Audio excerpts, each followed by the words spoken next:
Welcome to Flat Earth Debate, Uncut and After Show.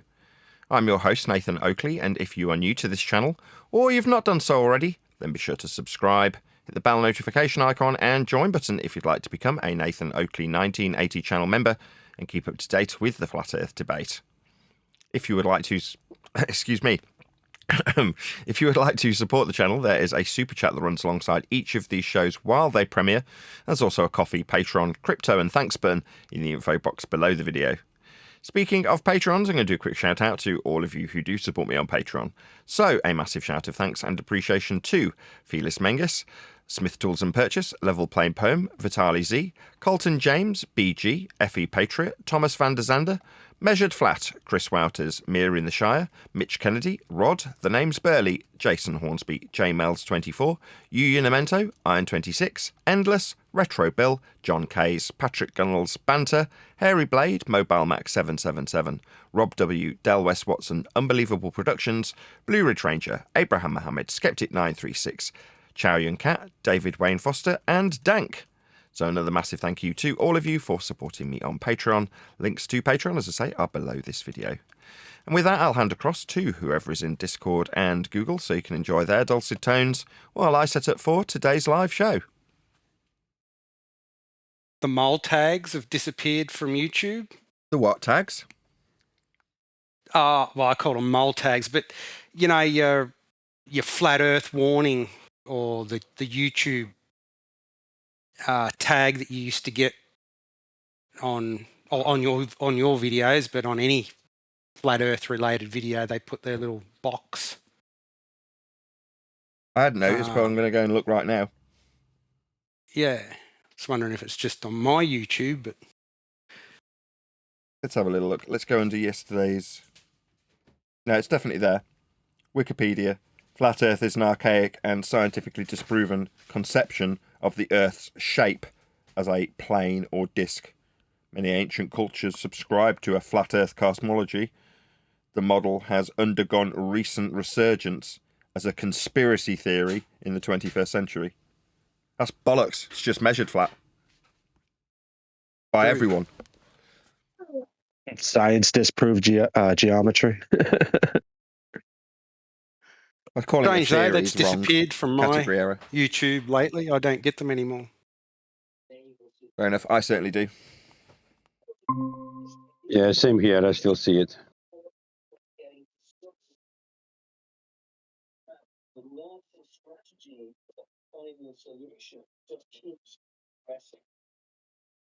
Hello. Hello.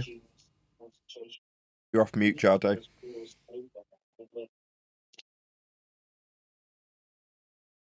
Hello. Hello.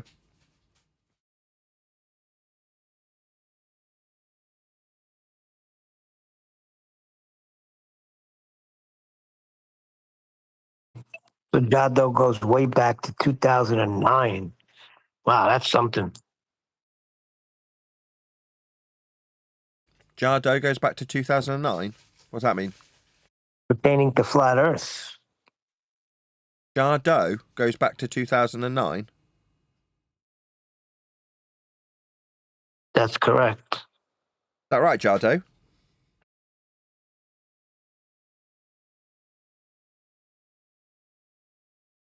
That's true, then that's your, after Charles Flat Earth Math, the longest serving person in this arena.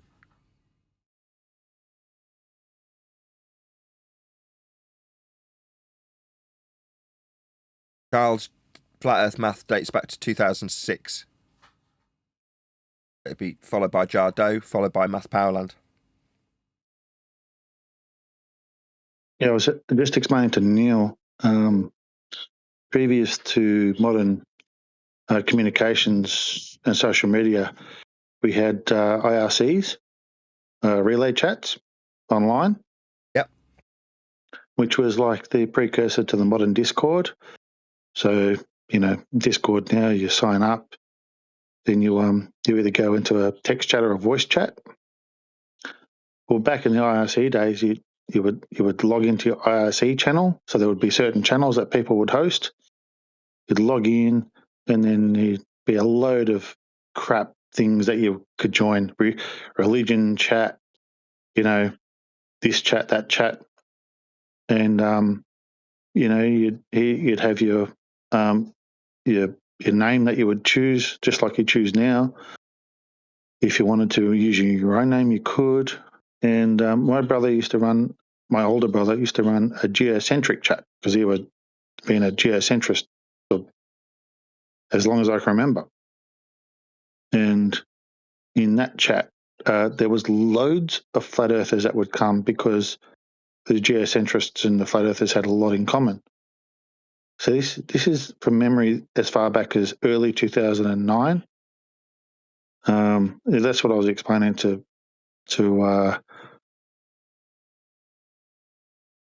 Neil. Just before, when we were having a decent chat. Yeah, so you go way back. The 2009, the geocentrists piped up big time, because that's when the movie The Principle had started to be made. So they knew that movie was coming out, the next couple of years. And it sucked along a whole lot of flat earthers. But a lot of them disappeared in the transition to modern social media. Or they may not have disappeared, but they may have re-emerged in different names. They may have re-emerged as content creators. I'm not sure, but there was definitely some hearty chat back in the day. It's interesting you say that, because I'm starting to reminisce about my entry into this subject. Obviously, writing the book, I'm going to pad it out with my experience through the years of doing this subject. And one of the first things I did was Flat Earth UK. Excuse me. And while I was doing that, the first question I asked everybody was, how did you find out that Earth was flat? And then I'd ask them, when did you first start producing material or covering it online? And obviously you get a general idea of when people started to come to the subject. And they all started to come to the subject in late 2014. That's when they all started as the wave that we currently know of in Flat Earth.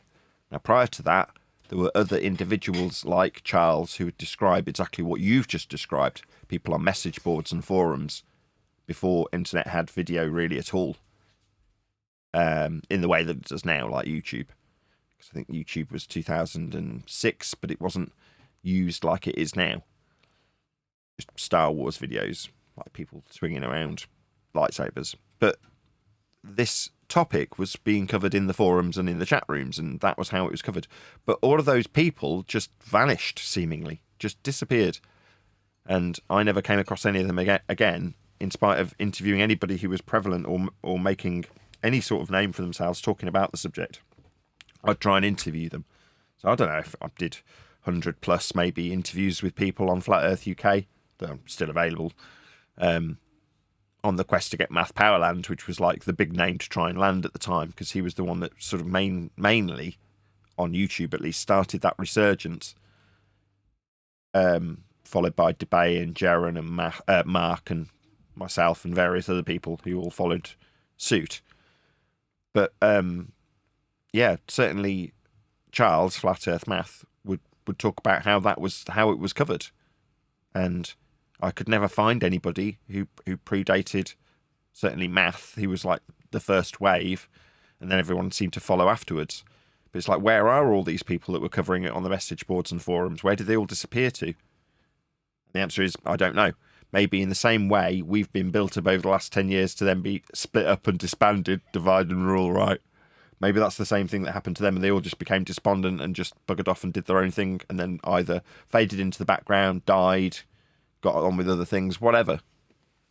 I don't know, because I never found any of them. You're the first, and obviously Flat Earth Math is a globe earther.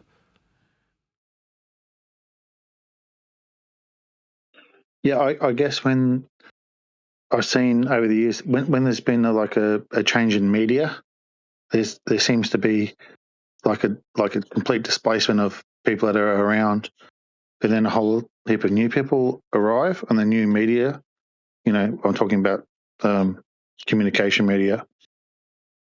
I remember some of the people transitioning from the chat media to the multimedia, and my wife would have to help me out, but some of them were so good. The early content was so great, you probably haven't even heard of them. There was one guy, hopefully his name comes to me. He used to do cartoon flat Earth clips. Early days before Powerland. Like, this is the first years of YouTube. And he used to start with the saying, I'm just sitting here with, his friend or his wife or whatever. And then he would go on to give this little 5-minute spiel about how the earth is flat. And I still remember those videos. But he only lasted a couple of years, then disappeared once the new wave come through, such as the debates and so forth.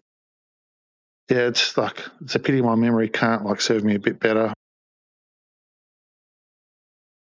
While you're racking your brains for that, I can wholeheartedly agree. So it's like we go through the journey of discovery to reach a nuanced point where we're concisely debunking the notion of Earth being a sphere at the moment by pointing out how everyone's measuring Earth flat in all instances.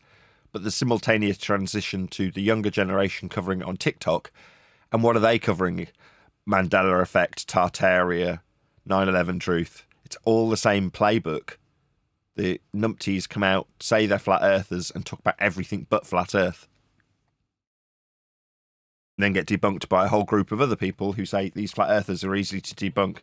Look at this guy talking about cracks in the ground. You know what I mean?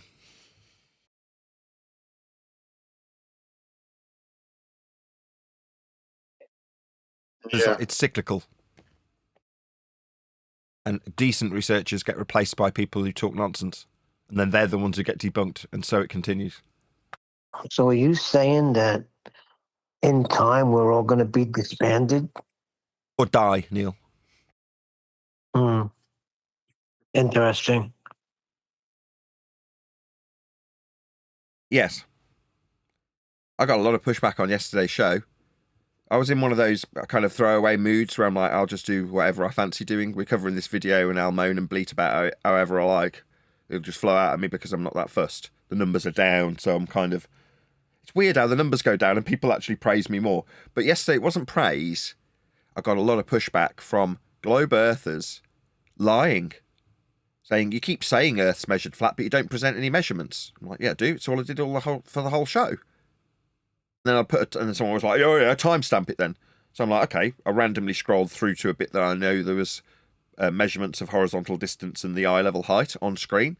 Timestamped it, and they reiterated their lie. I'm like, this is interesting. Now, you said, Neil, that I would expect to get pushback from flurfs. On the contrary, I received a couple of PayPal donations with comments about how wonderful the show was. So you're like, okay, so the flurfs are really pleased to the point where they're giving me money. And the globers are just flat out lying about what I'm covering in the show. Isn't that interesting?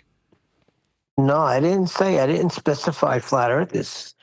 I said you're gonna get a lot of people mad with that. And I was trying to get across to you that I was on 24/7 earlier, and they were trying to claim that, are you saying that just because in celestial navigation or using an elevation angle, just because the baseline is flat, you're saying the whole Earth is flat?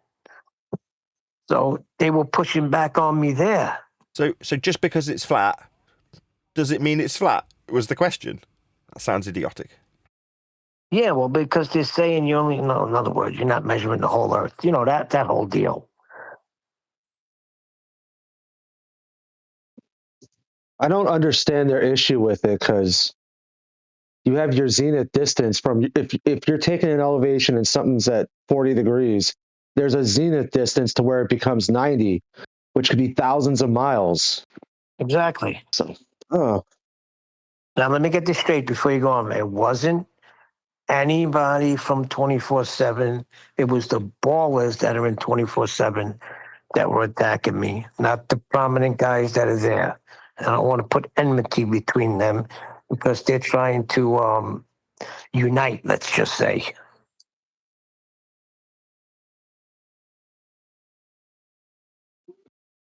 I tried to unite. Oh, well, that's good, I guess.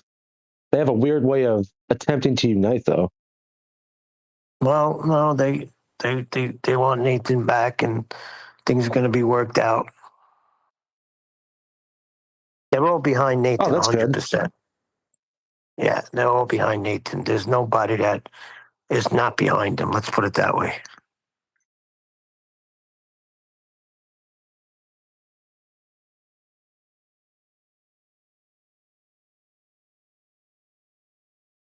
Well, I mean, it's hard not to be just based off the, what we were told. Like, it's hard for one side to look good on that, you know?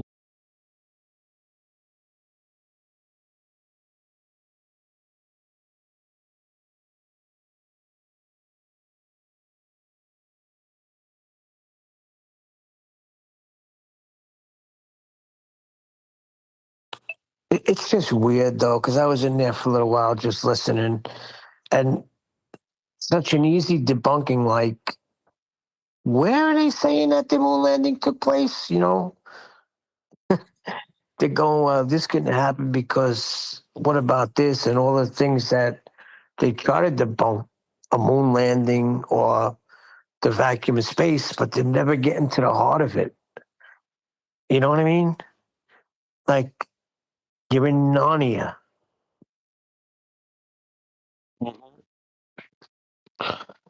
Instead of taking the vacuum of space away from the Globers, they want to argue about what causes shadows during eclipses. Yeah, similar to that, yes. In that vein. Yeah, there's still a lot of people trying to debunk the globe model with the moon landings. I find it amazing, still bringing up the footprint, the waving of the flag. Hold on a second. What about the vacuum of space itself? The journey couldn't take place in the vacuum of space. Well, I a didn't waving say flag is nothing. better proof than the second law of thermodynamics violation. Yeah, if I would have said, I didn't say anything. I just listened because I don't want to be the one that's trying to stop this unity. I just listened, shaking my head. I'm like, oh my God, how long is this going to go on? Somebody just come in and say, the vacuum of space is fake. Hello.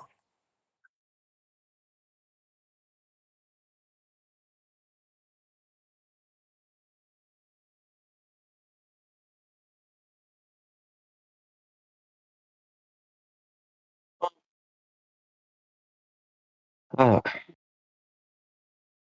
I don't know. Guess they're just not up to it yet.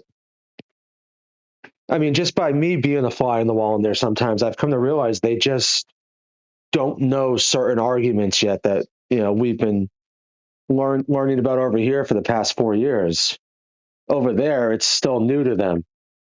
Like talking about elevation angles and stuff is not something anyone. I mean, there's a couple Jedi's good at it. That's why I get irritated with them, because I'll be saying something and I know he's listening and I know he knows everything I'm saying is 100% correct, but he won't really help out either. So it gets a little irritating.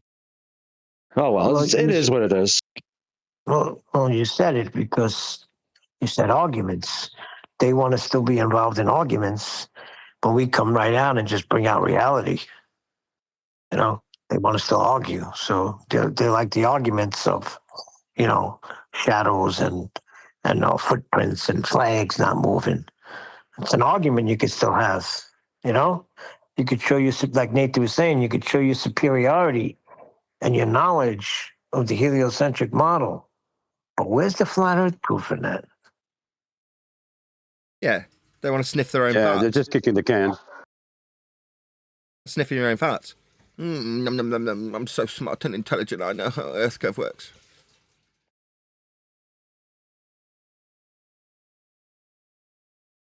Yeah, these channels, they are catering for the ballers, you know. I think that's what is going on. It's a easy way for the ballers to come in and bring their arguments to the table, arguments that have been debunked over and over again. But otherwise, no one would dare to come in. I think a lot of it has to do with the spectacle. I mean, if you could have a 45-minute heated argument with the baller about what causes the shadows during eclipses, that seems a little more entertaining than a 30-second argument where the baller leaves after you mention how the Earth's measured. No, Yeah. let's talk about neutrinos and something like that, you know, rather than speaking about the measurements of Earth. Flat. I did get a little exactly. bit of pushback on yesterday's show from a flatty saying, no, you're wrong. The 9/11 truth thing is really important and people need to pay attention to that. And you just ending arguments is diminishing all of that research. I'm like, what's it got to do with flat Earth, though? About bloody 9/11 truth. Who cares? Yeah, that's a separate topic. Right, but it opened people's minds to how they've been deceived by governments. Like, I knew people were being deceived by governments when I was about 11 years old. I knew the news was all false when I was about 8 years old. So why do we need that in this subject?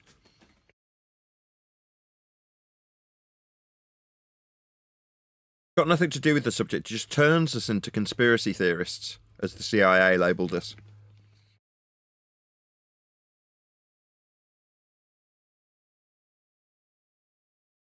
That's how it was from day one. I come along and say, Earth's flat. Amazing, isn't it? And someone says, yeah. Do you know there was no planes on 9/11? You're like, what are you talking about? I'm a no plane guy. What are you talking about, no planes? Well, you need to know all about this conspiracy. I'm like, what conspiracy? Well, the 9/11 conspiracy. Do I? Yeah, you do, flat earther. Why? Well, because same reason you need to know about chemtrails. Chemtrails? What are they? What are you babbling about? You don't know about this stuff? No. Well, why not? Let me educate you in 9/11 truth and chemtrails. Because that's very important for a flat earther to know. And by the way, did you think that Mandela died in jail? You're like, why am I being asked these questions? What the hell does this have to do with how Earth gets measured? And the answer is nothing.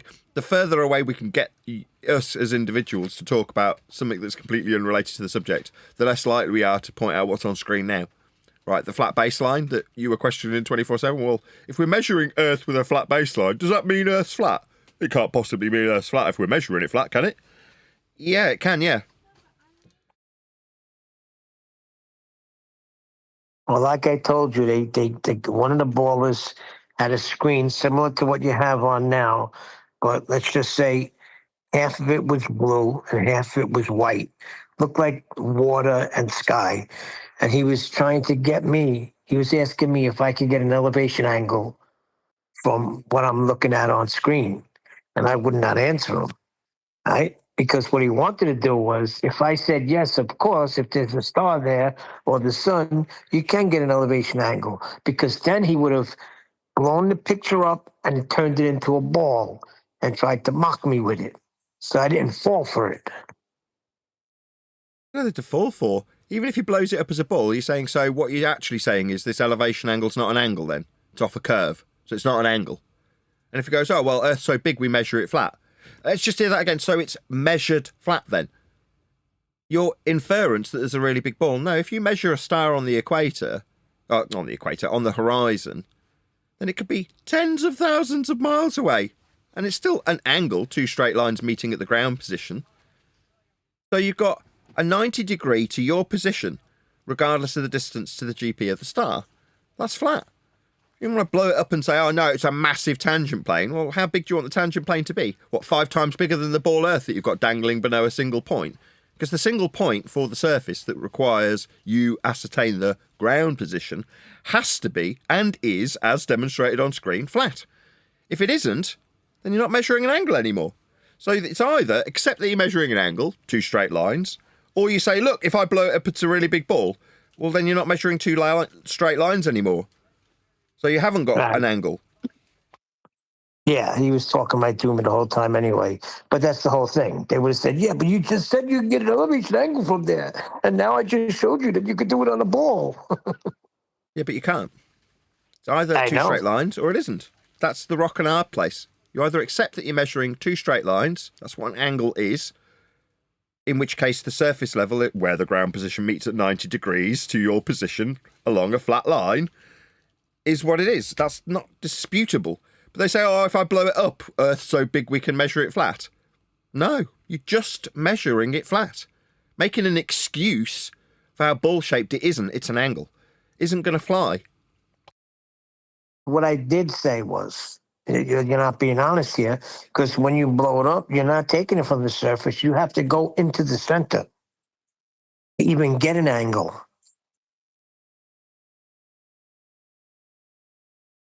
Well, I mean, you're still taking it from the surface. He just has a fake picture.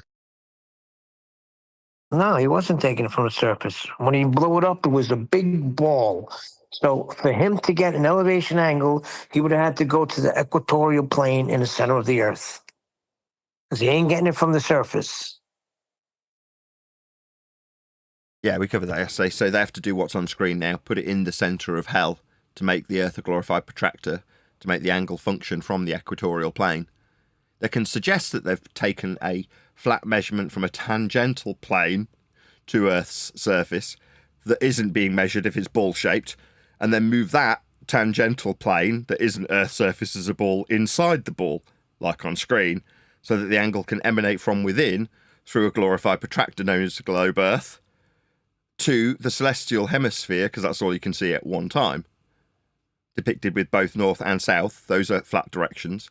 So they cannot be, as modelled here, antipodal from one another. They can be modelled that way.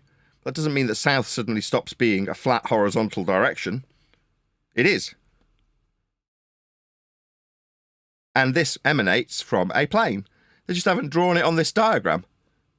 Here it is in a much more concise manner. If you're trying to describe the great circles, areas of equal elevation, flat. There you go. There it is right there. Nothing from the surface. No, the latitude lines are just glorified circles of equal elevation. Wrapped around a ball, flat when measured.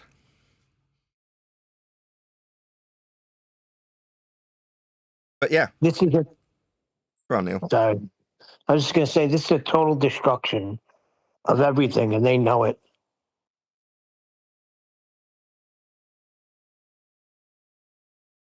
Yes. Because they rely on Earth being flat as much as we do. Their measurements are horizontal and linear to punch into their mathematics. Their areas of equal elevation are still measured off a flat plane with angles to stars.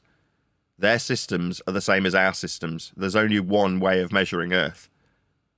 It's universally used by all, and it's flat. The conversion to say, well, no, these areas of equal elevation, if you say take North Pole as described in this, that's the star called Polaris, at your zenith, and then you go to the extremity of what's known as the equator and measure it at a minimum, you can derive an area of equal elevation known as an equatorial plane. And in between each of those angles, you can draw further circles that in this diagram are described parallel to the surface of the equatorial plane.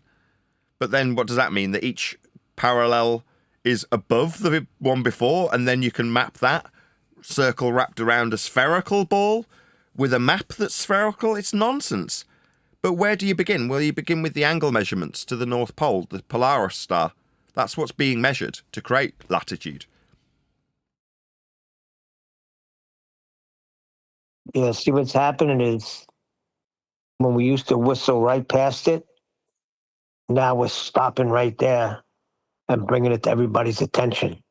And they can't have that.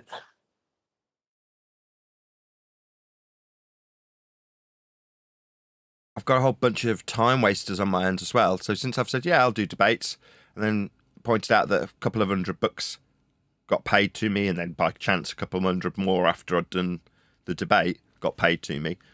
And people have gone, all right, so you will do a debate on other people's channels if we pay you? I'm like, yeah. Then you get through 3 or 4 emails from this person, and they start debating with you in email. You're like, I've already explained to you, my PayPal address is the same as my email address. Now, that's my way of saying, just pay me. As opposed to debate me on email after suggesting that you're going to give me money. There was some wanker in the chat saying, Nathan says he will debate people, but I've emailed him. I'm like, have you? Go through my inbox, find emails from about 6 months ago, maybe even longer. I'm like, oh, okay, fair enough. This person has actually emailed me because I didn't look through. I just happened to see his 3rd email in a row. I responded and said, okay, well, I don't debate. There's nothing to debate. Point 1, we measure Earth flat.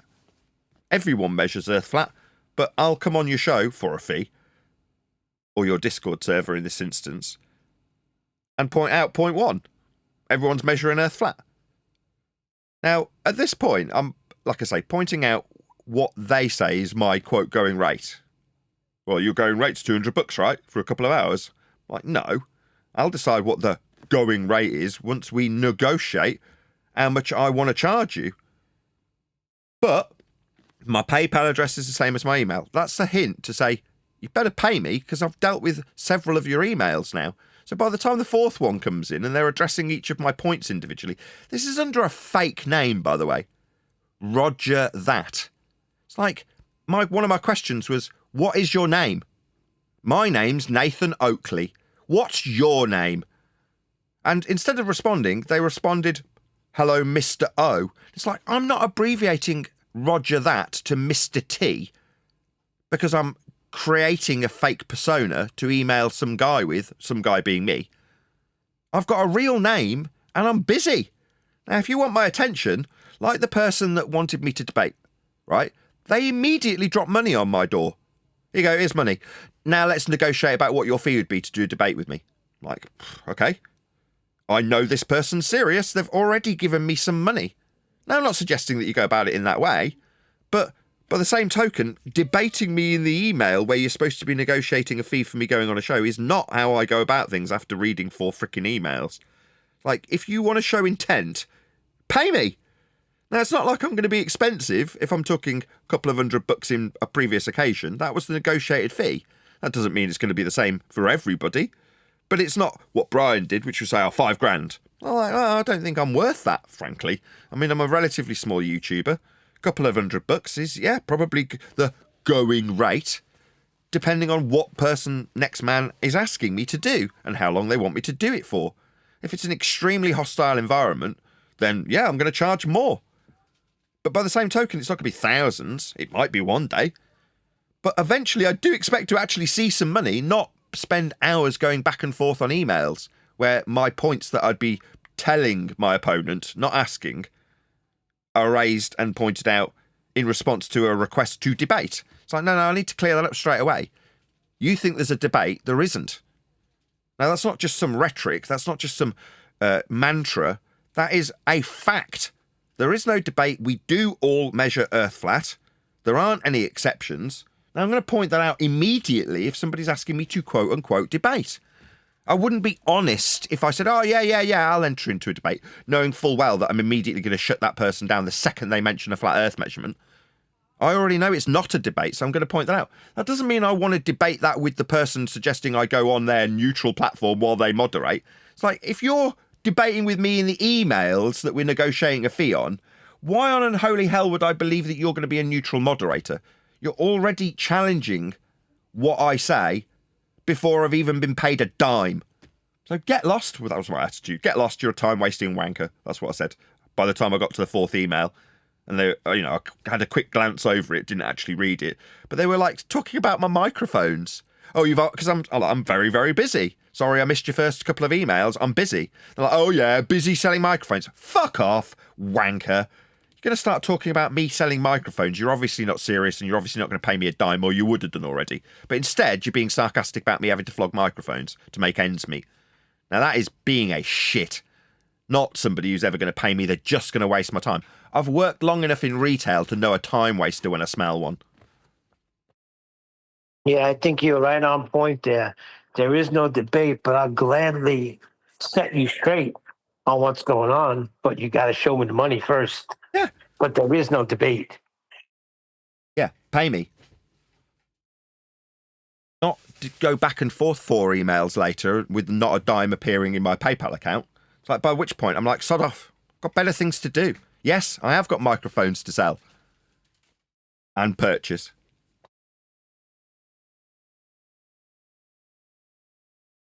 But that's not something I want to be discussing with some wanker that's asking me to go on their show. It's like, if you want me on your show, it's fairly straightforward. You give me money, I come on your show. Not, we go back and forth million emails later with no money exchanging hands. No, I haven't got the time for it. I'm not going to read endless stupid emails from idiots with fake names.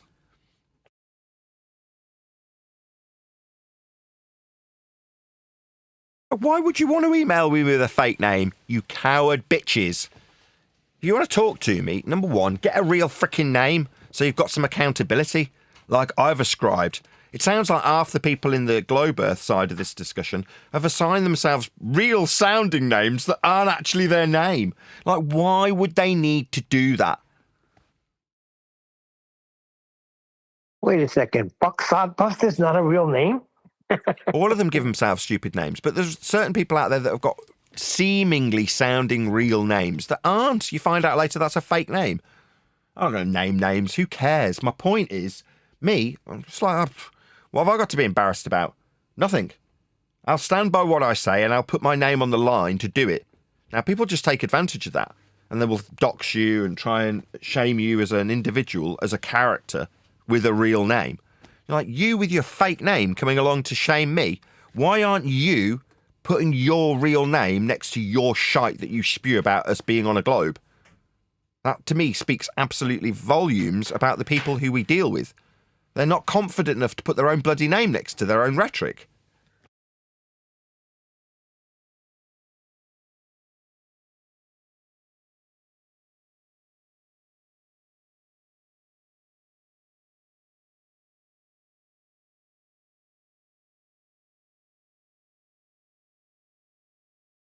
I think you just hit it on the head. They're not confident.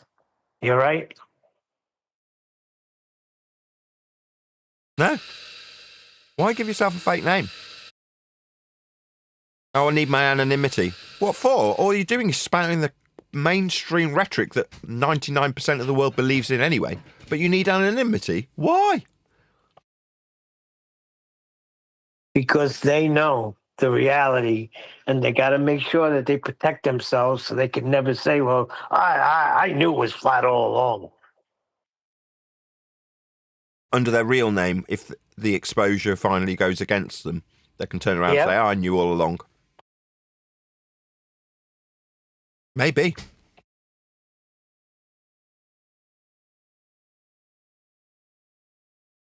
Listen, I don't know what's going on anymore, to be honest with you.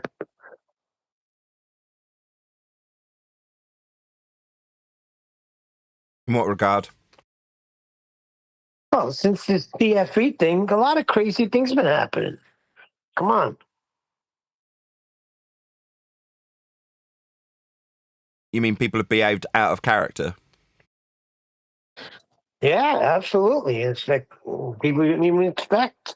So, like, I don't know what the heck's going on anymore, to be honest. I don't do know know that either. Earth is flat, though. The closer I get to a concise explanation of Earth being measured flat, the more flack I seem to have to deal with. The more censorship I seem to face. The more a struggle it becomes. The easier the argument for a flat Earth becomes, the harder life in general becomes. The more people seem to betray you, the more you get censored from people's view. It just becomes harder and harder just existing.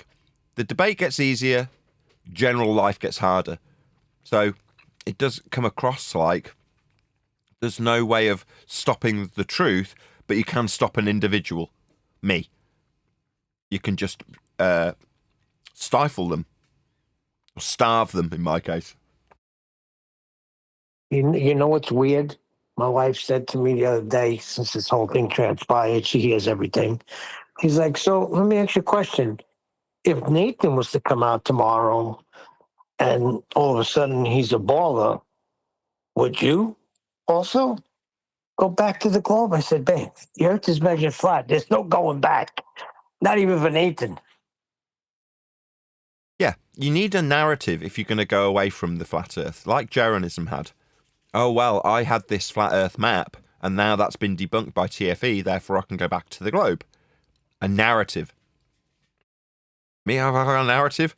What am I going to do? Suddenly deny the flat Earth elevation angle measurements, horizontal linear distance measurements, and heights off surface level, parallel eye level, flight level, sea level? Am I going to deny all these things? Rise over run? How am I going to get around denying all these things when somebody puts those to me? Now, Jaron's never put any decent arguments out there. All he ever did was debunk NASA. So he's easily turning back to the globe. I was wrong. NASA is real. That's all he needs to say. And in the same way, people who say, oh, well, you can't go to space to prove it's not true, well, we can disprove it with a natural law. But if you're not doing that, you can just rescind all the things you said in an area that nobody's visiting because it isn't real. Oh, I said there wasn't a lion in Narnia. Well, it turns out there is a lion in Narnia. I was wrong all along. Who's going to disprove me? Go to Narnia and show me there isn't a lion. Well, Narnia's not real. Well, says you. I was wrong. There's definitely a talking lion there, says Jaron, comparatively speaking. Yeah, with the South.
How are you? All right. Good afternoon. Good afternoon. Hello. Hello, Mumblers. Hello, Flat Arthur. So I've been reminiscing about the last 10 years of Flat Earth. We did a little bit of it in the pre-show. And one of the things I say in each and every intro that I do to Flat Earth Debate is, if you'd like to join the panel, it'll increase the chances of a more diverse panel. Now, as much as a lot of the people in Discord currently are regulars, it would be nice to get an idea of some of the paths that you guys have taken onto this subject. So, who's brave enough to open their mic so I can interact with them about how they found out Earth is obviously, observably, measurably, navigatably flat? I'll go, Nathan. How did you find out Earth was flat, Duncan? Well, I was just browsing conspiracy tard forums, and I came across this video about flat Earth, and I was like, well, that's just really stupid. And then I watched this guy talk about it, and he was saying how he didn't even present any evidence. He was just saying that how it was so perfect that the globe is taught to you when you're very young. The first thing you see when you go into a classroom is the globe, and you're taught all this stuff despite what you see, and it just made so much sense to me. And then I started researching it more, and then I came across your channel and other channels, and here we are now. Okay, well, a new question, different question, subtly. How did you find out for sure and without a doubt that Earth is actually flat, as opposed to you were taught a ball from birth, blah, blah, blah? I want to say when I know for sure when we find out all the measurements several years ago. But before, I just knew before that because I just felt it. So, but as far as like evidence, yeah, probably when we all discovered all the measurements we always use back in 2020. Right. And what path were you on when you found your way to those videos or that material? Were you on a particular... I don't want to lead you too much, but were you looking at certain information and then you got to Flat Earth? Yeah, I was really into like the end of the world 2012 kind of thing at the time. And I was looking into Mandela effects and stuff like that. And then I came across Flat Earth. I'm glad you chuckled, because it's one of those things that I'm going to be highlighting more and more. There's a certain type of individual that comes to and talks about this subject. And it's nut jobs. No offence. But end of the world, you chuckled because presumably you know that's pretty kooky, right? Yeah. Now I do. At the time, I thought it was pretty serious. I don't know if nut jobs is the right word. I would say like the more just curious about the nature of reality. Sure. But what I'm saying is they're not putting mathematicians and scientists on the road to discovering Earth is measured flat. They're putting people who think the world's going to end and there's a Mandela effect onto the path of finding out the truth about the nature of our flat reality. Ergo, you're going to be keen to tell people inevitably about your journey to this subject, and your experience is one of a conspiratorial nature. Therefore, what type of person talks about Flat Earth? People who are conspiratorial by nature, right? I suppose that's true, but I don't think that's the right term. Of course not. I'm labelling you with it. You're not going to like that, and I understand that, Duncan, and you've taken it very, very well, and I applaud you for that. I, too, am a nut job who is looking at subliminal messaging and narcissism prior to finding my way to Math Powerland talking about Earth being flat. So by my own standards, I was a kooky nut job looking at outlandish subject matters that were niche. So therefore, when I start spouting my truth about Flat Earth, it will inevitably involve talking about things like subliminal messaging, hidden meanings behind sex in words on Disney covers.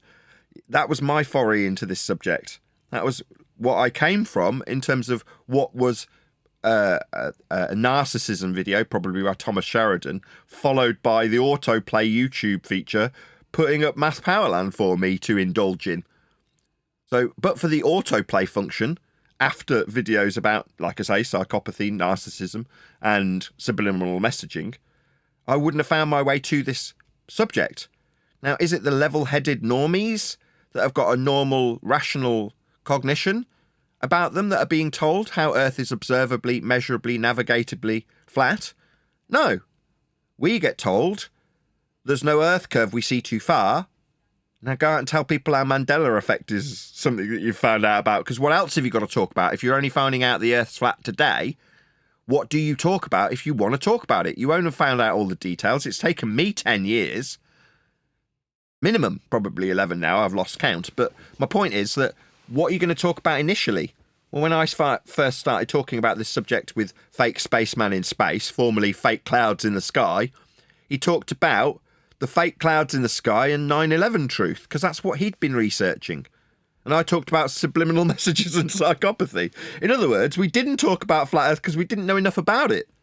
We were fed ball lie information so that we talked about how the ball didn't work, setting us up to fail.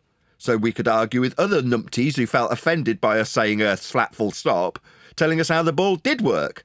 Well, everybody ignores the flat Earth measurements.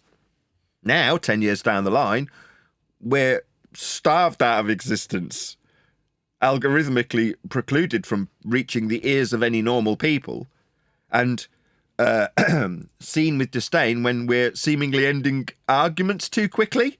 I mean, what a joke. 5, 6, 7 years ago, it's like, where's your flat Earth evidence? Now I say, here's my flat Earth evidence. Here's Dan measuring Earth flat 1,000 times, and then quoting him, well, we don't only measure Earth flat. Or conspiracy cats measuring perspective off a flat plane and going, well, I'll give you a flat Earth for that. It's like, I use my enemies as hostile witnesses for their literal measurement of Earth as a flat plane, and I'm told I end the argument too quickly. So we're surrounded by numpties, and we were those numpties. So the game's rigged. Who else wants to talk about their foray? Probably no one. I've done that to Duncan. Well, Sorry, I want Duncan. to add one quick thing to that is that, numpties or conspiratards or whatever you want to call us, I'm willing to bet that everybody in this room has a higher intelligence IQ than most people. I bet it's all average. Not me. I doubt that highly. I hate to disagree with you, Duncan. No, I bet everybody here is probably very average in that regard. As in, nobody's smarter or dumber than next man for having been a bit more sceptical.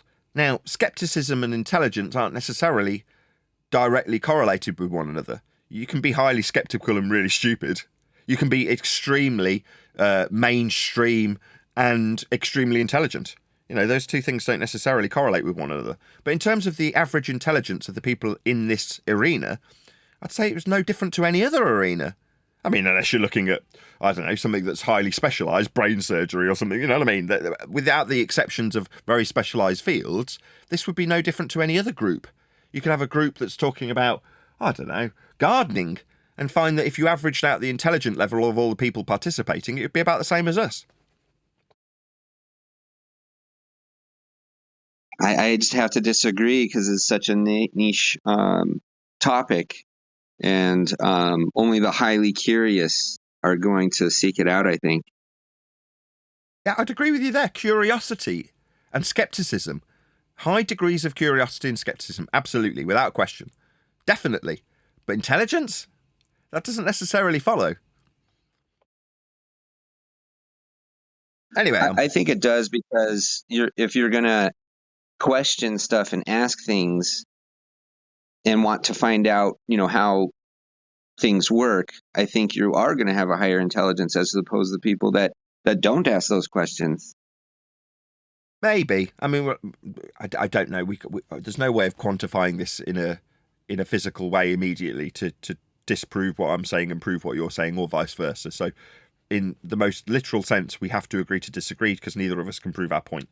It's not necessarily relevant to what I'm trying to get across to my audience, which is to say, the people who present flat Earth information, generally speaking, are of a disposition that they will talk about other subjects that will, can, and do get used to make them look stupid. Now, that might not be pleasant to hear. It might leave a bitter taste in your mouth. But then think back to the amount of times that somebody's picked on something that has absolutely sod all to do with the nature of Earth as a flat plane in the way it's measured, and instead focused in on something that was literally absolutely nothing to do with the subject, but because you're a flat earther, that was used against you. And I'm sure almost everybody without exception in this room will be able to think of an example where that's happened to them. Probably in the last 24 hours.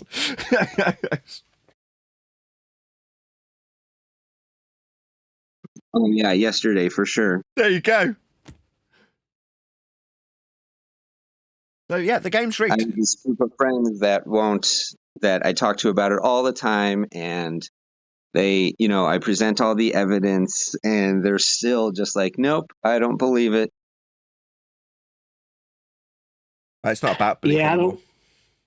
Go on, Neil. I don't fit in with you conspirators. I was on the way to a job with my younger brother. I said the story before. I was just looking at the sun and just saying, wow, it's amazing how amazing God is, that if we were any closer to the sun, we'd burn, and any further away, we'd freeze, and how the earth is moving, but we don't feel it. God's amazing. And he just said to me, why, you think we live on a globe? And that's how the door opened up. I was like, well, of course. Well, what do you think we live on? And he started breaking down flat earth with a lot of feast and nonsense. But I didn't come through conspiracy. I came through like being inquisitive about the globe and how awesome God is. You were quoting the Goldilocks zone to your brother. Yeah. That's what I thought, I didn't know. And then as I started, I tried to debunk it. Like the first thing I got was how to prove Earth is a globe was climb up a tree. I was like, something's wrong here. Yeah, so in 2025, climb up a tree is measure your altitude with respect to a plane of reference so you can get a parallel eye level. All flat Earth prerequisites, and then describe a distance to a geometric horizon in a horizontal linear fashion with miles or kilometres. 3 flat Earth prerequisites before you've done a thing. That's correct. You're right. But see, we're not whistling past it. If we would have only known it back then. Well, we know it now. So the fact that we've come from conspiratorial roots doesn't necessarily tarnish the current information. And when we're using hostile witnesses to point out how our opponents in this so-called debate utilise flat Earth measurements all the time, how are you going to argue with it? It's back to rock and a hard place. You either accept your own use of a flat Earth when measuring Earth, or you don't. You can say, well, actually, this horizontal plane of reference, 90 degrees to the ground position below a star I'm measuring with an angle, isn't really an angle. Look, if I zoom out this diagram, it's actually on a curve. No, that means it's not an angle anymore. So you're relinquishing your measurements because you want to believe that what was, is, and always can only be 2 straight lines meeting at a vertex with a ground position 90 degrees to your position is actually a curved line to the ground position. It isn't.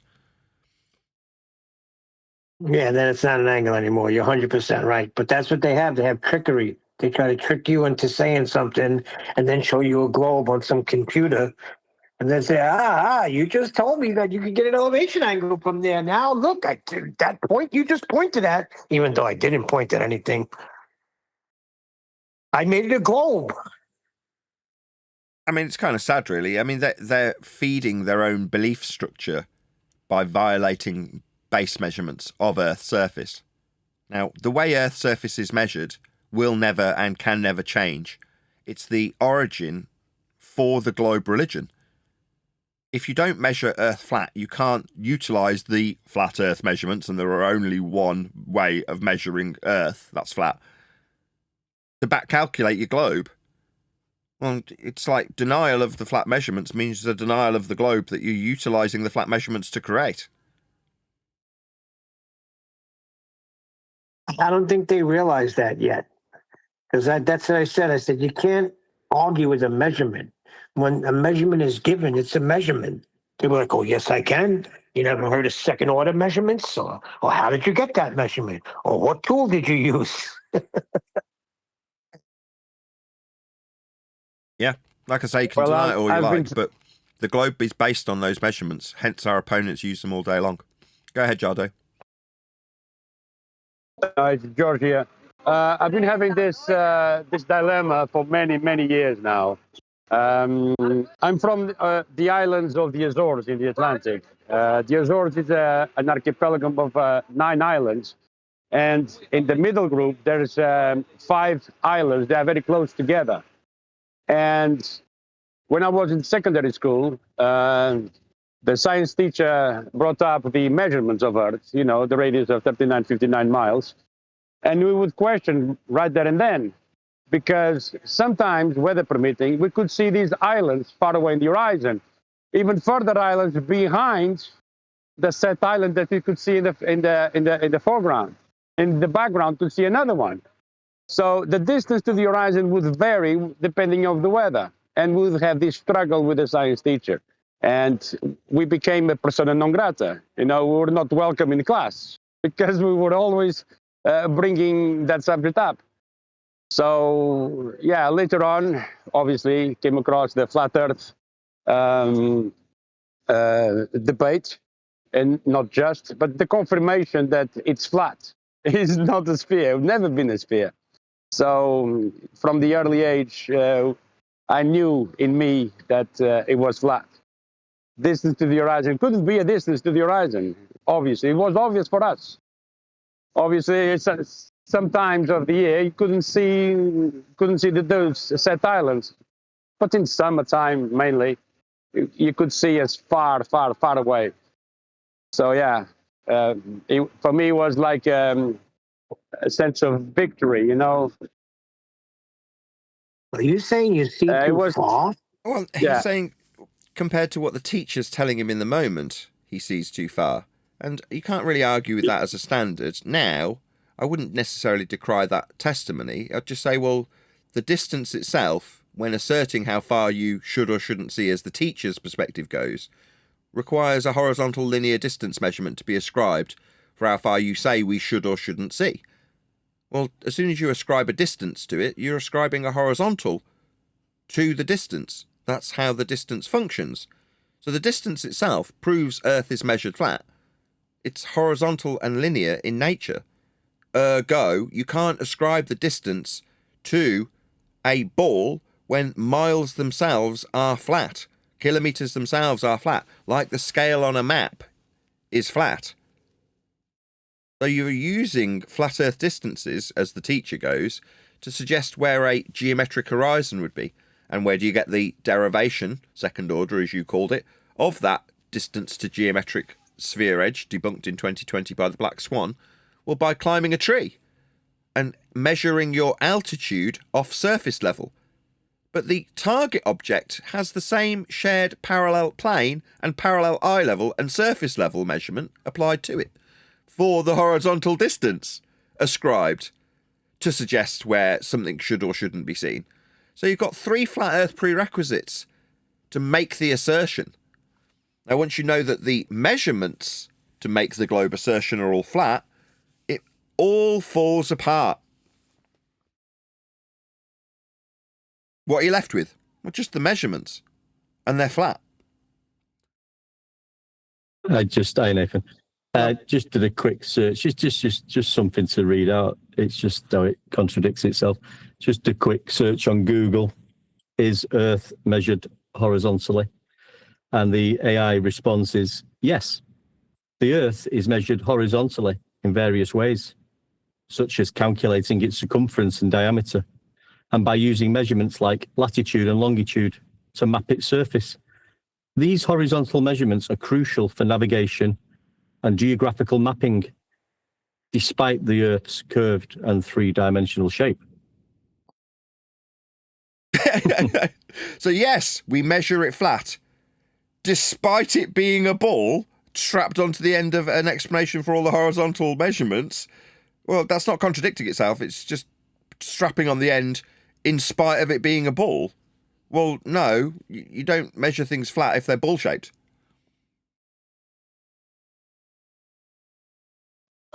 I remember when I really knew for sure, I think it was around 2017, the horizon topic was a big deal. And in my hometown, I would look out west and I would see the horizon and I would look at it every day, and every day it would change and I would see so far on certain days.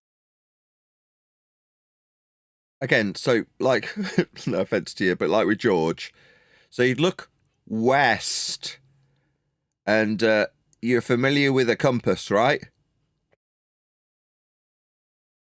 Right. And is west anything other than 2-dimensional?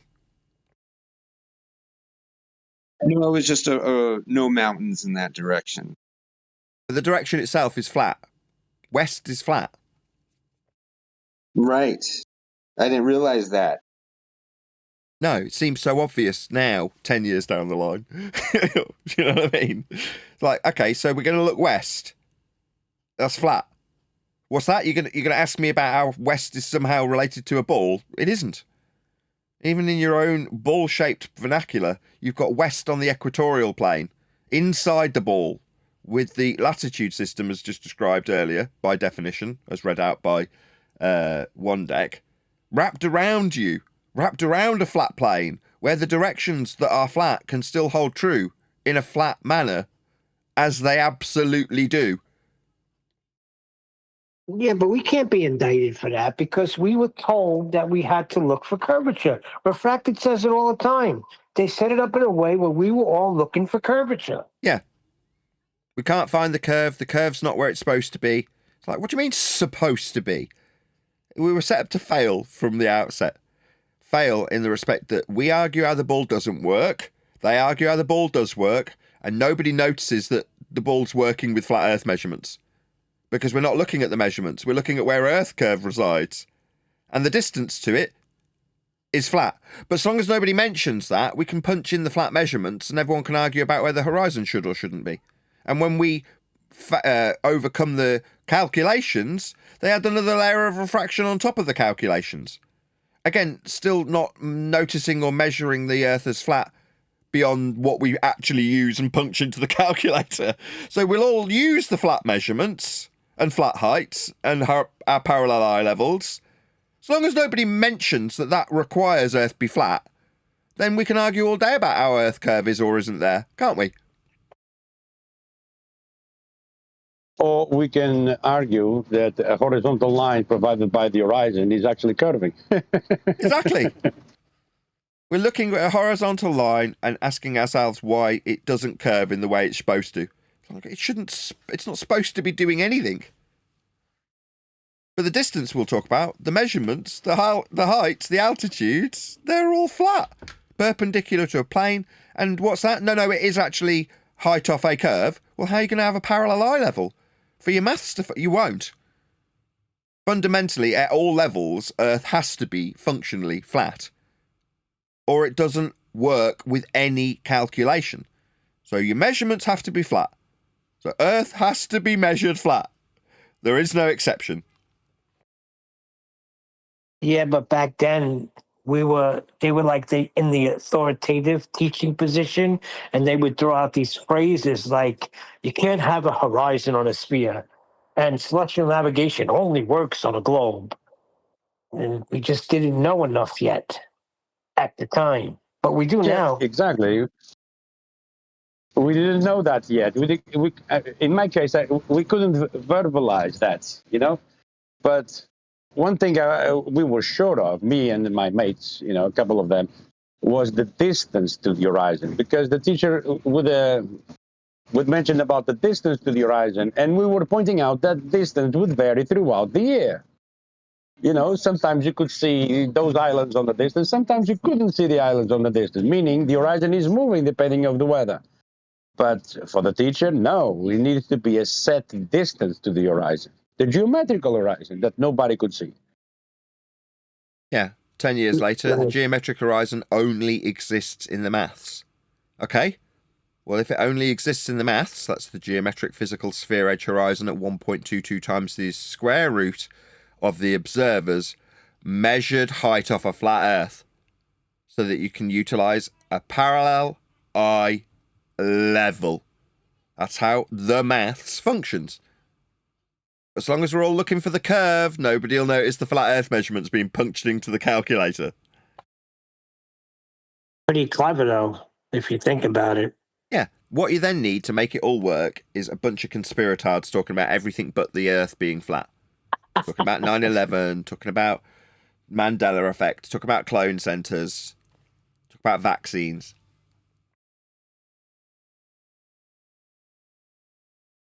So you're saying assassinate their character right away as nut jobs. Yeah. I gotcha. But introduce people into the subject that are very easily character assassinated. People who are into conspiracies are much easier to character assassinate.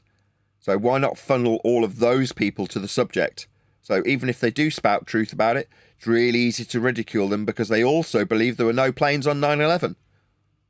Nobody died and nobody got hurt. Well, if they believe that, obviously they're a nutter because they're not in line with the mainstream rhetoric. That doesn't matter if they are correct or aren't correct. It doesn't matter. Who cares? That's a contentious subject. Therefore, they're an idiot. No, Nathan, what I get from fellow flat earthers is that you cannot run away from other things, so-called conspiracy theories, because all these things are connected.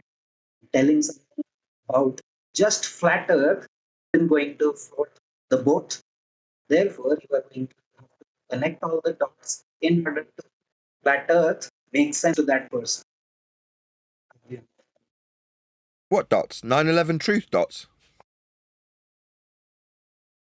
All kinds of dots. The fact that there exist conspiracy theories, and if you want to bring it down to the topic of flat earth also, so the direct implication of the fact that everyone, including flat earthers and true earthers alike, surveyors, NASA, everyone measures Earth flat, but the direct implication of this would be that we are being lied to on a massive scale in our textbooks, in the media, by NASA, by every space agency. The direct implication of that is that we are being lied to on a massive scale.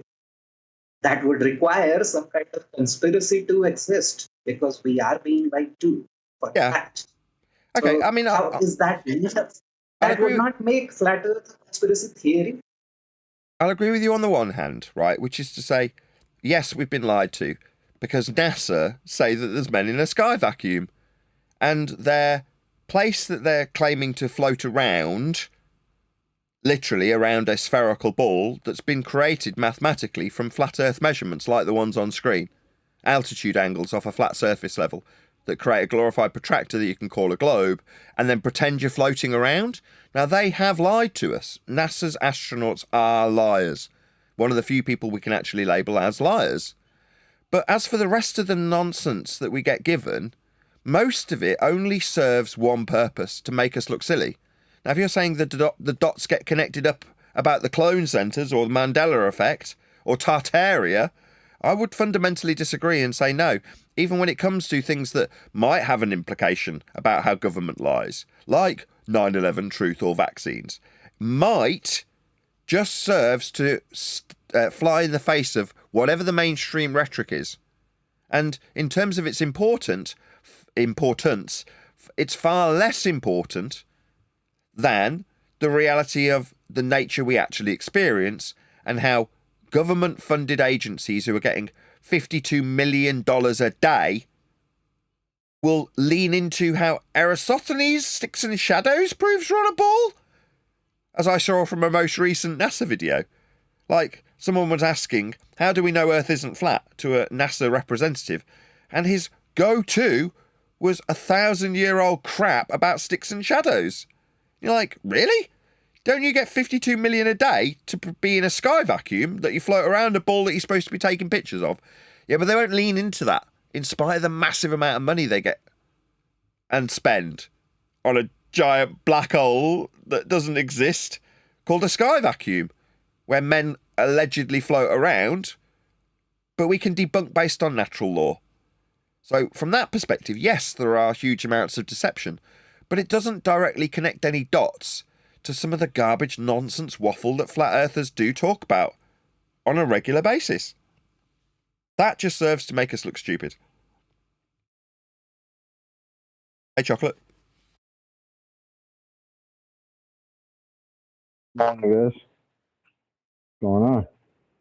Oh, How y'all been? we're talking about our conspiratard route into this subject, how there's a path that's been beaten for us to walk along that is the conspiratard's path to flat earth, so that when we get here and start spitting truth about flat earth, we're easily ridiculed for all the other nonsense that we've spewed before we talk about earth being measured flat as we are now.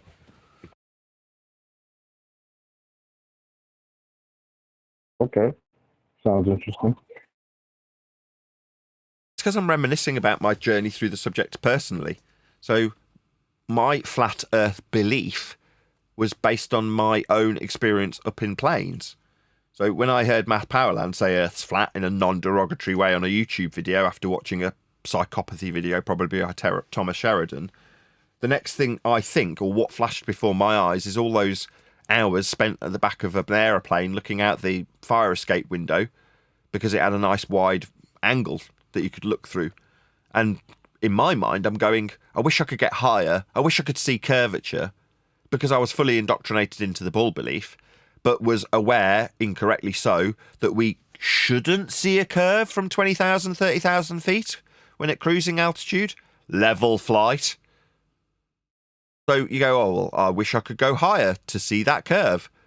Well, you don't know what you don't know, in spite of the mainstream gurus of Globe Earth telling you, oh, well, of course you can't see curve from 20,000 feet. That stuff is flat. Now, that didn't come along till later, but that was the rhetoric I understood to be the case when I was up in the planes. So I was looking out the window going, I can't see any curve. I wish I could. That was the way I had phrased it. So you hear Math Powerland go, well, it's a flat Earth, and I can't remember even which video of maths it was I watched, but I do remember hearing him say those words, that's flat Earth, in a non-derogatory way, and going, holy crap! All those hours spent looking out over a massive flat plane. I've seen it with my own eyes. I know it's flat. And then going and waking my wife up and going, Paula, it's flat. And I'm going, what? Yeah, whatever. And then go back to sleep. Yeah, but did you have a knowledge that it was flat or a No, I belief? believed it was flat based on my own experience. Now I know it's flat. And I know that our opponents require it to be so when they suggest it's a ball. Their maths and measurements require Earth be flat. Like in this diagram on screen, they require surface level and eye level be parallel. Your height's going to be measured off surface level. Your eye level must be parallel with the surface level. That's how it all functions. So what we're measuring, when we're measuring the surface level, we're measuring the eye level. It is parallel. These are axioms that cannot be defied and are fundamental to Earth curve assertions. So to have a point below the surface level marked with S in this diagram, you measure surface level. If it's not level, then the maths fails. So your globe Earth maths fails unless you can measure surface level then. Yeah. What about eye level? Well, it's got to be parallel with it. You can't bend the surface level or eye level's no longer parallel. What about height? Well, that's 90 degrees to the surface level. It's like, well, so we've got prerequisites of a flat Earth that are utterly required, and the maths for your belief in a globe cannot function without them. When you know that Earth is only ever measured flat in all instances and all respects. So can you say that throughout the journey of flat Earth debate, there's been some interesting people on here, and some people way ahead of their time, like maybe Slick James, who didn't have beliefs. It was either I could prove something or that's it, but I do not have any beliefs. I think he was ahead of his time. I don't know, you have to quantify it by showing what you're not believing in. So whereas I can qualify how my belief in a flat Earth was based on my own observations from aeroplanes when I was a rep flying all over the world, to say I just don't hold any beliefs and then not qualify what basis you've got to state that Earth is flat means you've got a nonsensical assertion that just involves you decrying beliefs that you're not declaring. So I don't know if your Slick James Johnson's necessarily applied here. Well, we don't say we believe Earth is flat anymore. We know it's flat, right? But We have a knowledge now. But Slick so James therefore, we don't hold the belief. Yeah, but Slick James didn't have that extra bit on the end, did he? He didn't say, well, I don't hold any beliefs. I know Earth's flat because that's how it's measured. He didn't say that. No, he didn't get there yet, but he was kind of ahead of us a little bit, if you think about it. Maybe. Right, anybody else want to tell us about their trip to Flat Earth? Belief or otherwise, I'll try not to ridicule you too badly. Okay. So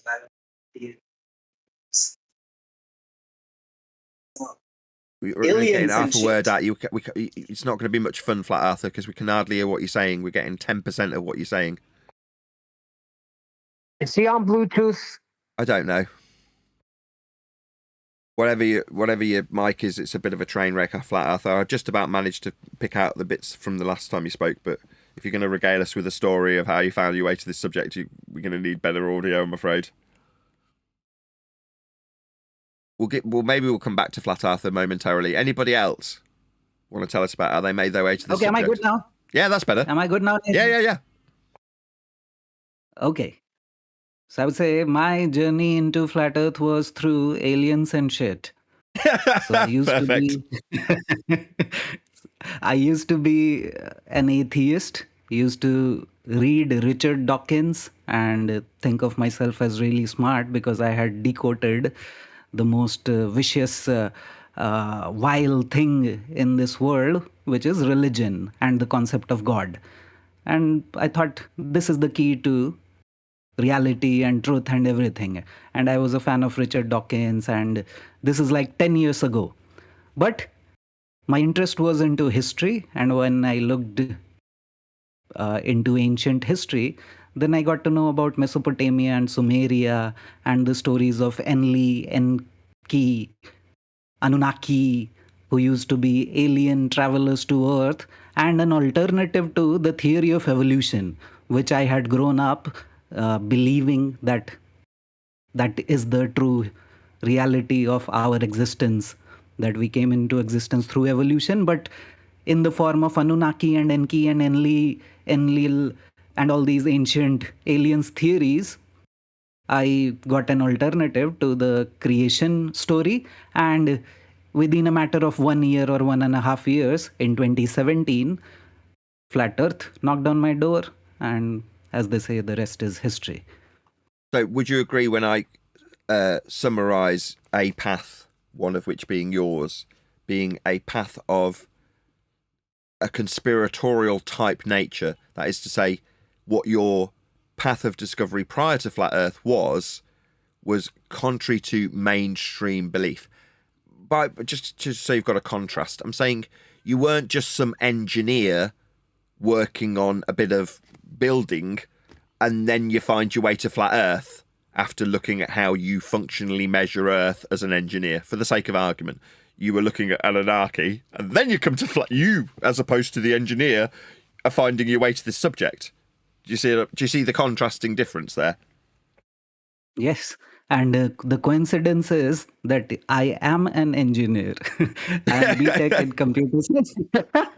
I'm computer science engineer. But after that, I did my MBA in marketing, and I was doing a job of marketing and sales, pretty much like you. But I did not travel international, but I have traveled all over India. And during that phase, in my free time, I used to explore all these other subjects. But it was only after I quit my job with the intention of strictly getting to know the history of the world and the reality of God and everything about this world. I quit my job, took a part-time job of teaching, which I'm still doing 10 years down the line. But that is when I got to know the real history and more about the Bible, and that's how I reached Flat Earth. The Bible and belief in Jesus Christ was after Flat Earth, when I realized that we have been lied to on a massive scale. Like I was just telling you, that Flat Earth and evolution and Big Bang Theory and this whole worldview, this is what I was talking about, that all these dots are somewhat connected. And we used to talk about all these things like 4 or 5 years ago in QE's Ballbusters shows. There were episodes on Jesus Christ and evolution and so many other topics. So in a way, yes, these things are connected, which is the very reason we used to talk about these things. These are not irrelevant. And that's the whole point. Flat Earth, if you look at it this way, then fits the bill of a conspiracy theory, because we are being lied to on a massive scale by some conspirators. We may not name them. I don't dispute that there are connections, Flat Earther, after the fact, where, yes, it might be an implication where if you realise you've been lied to on a massive scale about men in outer space moving around a sphere that's been derived from flat Earth measurements, that you won't put 2 and 2 together with regards to other lies.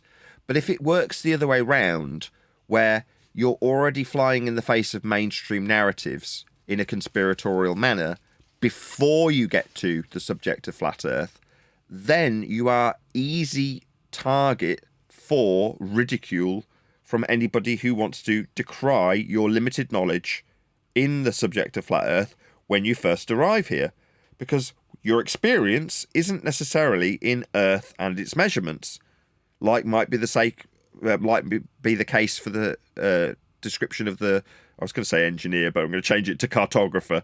Just something that's just a little bit more boring and directly related to Earth and its measurements, as opposed to somebody who's looking into a subject that's conspiratorial in nature. Even if you are that engineer, or even if you are that cartographer, if you're looking at ghosts and goblins or aliens or Mandela effect or clone centers or 9/11 truth or whatever, pick your poison.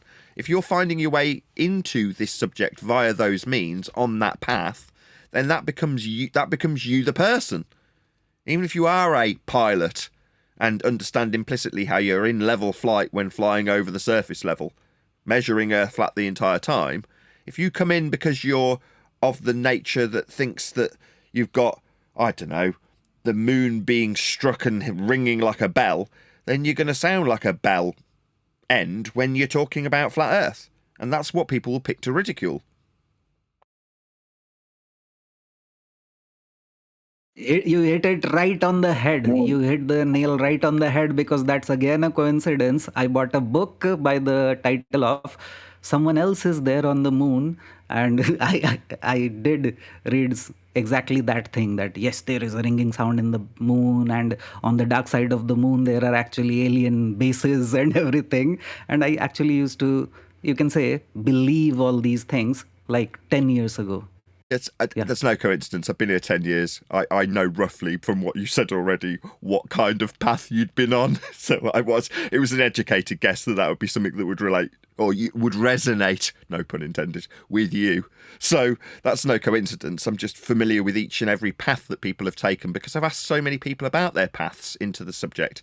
And there was a familiar theme every single time I asked somebody, how did you find your way to flat Earth? All the people I asked always came from the same route, from a conspiratorial type nature. And you're like, this cannot be coincidence. The path to this subject has been paved for conspiracy theorists, as the CIA labelled us back in the 60s. So we, as conspiracy theorists, are easy targets, even if we find our way to the absolute truth of Earth measurements. We're always going to be easily ridiculed. Now, if just your average Joe professional engineer, who isn't in any way affiliated with anything conspiratorial, just happens to come along, well, then that person needs stamping out immediately like Brian Mullen was. So that will explain the fake name. Please stop berating it. Which fake name? Flat Arthur. Of course, my real name is not Arthur. Oh, okay. Fair enough. I was ridiculing our opponents in that regard, because there's not that Flat Arthur sounds like your real name. Your first name's never going to be Flat, is it? No, you might have Arthur as your first name, but my point is that your average Joe on the globe side will lie about their name. And there's no reason to do so. It's like, if you're in line with the mainstream rhetoric that 99% of the world believe in, the only reason you'd need a fake name is because there's an element of doubt when you start spewing your rhetoric. And you don't want to be on the wrong side of that, if it's shown to be wrong.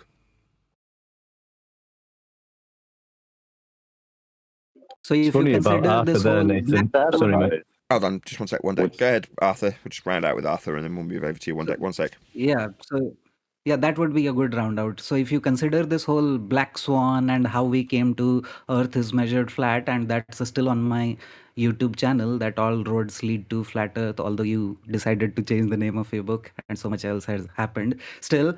So that was my road to the real cognizance of this topic of flat Earth, right around the pandemic in 2020, when I got a lot of free time sitting at home and listening to your shows live, and started joining. And again, for the past 5 years, I have been a regular part of your shows and QE shows.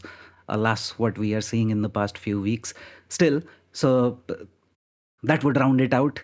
I have been through thick and thin, and this is the reason why I still am a flat earther, and I say it with conviction, because I have this narrative which I get to hear on Flat Earth Debate and used to hear on Globebusters. I'm sorry, Ballbusters. How can I fuck it up? I'm done. Thank you, Nathan. My pleasure. Go ahead, one deck. I'm just saying, just a quickie. My road in was also the Anunnaki. I've been looking into that for some time, and it blew me away when I stumbled across this information of the Anunnaki coming to Earth, the gold and the sources that they need, and then changing the DNA of ape-like creatures into humans, and returning supposedly on the red planet Nibiru, and it got to me in such a way that it was really like it was really overpowered me, and I couldn't believe. And there was carvings on cave walls about this, and so it's obviously true. All this had happened. It just been concealed to us, and I couldn't believe that I've only just found this out. Was blown away. It blew me away. So I was having the conversation with someone about this one day, saying how much it was freaking me out a little bit, this information, and I couldn't, I found it extraordinary, interesting, and I just wanted to know more and more about it. And I was telling somebody, and they said, if you think that's bad, there's people who actually believe the Earth is flat. So I had a little chuckle to myself about when the person said that. And it was a telephone conversation. I put the phone down, and no word of a lie, after thinking about that, within about 5 or 10 minutes, this flat Earth had stayed in my mind. And I started thinking about probably things that I'd looked at previously. I always like looking at the sun, the moon, the stars, the constellations. And something just hit home with me. And I thought, the Earth is flat. There's no doubt about it. I didn't have any proof then. I was a flat Earth believer with nothing at all to go off. And that was also my road in. Now, that blew the Anunnaki story a little bit out of way as I got into the flat Earth with the outer space and the planets. But then just sort of getting into the flat Earth, I call it an arena or discussion or whatever you want to call it. I was still into this Anunnaki, but I then convinced myself that they didn't necessarily come from a red planet up in space. They'd come from outer lands and ponds further out than the ice wall, and they might still be there. We're all laughing just for the audience's benefit. The reason we're laughing this up is because the tale of a road into flat Earth is paved with what we call the Feast of Nonsense rhetoric. So when we talk about ice walls and puddles, and this is stuff that's unprovable, but sort of seeded into the discussion so that we regurgitate it and then are easily ridiculed for it. So that's the reason why it gets a chuckle from us when we regale an audience with our paths into these subjects. We know what the Feast of Nonsense is now and can retrospectively laugh about it when we regale an audience with the story that brought us to where we are now, right? Yep. I can't believe that. So the last two guys, Flat Earther and One Deck, just proved our point. I didn't need them to. I knew that was going to be the case. I did 100 interviews with people. And the very first question, I said this at the beginning of the show, that I asked on Flat Earth UK was, how did you find out Earth is flat? Then I'd find out when they found that out. And like at the beginning of the show when we were talking to Jardo about his foray into it, a lot earlier than all of us, I might add, you go, well, what was it that gets you into the subject? And 99 times out of 100, it's a route in through conspiratorial means, leaving us as easy targets to be ridiculed, so that we can be character assassinated. Yep. Who's next? Yep. And I have to add to One Deck's point that in 23rd September 2017, I was actually out there looking into the sky for the 10th planet, because that would be a sign for the end of the world. And by November of 2017, I was a flat earther. So that's how from 2017, it's been a long time, 8 years almost, more than 8 years. So yeah, really looking into the sky with all your conviction that whatever I have researched about aliens and Anunnaki and the planet X and Nibiru is going to come true on this date, and it is going to be a revelation to everyone. And from there to the realization that no, the Earth is flat, nothing is coming from outer space. Although after that, I was quick to come to Nathan Oakley and Quantum Eraser to realize not to talk about ice wall and the azimuthal equidistant map and everything. So my path has been really smooth since 2022 for the past 3 or 4 years.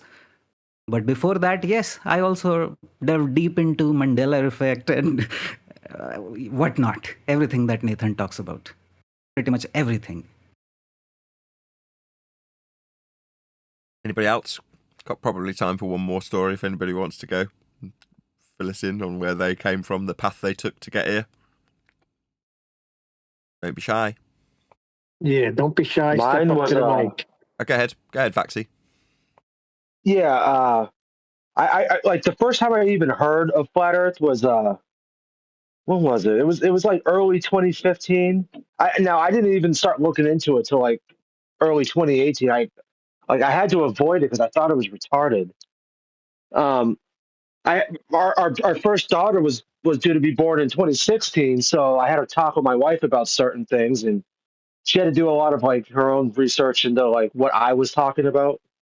I'm being vague on purpose, of course, but like it didn't matter like what subject I was looking into. Flat Earth would always be the next follow up video, and I ignored it. And I'm like, this is like I didn't understand what it meant. Like, what does flat Earth even mean? Like, it didn't make any sense. And then just one day, doing dishes or something, I was doing something in the house, and I had autoplay on my speaker. And then Eric Dubay started his 200 proof books video popped up next after what I was listening to, and then my hands are wet. I couldn't change it, so I had to listen to it for like 20 minutes, and then it kind of started. I'm like, oh, they're saying space is fake. Is essentially what I got from it. Because the biggest thing I latched onto was why satellites don't melt in the thermosphere. It's silly. It's silly thinking about it now, but like that was a big thing. I'm like, wait a second, nickel and all these metals that satellites are claimed to be made out of, and like the temperature that they're supposedly in is like 4,000 degrees. How come they aren't melting? And then I started looking into it more from there. When Okay. really all I was looking for was well, I mean that proved to me space was fake, but the real answer is the second law of thermodynamics on why space is fake. Well, the vacuum of space is fake Yeah, because well, of that. But I that's mean the that path didn't of come till like 2 years later. it's the feast of nonsense path that allows you to still assume an outer space sky vacuum, but have a description of something that takes place in, by equivalence, Narnia, not be real. So Narnia still exists, but there isn't a talking lion because lions can't talk. It seems so obvious. But you're still talking within a context of an area of volume that gas isn't filling, in a motion that's orbital, that's derived, now we know, from flat Earth measurements. So your orbital motion only exists in maths and bastardizes the original flat Earth measurements that are used to create the orbital motion. So you can't have orbital motion, but we're discussing whether or not the tin will melt in that area that isn't real. Same with, for a more easily digestible example for the audience's benefit, when you hear a flat earther saying rockets won't work in a vacuum, like, what vacuum? Yeah? So there isn't a talking lion in Narnia. There is no Narnia. There is no outer space. But suggesting that there's a dysfunction in this area that doesn't exist leaves the possibility of it being real able to be argued about by both sides. So you say rockets don't work in a vacuum. Let me show you a rocket working in a vacuum. So we're all under the misapprehension that there is an outer space sky vacuum above our head. It's just whether or not rockets work in it or not, or whether or not tin will melt. You're like, but the place isn't real. So it's set up in a way that allows you to assume that these areas are in existence while you argue about how they'd function. Space in this instance. Yeah, because my first stumble block about the whole like satellites not melting was some Glober told me, well, they got radiators inside them filled with ammonia, and that keeps them cool. I'm like, crap. Okay, never mind. And then I stepped away for a couple more weeks, but it was still like it still tickled that conspiracy bone that I already naturally had. So I started looking into it more, and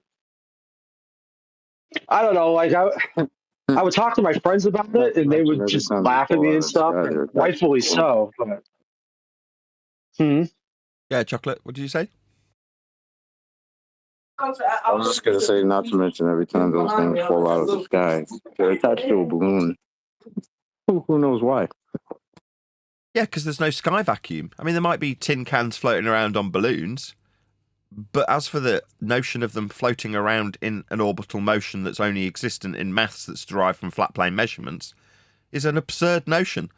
But if we can beg the question that there is actually a sky vacuum, it's just that these items don't function, someone could come along and say, no, they got radiators. All right. Okay. So there's still a sky vacuum, and you've overcome my objection to the tin can in the sky vacuum. Go ahead. They got radiators. That's great. Yeah. No, rockets do work. Look at all the mods. Good. One day. Look at all the mods. They had to do to the Hasselblad camera to take all them pictures. I mean, you've got to take that into account and argue about that for days on end, haven't you? So That's another example, isn't it? They argue about the camera. Exactly. So we argue about whether or not the Hasselblad camera works on the moon and whether or not the film would disintegrate in those conditions. And if they can demonstrate that the camera would work in those conditions, then we prove that there's an outer space sky vacuum that the gas we're breathing isn't filling. An availability of volume that, in line with natural law, second law of thermodynamics, would have the gas we're breathing dispersing into the sky vacuum. But let's just assume that there is one, in violation of natural law, and argue about the camera or the flag waving. It's like, no, in order to traverse a sky vacuum, we must first traverse it via a orbital motion that's been created with flat Earth measurements into an area that violates natural law. At which point, there's no argument to have. There is no sky vacuum above your head in violation of natural law. And what is above your head? Well, that would be an elevation with respect to sea level. So we've got a flat Earth measurement to create a flat Earth notion of an orbital motion that violates the flat measurements in maths only, that people are in? No, you can't exist in a maths that violates its own measurements. There is no outer space sky vacuum. All the measurements come from a flat plane, sea level, for altitude. Ergo, why are we arguing about whether or not a camera will work in a place that isn't real? Well, because it's conducive with the argument seeming to be a real thing. Like, there's a reason to argue about whether cameras work in a place that isn't real. Do cameras work in Narnia? Well, if we both accept that Narnia is real, I can show you that cameras definitely would work there. Narnia's out of space, by the way.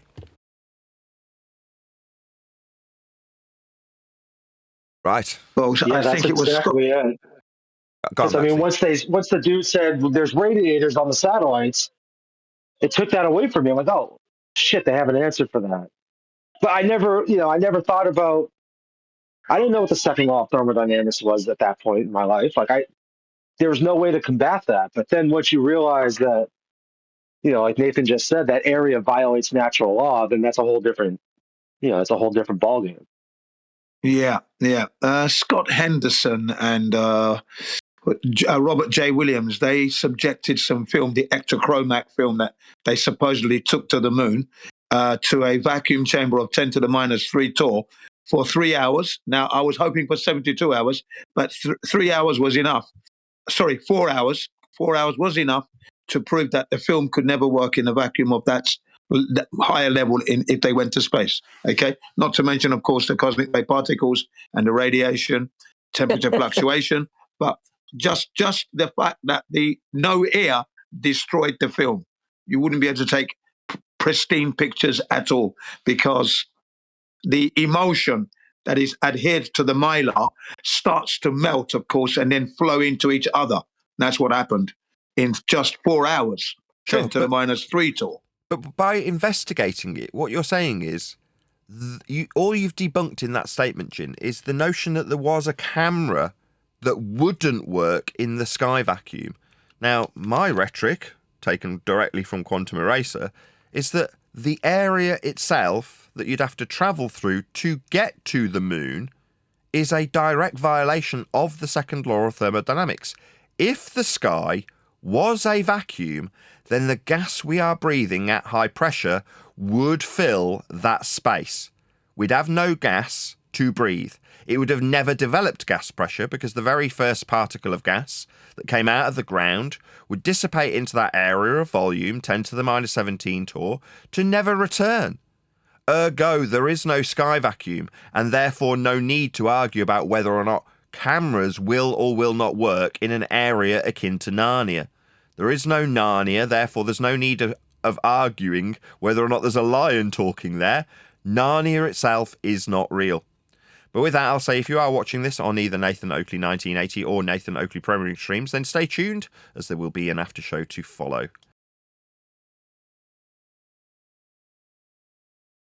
I don't even know how you got introduced, Eli. When did you come to Flat Earth? Yeah, yeah. Well, of course, I agree 100% with what Nathan has said and is saying. But who just are curious, of course. I mean, obviously, we know they didn't go, but let's build, a case, and part of that is showing that it's not possible to take film there because the place doesn't exist. But we can create what is called a vacuum, smaller levels, and look at what happens to the film at lower tall levels. I mean, it goes a long way to shutting them up completely. Jin, how did When you you tell come them to that it Flat doesn't Earth? exist and then you show them. Yeah, good. Go ahead. Jin, how did you come to Flat Earth? I never heard your story. Oh, Neil, yeah, thanks for the question. Well, basically, it was through the moon landing hoax because I've been looking into the moon landing hoax right up from 2001 to 2014, first and foremost. That's when I started to notice these flat earth videos being recommended, okay? And I thought it was ridiculous, stupid, the earth's flat, the earth's a globe, who's putting this stuff up? So I ignored it throughout 2014. And it wasn't until 2015, Boxing Day, I'd run out of moon landing hoax material. So I decided to click on one of these videos. And as I'm clicking, I'm thinking, what could I possibly learn from these bloody idiots? But let's have a look. What could they teach me? How ridiculous am I being here? Laughing as I'm clicking. And then 5 to 10 minutes in, I began to feel that, yes, I was wrong in my assessment of the globe. It's not a globe, I was in error. I just felt inadequate because I'd been doing all this research with the moon landing hoax and realized that I hadn't processed it properly. Because if they hadn't gone to the moon, they couldn't have taken pictures of the blue marble, the 1972 shot from the Apollo 17. So I said to myself, bloody hell, I suck at research. So I felt very inadequate, and that's how I got into the flat Earth. I then did 8 hours of binge watching of flat Earth material. And then on my whiteboard, because it was Boxing Day, remember, I wrote on my board, January 6th, 2016, Happy New Year, everybody, welcome back. Now, what is the shape of the Earth and how do you know? That was preparation for the new year. And then I went straight upstairs and told the family. And that's how I got into it, through the moon landing hoax. I'd done all the other conspiracies, though, during the research of moon landing hoax, 9/11s, Kennedy, Martin Luther King, Malcolm X, Robert F. Kennedy, and all the other conspiracies, that's how I got into the flat Earth. I ignored it for 1 year throughout 2014 because I thought it was ridiculous. Only to be smacked in the jaw and realize that I suck at research and I'd missed all the clues, eyes wide shut, traveling, jumping out of planes. You understand, right? And going by ship to Africa and back several times, ferry to France, ferry to Holland. Just missed all those leveled clues. Jumping out of parachutes, have sailing, mountain bike, trekking. Wait. You jumped out of planes? Yeah. So Yes, you when were I was in the seeing army. the flat Earth from a distance. You were seeing it, and you weren't putting it together, huh? Even though you were jumping out of That's planes right. and everything was flat. Yeah. And I felt completely embarrassed. That's what I mean. When I looked back, you have that epiphany in where your whole life flashes back. And my brain was trying to find curvature and it didn't find it. I just went, it's flat. Because all my history just came flooding back due to my embarrassment, because I'm thinking it is flat, but hang on a minute. And then my brain just did a rewind, as you do. And no chance of actually finding curvature. That's when I realized I was wrong. And it's an embarrassing wrong as well.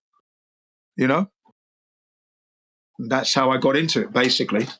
That would be 2015 Boxing Day in this very room. Yeah. Yeah, I'd been doing the moon landing stuff, and that's why I was talking about, the tests that they're done, proving that the Mylar film could never have worked in a vacuum. It's good to actually do the tests, even though we can shut them down with Narnia, as Nathan says, and that's correct. That it doesn't exist, and it's a violation of the second law of thermodynamics. That's a complete shutdown. But it's also good to show some practical visuals, and it's like a sample. Yeah. So you show them what happens to film in a vacuum chamber, which is far less than if you went to the moon. And if it's happening at 4 hours, there's the problem. It's destroyed. You can't use it. There's the problem. How could you go to it? You can't go there, can you? If you went to the moon, it wouldn't work. Leaves the impression that, well, we can still go to the moon, but the camera won't work. Do you see what I mean? It's rigged. No. Well, I see what you're coming out with there. I do get your chain of thought, but like I've said, once you've told them that it's a second law of thermodynamics, and you build on top of that, that's my approach. You tell them, of course, it doesn't exist. You can't go there, right? Now, if they're still being reluctant, then you show them. Okay, that's all. And don't tell me that I'm wrong in my methodology, because that's You're what wrong I don't in your methodology. methodology. Okay. Thank you. That's what you don't want to be doing to me, I'll tell you. Okay? I understand what you said. I understand the English language to a certain degree, and I understood what you said. And I tell people that it's a second law of thermodynamics, but I like to build it. I like to hammer them into the ground. Okay? Thank you. You're welcome. Jin, you still got a soft spot for the moon, Jin, huh? No, I've got no soft spot for the moon except for the fact that I like it. I like the way it looks in the sky. That's it. We can never go there. Never go there. We can never go there. Too much offense to and you, I'm the Jin. loudest voice for that. We can never go there. I make sure they understand they fully can't, and then I bury them with other people's hard work. You know, people have gone out there and done hard work. Let's give them a little bit of credit for the experiments, because it is interesting to see what happens to film in a vacuum. Okay?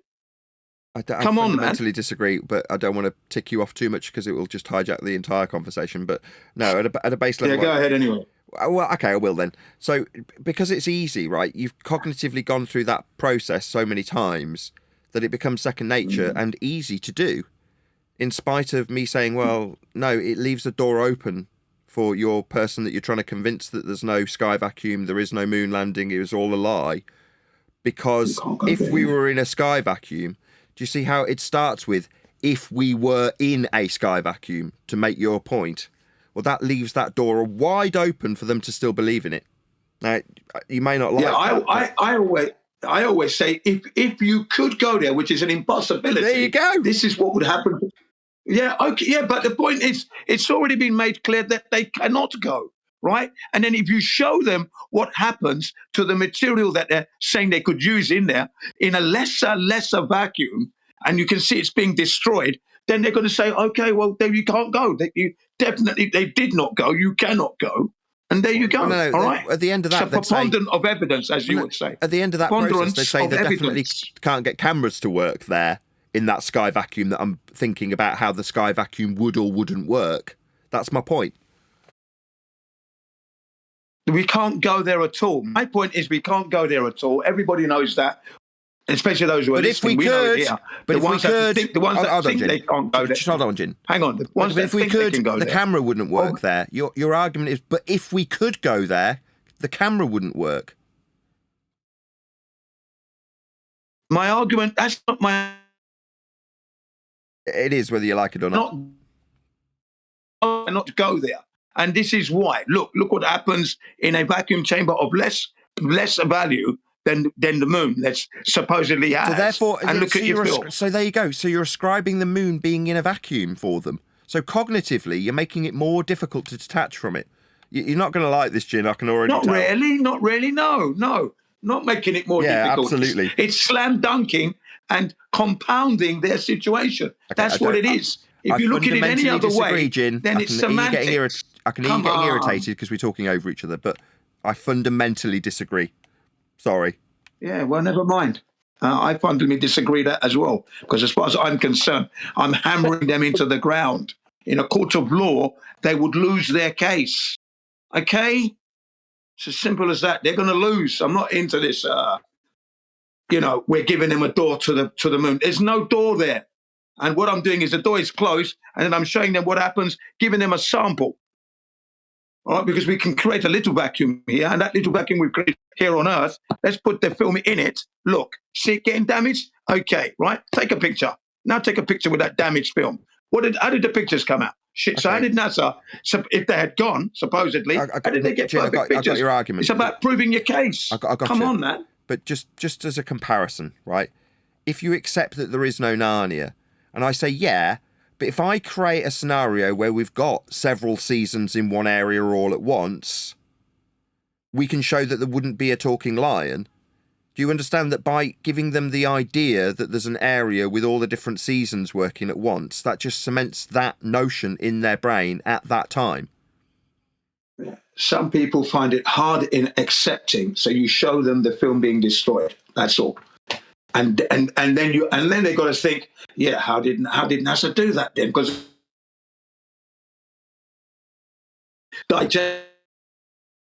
then you showed him this, and they're going to be thinking, yeah, why did NASA lie, or how could they have gone then? You understand?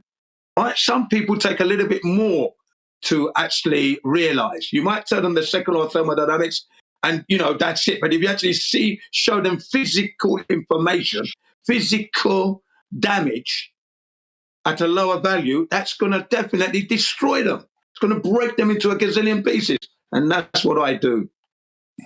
Never going to change, my friend. Never going to change. I'm always going to do that. I got to agree with Nathan here. Sorry? You can go with. I couldn't care less who you agree with. Well, I'll give you a reason why. Okay, that's fine. Listen, I understand. And you made a good point, too, when you said you came to the realization of flat Earth, and it was one of the most humbling experiences of your life. That is true.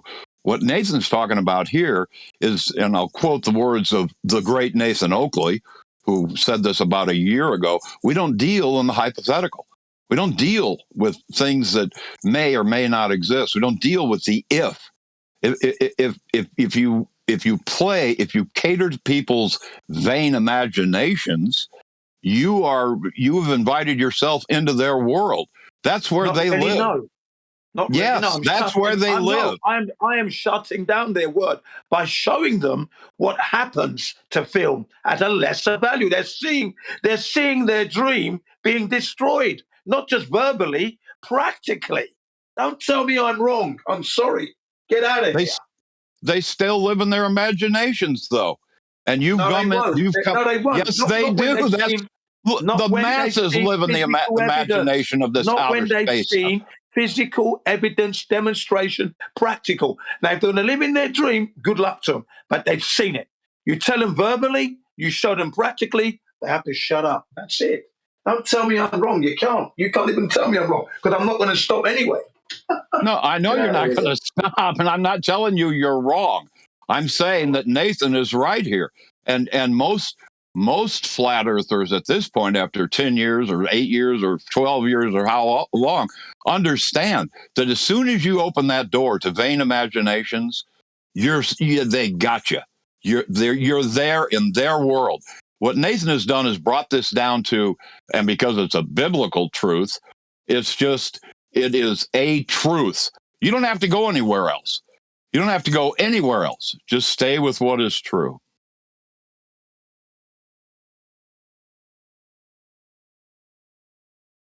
Hello? I think you've debunked a photograph taken on the moon. That's what you've done. You haven't debunked space, and therefore people still believe you can go to the moon, even if they didn't.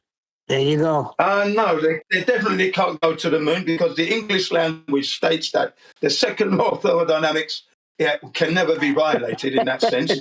And if they don't understand that, they're dumb.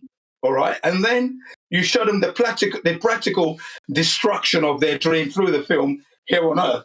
Less values and that. That's there with their cogdiz. That's all that is. I've shut the door completely and buried them with the truth. That's what I've done. Like the Hulk, pick up the rock, smash people down. There you go. Quite simple, really. I love doing that. And then you see them, they're thinking, yeah, that's right. It's impossible. Okay. And people have taken their time to prove that. Okay. And we like to give those people credit. I'm really fascinated by what a vacuum can do. I don't want to just hear about the vacuum. I'd like to see what happens. I've been well educated on the vacuum, and I like to bring that education to people who are unaware, especially those who think they can go there. Show them, tell them, and show them what happens. That shuts them up. Okay, I'm going to be doing that for a very, very long time, as long as I live. That's what I'm going to be doing. Anybody want to squabble over this or that? It's just going to get my raft. That is all you're going to get. Because my method is I'm shutting them down completely. My point is my point is this.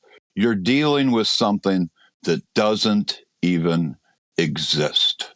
Right. Doesn't even exist. I know well, then why give it any merit? Why give it any validity or credibility? That's the point. It doesn't exist. There's enough on this static breadth realm to keep people, interested or inquisitive. Why go to a place that doesn't exist? It doesn't exist, and you can't go there. And that's what I tell them, and I show them as well. That's what I don't just tell them; I show them. And that's my methodology. That's it. That's the way it's always going to be. No one on this earth is going to change my position. Okay? All right. I understand. Thank you. Listen, I wish you well. I wish you well. You don't need to wish me well. At 63 years of age, that's my job. My heartbeat is at what? 52 beats per minute. I am very well indeed, very healthy at 63 years of age, okay? Regular exercise, clean food, clean water, good rest, lots of boundless energy. I'm very well, thank you very much. I operate under my standards. I apply my standards every time. It's always going to be like that. No one, I take what I learn from people and then apply it my way. It's how it's always going to be. Thank you. And I always give credit to all those who I learn from. Always. I know my place on this earth. I've established myself very well. Brought up 4 boys, solid boys, growing up now. Fantastic. 1 or 2 of them are following in my footsteps. They're all flat earthers. So I've been doing other things outside of this flat earth.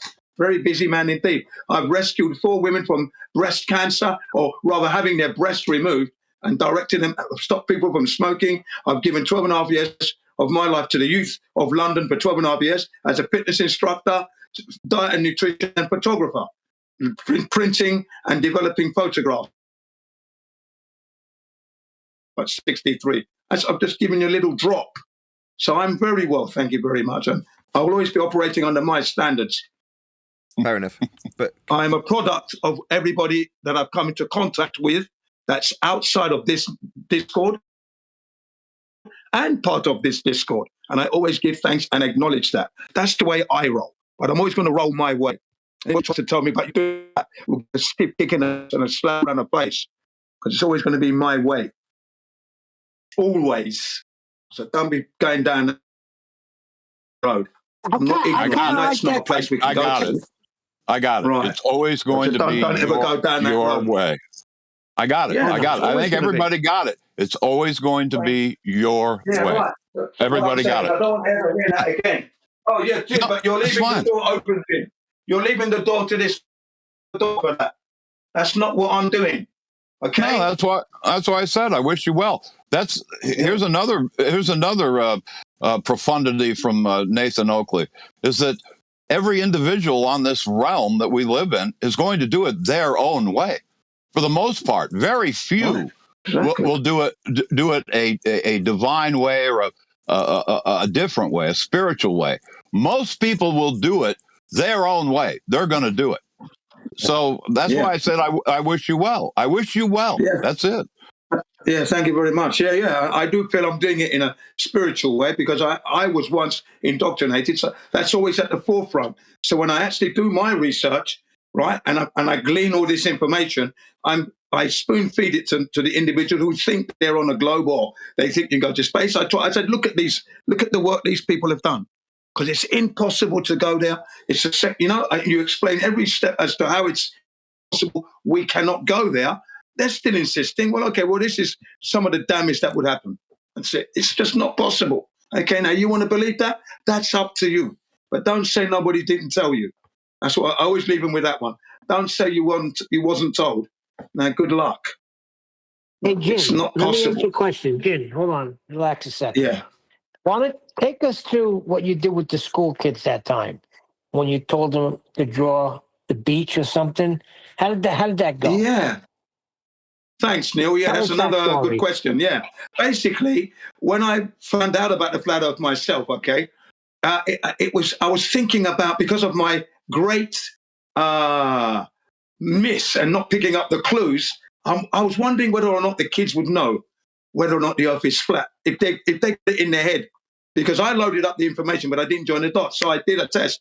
I'd gone to Hawaii. I bought 20 pens as a souvenir for the kids in the classroom, winners of this picture contest that I was doing. So I did a picture contest, and I said, okay, everybody, let's have a picture contest. You're going to draw a picture of the seaside, you know? In Japanese, we say umi, you know, the sea, yeah? Okay, the seaside, and we're going to be drawing the pictures of the people swimming in the sea, seagulls in the sky, sun, yachts, people sunbathing, anything. Get that picture up, okay? Right. So they were drawing their pictures, and Jin's on the whiteboard, right? Oh, sorry, and in this case, it was a green board, right? And I'm drawing my picture, and I drew a perfectly curved horizon, and then, you know, the yachts there, the people are swimming, seagulls. Okay, nice, right? And then whilst I was drawing, there was a little bit of sniggling and giggling going on behind me, okay? Right? And then when everybody had finished, some of the kids couldn't contain themselves, and they said, Jin Sensei, sorry what you go, yo. What they're saying is, Jin, you're wrong, you know. You're wrong because the horizon is level. And I said, are you sure? Because look at the globe on the teacher's desk. And everybody just shut up. As soon as I said, look at the globe on the teacher's desk, because the teacher was laughing as well, everybody went silent. Now, they went silent for about a minute, okay? And that's 60 seconds in a classroom, that quiet. I then began to rub out my picture. I said, you know what, everybody, you're right. Jin Sensei is wrong because the horizon is level, definitely. And I rubbed my picture out right in front of them, right? And thus I proved that the children carry a leveled horizon in their brains. They know that it's level. They've never seen a curved horizon. There you go. Now I can get on board, right? Wrong. Hold on, Jin. There's something I can get on board with. So you're saying there's an innate understanding that everybody has, that each and every one of us, and when I've interviewed people about this subject, all have the same description in their mind when they come across the subject of flat Earth. That's to say, there's a base level understanding that they just know it's flat. In other words, they didn't necessarily need proof beyond what they'd already experienced. They knew it was flat the moment it came to them in the way that it did. Yeah. So because of it being the way it's obviously observed to begin with, you don't have to know anything beyond what you've experienced to know it's flat. Yeah, that's right. The only thing is they've been educated that they're on a globe, you see. Yeah. So that's the disconnect right there. But they carry the knowledge of their experience. Remember, these are elementary school kids and junior high and high school kids, okay? That level. All of that group all knew the Earth was level because they all drew a leveled horizon. Right. Okay? And then when you point to the globe, the same reaction. They go dead quiet. It stops them in their track because they were laughing at me. Okay? Every class I did laughed at my curved horizon because it was funny, wasn't it? You know?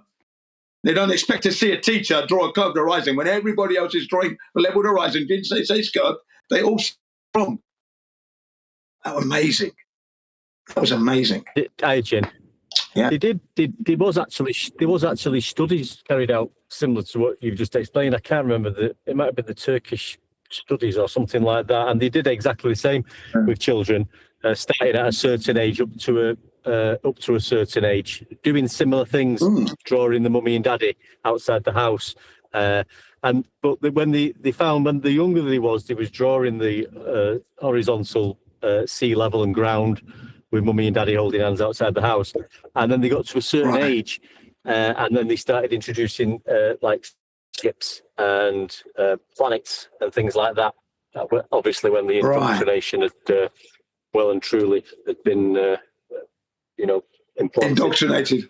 But yeah, there was studies done on this. I did post a document a while ago. It's quite a long document, but I remember you bringing it up, and I'm aware of the study as well. And it's very interesting, that psychological evaluation.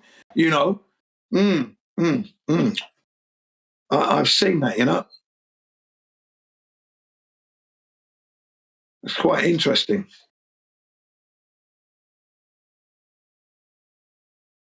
Very. At a base level, we all instinctually know Earth's flat. So it doesn't come as a shock and is easy to establish a belief in Earth being flat. But it's taken me personally 10 years to reach the point where I can say, no, I now know for sure and without a doubt Earth is flat based on how we measure Earth without exception. There's no multiple choice when it comes to measuring Earth. It just is measured flat. Yeah, absolutely. That's it. There's no doubt about it. No confusion. As sure as I need air to breathe. See, and that tells you that, you know, the power of the knowledge one carries. It's already evident in your own brain, your own experience is everything is level. You don't live on a ball Earth. It's not in the brain. It's not there. It's just these silly little globes and a few words from the teacher that you carry. But your actual physical experience, it's not on a globe. And everybody knows that. It's just that, oh, well, everybody's experiencing it. They're not knowing it because they've been indoctrinated. So they're not tapping into that properly. It's only when they start to question. Yeah. And then, you know, that silence was very noisy, that silence, 1 minute or so. You know, people were just like thinking it over, hands on their chin. One was scratching their head, people with their heads down as they're thinking. They're looking at the globe, you know, and a minute is a long time of silence in a classroom. That was noisy for all the time, yeah? So, yeah. You ever think about Then making that a video, mine out. Jim? That would be a good video. Sorry? You ever think about making that a video? Just reenacting it and making a video on it? Putting it out as like a short? Yeah. Yeah, it's a good idea, yeah, yeah. I also looked on the internet as well, yeah, at children's images of the seaside, and you see that it's all level, all horizon. I actually did a little research into children's images, paintings and that, and it's all level, all of them. You know, and that's, you know, then I thought, okay, let me go and do this at the school. Go ahead. It's funny, Jim. Sometimes when I'm having a little banter with the Globers, when I'm having a bit of banter with them, I'll ask them to, draw me a picture of sea level, and none of them ever do. There you go. Yeah, of course not. But say, back to your other point, though. Like, yeah. Hold on, Jim. Just back to your other point and what Nathan was saying. It's embedded in you, and you instinctively just know that the Earth's flat. I don't think you was here when I told my story about leading into flat Earth and the Anunnaki and blah, blah, blah, blah. But I had a phone call with somebody, and they said, well, you wouldn't believe people think the Earth is flat. And that is what happened to me almost instinctively. I thought, well, yeah, it is flat. And the penny just dropped instantly, because everything I've ever been involved with, or how I've lived my life and dealt with this place, has been on a flat Earth, and like everybody. But that's what happened. I've always known it. Everybody's always known it. But the penny just needs to drop downwards. Yeah, I can't say I've always known it. I cannot say that. I've experienced it without knowing. That's my perfect position there. Is that I've experienced the flat Earth without knowing or realizing it. Yeah, but it only took 5 minutes for me to know that I was in error. Because, like I said, the brain does its magic where it can rewind your life, because you're instantly searching now. As soon as you hear the word COVID, so your brain just rewinds, and there was nothing there. And when I say rewind, now I'm looking at my experience in nature, of course, and that's military training, camping, traveling around the world, walking in forests in Africa, okay? And nothing came up as curvature. And then the word flat just came to my head. It's flat. Crap. You know, I said poo-poo, crap, it's flat. Wow, I've been in error. What have I been doing all my life? That's what I asked myself instantly. What have I been doing? I've been walking around blind, eyes wide shut. What the hell? Wow. And then I said to myself, I suck at research, because I'm looking at all those 14 years of research, and I still didn't clock it after 14 years. What a fool. You see? That's why I get frustrated when people tell me on a globe, this is what you'll see. I'm like, you have never been on a globe. All your observations and experience have been on a flat Earth. So don't tell me what something would look like on a globe. Yeah, I've got your back on that one as well, Neil. Absolutely correct. And then people say everybody knows it's a globe. I said, no, they don't know it's a globe, because they haven't gone out to investigate it. Right? They don't even know the model. So they believe it's a globe, yes. They know it's a globe? No, nobody knows. It's not a globe. So nobody knows it's a globe. The Earth is not a globe. Nobody knows that. Nobody. Yeah, I'm like you, Neil. I get On the very other side, annoyed. on the other side of that, Neil, they do tell you, because they'll how it looks like on a globe, because they'll tell you it's too biggy, too flatty, and then they'll give you refraction to make it too biggy, too flatty. So their globe does look flat to them too. Yeah, so the Earth is flat then. Thank you. If you're saying it looks Very flat, good, it's so Jen. big it looks like it's a flat Earth. Silly asses. Yeah, they talk themselves into trouble all the time because it's hard. It's hard to make something that doesn't exist to exist. Very difficult to bring that. They can't do it. So they're going to have to lie to keep it alive, and that's where we shoot it down. When you build upon a false premise, as they say in the court of law, whatever you build upon a false premise, it all has to be seen as null and void. Everything. You haven't established that the Earth is a globe. So whatever you build is of no use. Jen, you said they don't even know their own model, right? With that model word. I ain't going to debate about that. But what they're saying now is, I heard a few ballers saying this, and I'm like shaking my head because I was just listening to them. And they were saying, yeah, maybe we got it wrong. It could be a lot bigger. You know, when they're talking about measurements, it could be a lot bigger than what we think it is. So they don't even understand what implications that causes. Well, yeah. Yeah. Stupid, isn't it? All the math. Best you debunked the radius, right? You said that. Who came out with that cracker? Best you debunked the radius. Yeah, that's what they're saying. Go. Yeah. They're desperate. They're desperate, man. Let me ask Jen a question real quick. Everything. No, but see, everything relies on that 3959. They can't make it bigger or smaller. Yeah. Hold on a second. It goes down like a... Hold on, Jin. Go ahead, fisherman in a box. Sorry, someone had a question for me, yeah? Sorry. Yeah, I wanted to see. You said you were giving this presentation with the curved sea level to the children. I'm assuming this was in a school system. Was that correct? That was correct. Yes, it was in a school system. I was a guest English teacher. Okay, that's what because I'm in Japan here and I'm teaching English in a Japanese school. Okay, so elementary school, junior high school. Yeah, in Japan. In Japan, yeah. I'm currently talking to in Japan right now. Okay, very good. How was it received by the administrators, the teachers, the people who hired you or booked you? How was it received by them? Since it obviously went in mass contradiction to what the consensus, the worldview of the Earth being a ball is. How was it received by the authorities, those away from the children? How was that? How was your presentation received by those people? Okay, a great question. What happened was this. We had the education board come to watch my lessons. That's what they came to do. And they lined up at the back of the classroom watching my lesson. And I carried on as normal. Okay.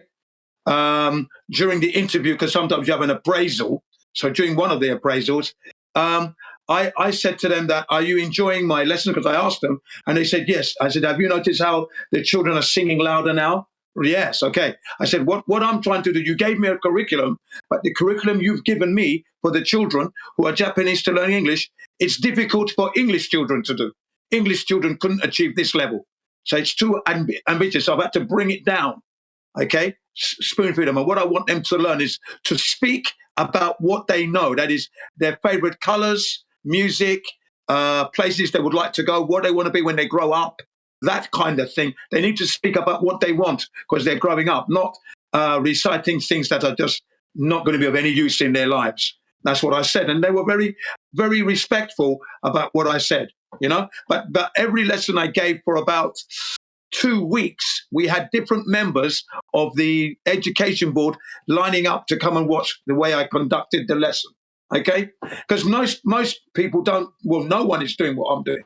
I said, I want to give you the experience that I had in England when I was growing up. This is the standard. You've asked me to bring English. I cannot do Japanese English. That's what I told them. I can't do that. I'm not Japanese and it's not English. So if you want me to teach English, this is how we're going to do it the English way. And that's what I did. Okay. So you got no. Okay, thank you, and thank you for sharing that. But you got no pushback at all. Nobody pulled you aside and said, "This isn't what we teach here. This is craziness. This is the same old flat Earth enigma that goes along with that kind of labeling." You got zero pushback. I got zero. What I got was this. One of the teachers, because I ejected one or two kids who were disturbance in the class, and when you have children who are disturbing the class, everyone gets distracted, and I can't deliver the product, the English lesson. So I ejected a few kids out of the class.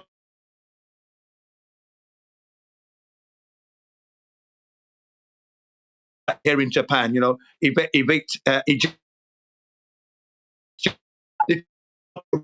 England, what happens is that when children are troublesome, we notify the parents, and if it persists, we visit the parents. We go to the house. Maybe there's trouble drug using or something in the house. Something's gone wrong because the children are behaving antisocial in a place where we all have to be social. And the classroom is set up conducive for everyone to be social and enjoy together. Now, if children can't get into that, then there's something wrong at home. Okay?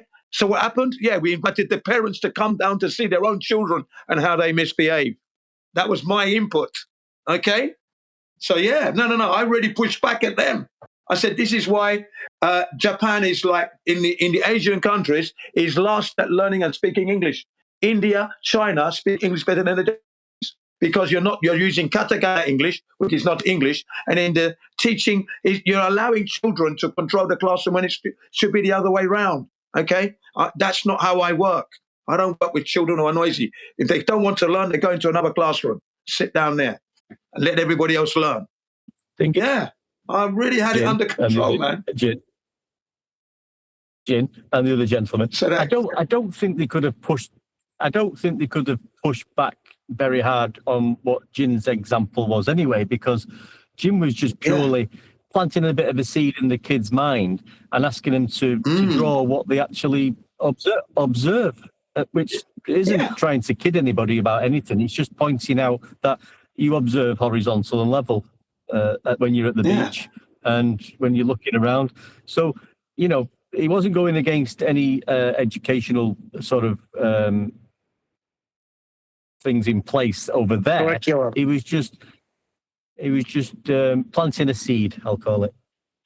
That's right, and using the curriculum in the right way, basically, because you're giving the children freedom to express themselves, and then those who express themselves the best would win a pen that came from Hawaii, and those who are the what do you call them, the runners-up, got snacks from Hawaii, from around the world. That's what I gave the kids. So the lessons went well, noiseless lessons in the school because the children were free to express themselves as children want to be. That's how it was for me anyway. I thoroughly enjoyed it. They enjoyed it as well, and the teachers thanked me. They invited me to join in the fire drills and all this other stuff. I had a good time with it. I thoroughly enjoy it. They can only draw what they observe. If the kid would have drew what you drew, Jin, then there would have been something obviously wrong. So they have to stay true to what they observe. When they go to the beach, this is what they see. And it'll be horizontal. Yeah. And all the while, Jin Sensei's got the Dare to Research Flat Earth T-shirt on. We know the UN flag one. That's why I had that one on. And then another time would be the azimuthal equidistant map, with the ocean and the ice. I wore that because that's what was going on back in 2016. I got those from Amazon online. And my friend from England sent it to me, actually. And I sent to him Japanese tea and tea set. So we had a nice swap. And I was really enjoying wearing my T-shirt. Loved it. Okay, so I didn't say the Earth is flat to them, and I never mentioned the word flat Earth at all. But I had the T-shirt that was mentioning it. I didn't say it out of my mouth. Did you see what I mean? So I was very careful in that sense. But you can't stop me from wearing the clothes. Very clever. Yeah, absolutely. Very clever. Maybe I can get an amen from Neil on this, because here in the educational system in the United States of America, and I'm an old guy, I've even got a few years over on you there, Mr. 63. Okay.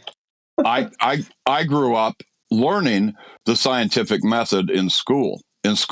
I grew up learning in elementary school. I grew up learning geography and geometry and how to measure things and trigonometry in eighth grade and in high school.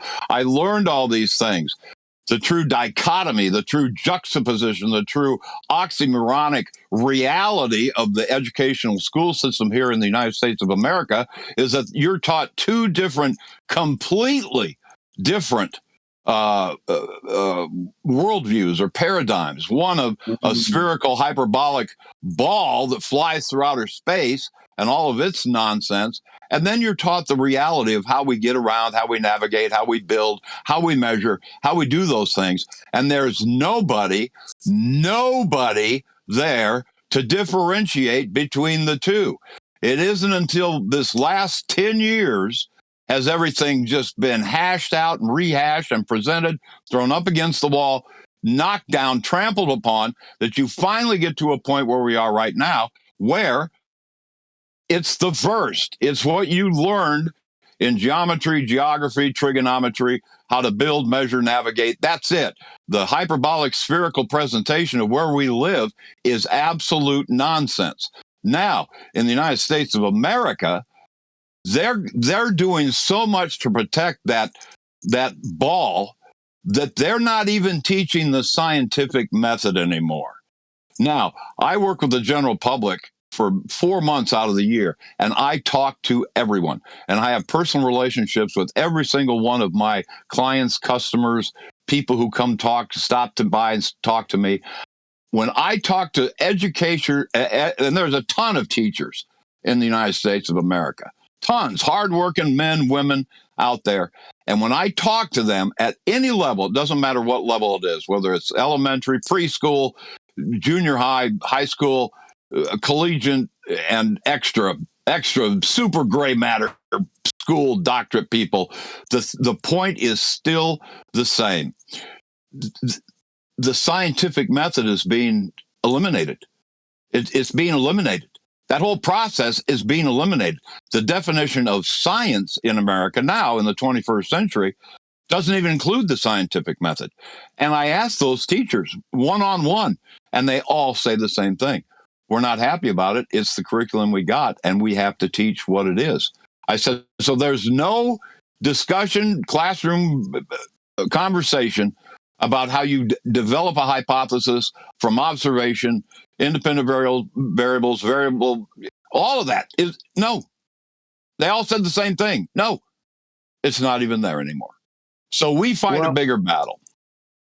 Well, yeah, exactly. And the thing is, right, what you're saying is very powerful, because if you go back to 1985 or thereabouts, you have Carl Sagan, who was in one of his last interviews, okay, before he passed away because of cancer, of course. But he stated that he was concerned about science because no one's adhering to, the scientific method was being dropped, he said. Standards are dropping, he was saying, in a roundabout way. And it's easy to get bamboozled. Science has become a religion, is what he said. And it's easy to be bamboozled. And if you are carrying a belief without confirmation or validation, that would be a mistake, he said. He was worried about who's going to be teaching the scientific method. That's what he asked. Okay, because back then in 1985, it was already starting to not be taught. Do you understand? In certain areas. Okay, so what he said is quite powerful. You know, he'd be turning in his grave now. Carl Sagan. And this is a man who is an astronomer, right? And as we all know, astronomy is not a science, but yet he was concerned about the scientific method, which he doesn't use in his field. Isn't that not amazing? Well, it shows how dense, thick, stupid the masses are. We're all saying the same thing. We all know innately what the truth is. We all know what the truth is. But when you live in that world of imagination, if you could knock that globe off of that kindergarten teacher's desk and never have to deal with it, it would be a good education that you could glean to learn how to build, learn how to navigate, how to get around, how to measure things, that would be great. But it's that ball out there that keeps getting in the way every single time. It's the ball that's making the rules. It's the ball that motivates Hollywood. It's the ball that motivates literature. It's the ball. It's the ball. It's the ball. It never ends. It never ends. And now, moving forward, it's got to end. It has got to end if people want to come to the truth, to see the light. Yeah. For me, as a Christian, it's very easy. As a follower of Christ, and this was a great show today, by the way, Nathan. This was just great how people came in, and I was taking notes left and right. When most people came in, whether it's 212 or 14 or 15 or 16 or 17 or 18, even up until about 18, you know, when I came in, I was researching Tesla. I had hip surgery and I had to recover, and I thought, well, I'm going to be in bed for 30 days, so I want to learn something. I'm researching Tesla. This is late 2016, early January 2017, and while I'm researching Tesla, and of course I used the internet and YouTube. At that time in early 2017, you would get the viable, what we considered viable back then, flat Earth researchers. You would get Dubé, you would get Mark Sargent, you would get all these guys, these headliners at the time. And I thought the same thing. Why am I getting this? I don't want this. I don't want this. I don't want this. I don't want this. Well, after 10 days, I was like, well, how does this stack up against what the Word of God says, what the Bible says? Some sort of measure of authoritative text. What does it say? I was a backslidden, lukewarm Christian. I wanted to know what the good book said about this ball and this flat earth. And let me tell you what, that's the most humbling experience in the world when you find out there's nothing in the Bible about a ball or a globe or spinning or rotating or tilting or orbiting. Nothing in there. Now, when you put those two together, that's an epiphany. That changed my world paradigm. Listen, when I was a young man, my first international show business gig was in Australia for 7 months at the 88 Expo in Brisbane, Australia. I had a 6-month-old baby and my wife with me on the plane, traveling from East Tennessee all the way over to Sydney and then up to Brisbane. And we have multiple stops, one in Chicago, one in LA, one in Honolulu, one in Auckland, New Zealand, then finally in Australia. We didn't get off the plane. We got off the plane in Hawaii, and then we didn't get off the plane in Auckland. But then in Australia, when we finally arrived at our final destination, I'm a grown man. I know right from wrong. I know up from down. And in my mind, I said, as I got off the plane and stepped on Australian dirt for the first time, am I going to be upside down? And that was a viable thought in my head. I didn't know what to expect. So this hook turns and circles back all the way to, jumping into people's vain imaginations and living there, giving them a foothold or a stranglehold or a stronghold there. You can't. Because I was a grown man. I should have known. I had all these questions. I knew in my heart that the world wasn't a ball. I knew it, but I didn't know it. Or maybe I should say I believed it, but I didn't know it. And then when I stepped off the plane and I'm on dirt, I laughed. I absolutely laughed. And I thought, oh my God. Now that was in 88. I got to wait, to 98, to 08, to 2018 to come to the truth of, dummy, you flew in a straight line a long way from point A to point B. That's it. Yeah. But I was tricked. And my point is, if we have missions, it's just this.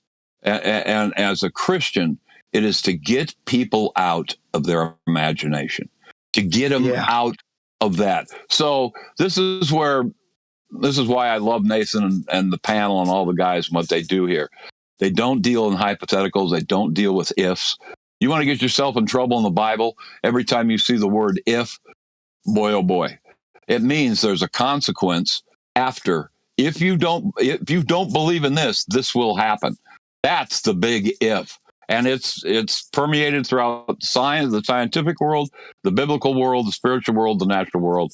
And it's a spiritual battle, but it comes with a lot of tricks and snares and all that stuff. So thank you for letting me ramble there, but I appreciate it.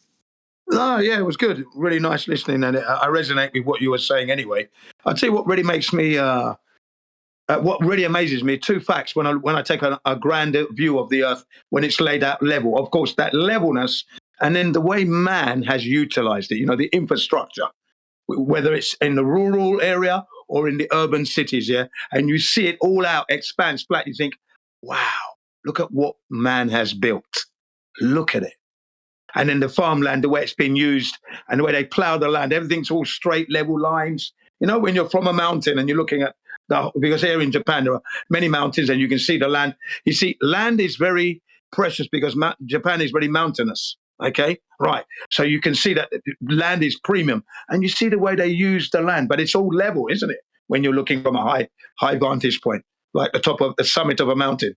And it just amazes me, wherever I've been around the world and where I grew up, even in England, because I've seen England from high towers, not realizing it's flat. You see what I mean? I can go back in my memory and go to where I've been in high tower buildings, delivering to insurance companies and that. Okay, and I'm looking out the window and I can see the whole of central London, right the way down to the Tower of London, for example.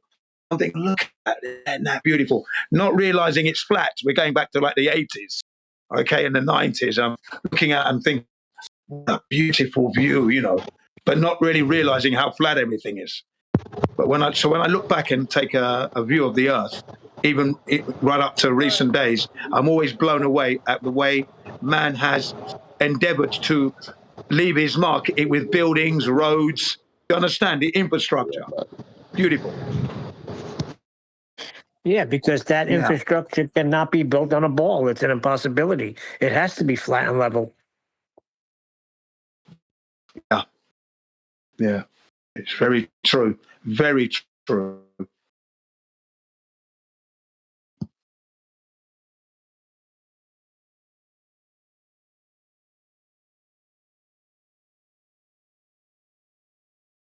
Yeah. Well, it Short also live could be the the one globe. world religion too.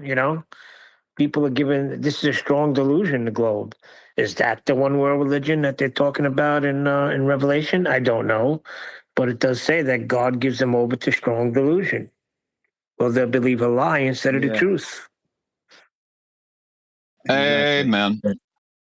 Amen. Usually we say, long live the flat earth. Short live the globe. Short live the globe. Well, in the scheme of what do you mean? It's been living for thousands of years. I was going to say, in the scheme of their timeline, the globe is very short-lived. Yeah, that's true. Yeah. Yeah. They just tell us everybody short-lived. It never existed.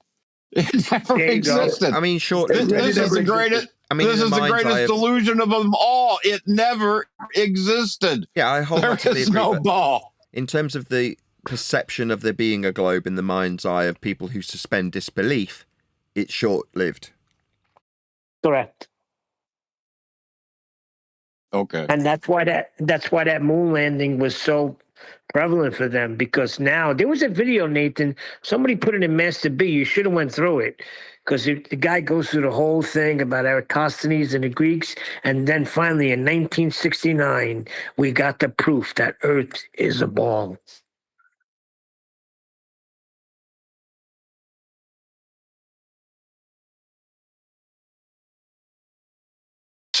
Sounds like a is it? What's his name? McKeegan story, the photographer, Glober. I don't know who it is, Sounds but like he something takes he you would through present. it, and then the confirmation was 1969 when they went to the moon, and on their journey they saw this beautiful blue marble. That was it. That was the confirmation. That's what they needed to be done. And then it was affirmed in everybody that this is a true event. It happened. America is the first people to land on the moon. Yeah. Here's an interesting side note to that too, Neil. When I was researching the Kubrick's 2001 Space Odyssey, I found the directors and producers cut as to how they made the motion picture and all the techniques they used in it in the development and what they were able to do with high speed film and all sorts of, at the time it came out in 1969. But prior to that, and I still use this little soundbite as part of what I do on my channel, is that, and this is one of the producers of the motion picture saying, at this time, right, in pre-production in 1967, 68, they didn't know what the Earth looked like. So it all had to be imagined.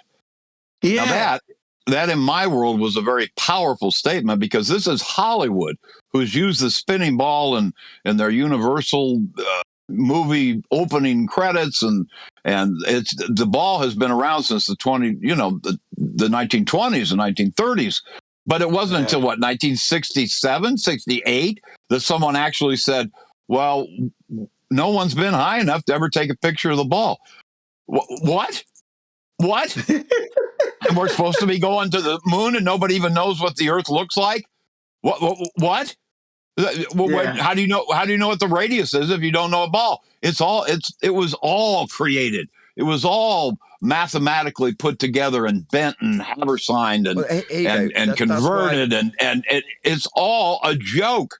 That's why I was having to go at Jin. Right? So if you take that narrative of the moon landing specifically, what's the purpose? Is it to get men on the moon? Not really. The main purpose is to fulfill what you've just described as a lacking aspect of heliocentrism. You don't have any images of the ball. So Bart Sabrell and his coverage of this is where you get that exposure of what's the actual purpose of lying about going to the moon's surface. Well, so that halfway there they can turn around and take a picture of the Earth from space. Now, so long as you argue within the context of Earth and a sky vacuum, and how the camera on the moon doesn't work, it still leaves the perception of, well, we've still got a picture of Earth from space, right?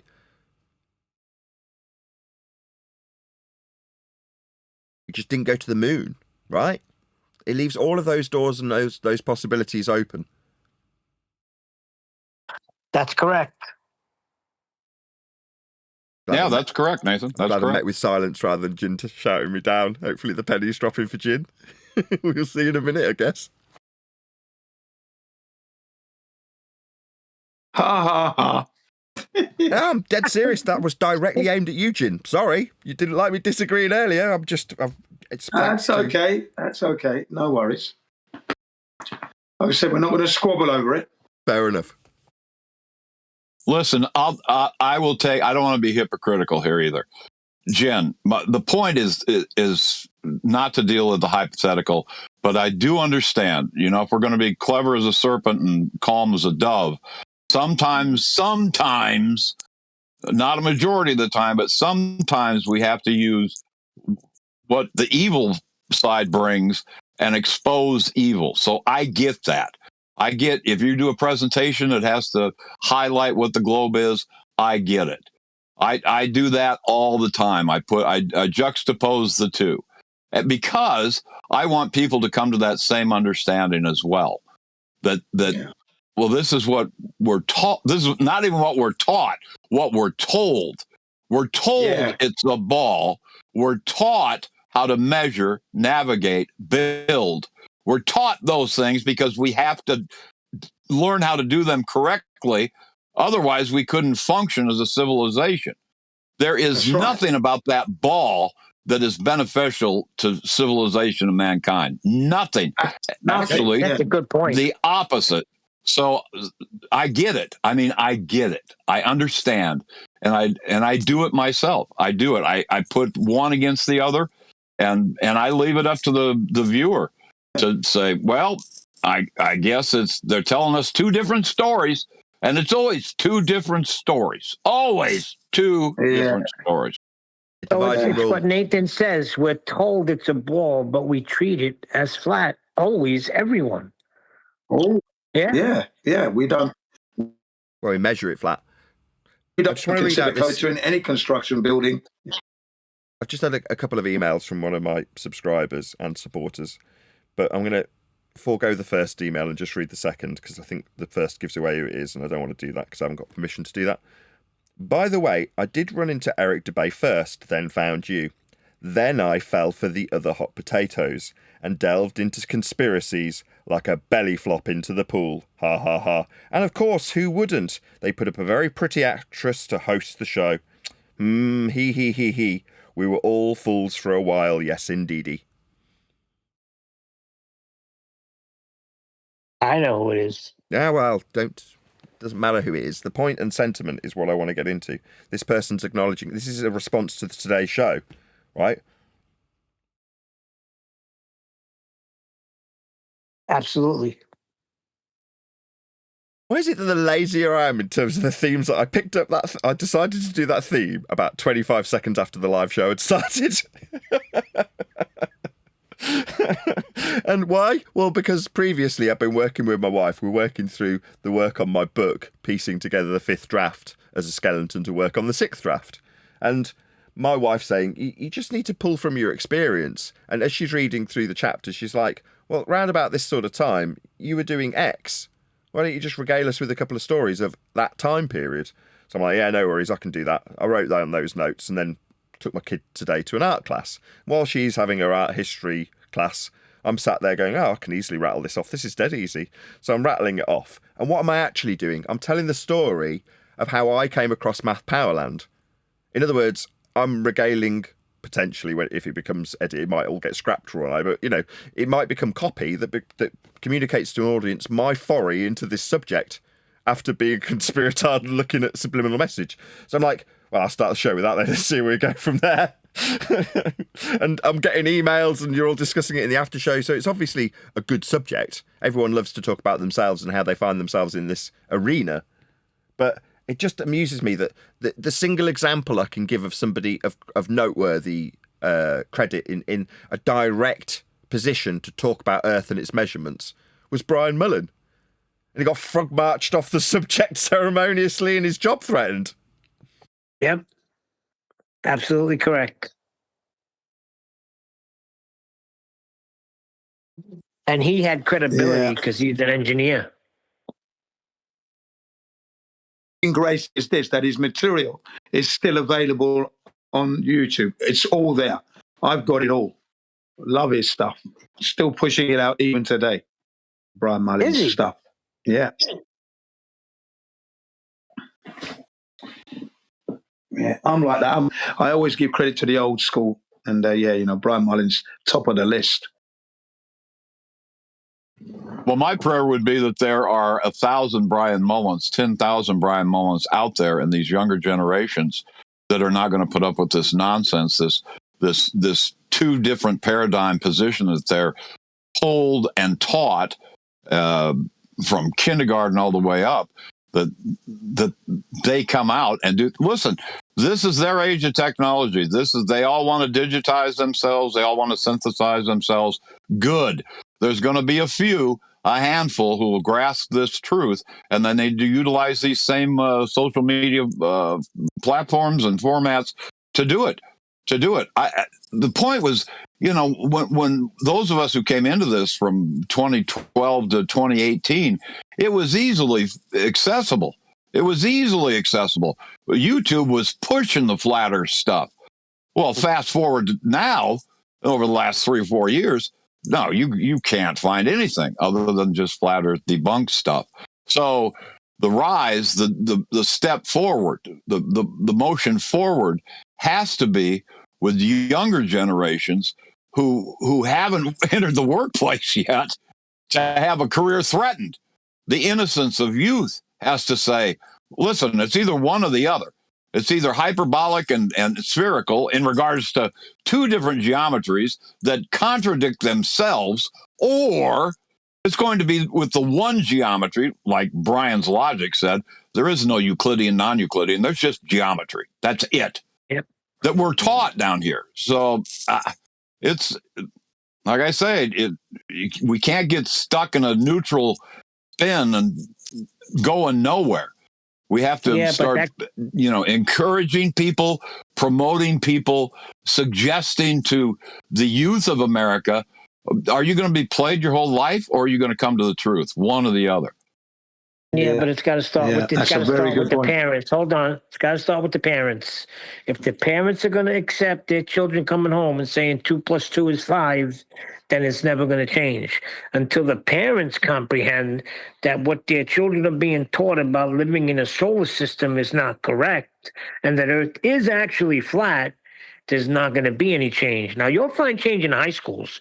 You go probably 7th grade through high school and just ask the kids right there, what do you think? Is the Earth flat? Most of them will tell you, yeah, we know it's flat.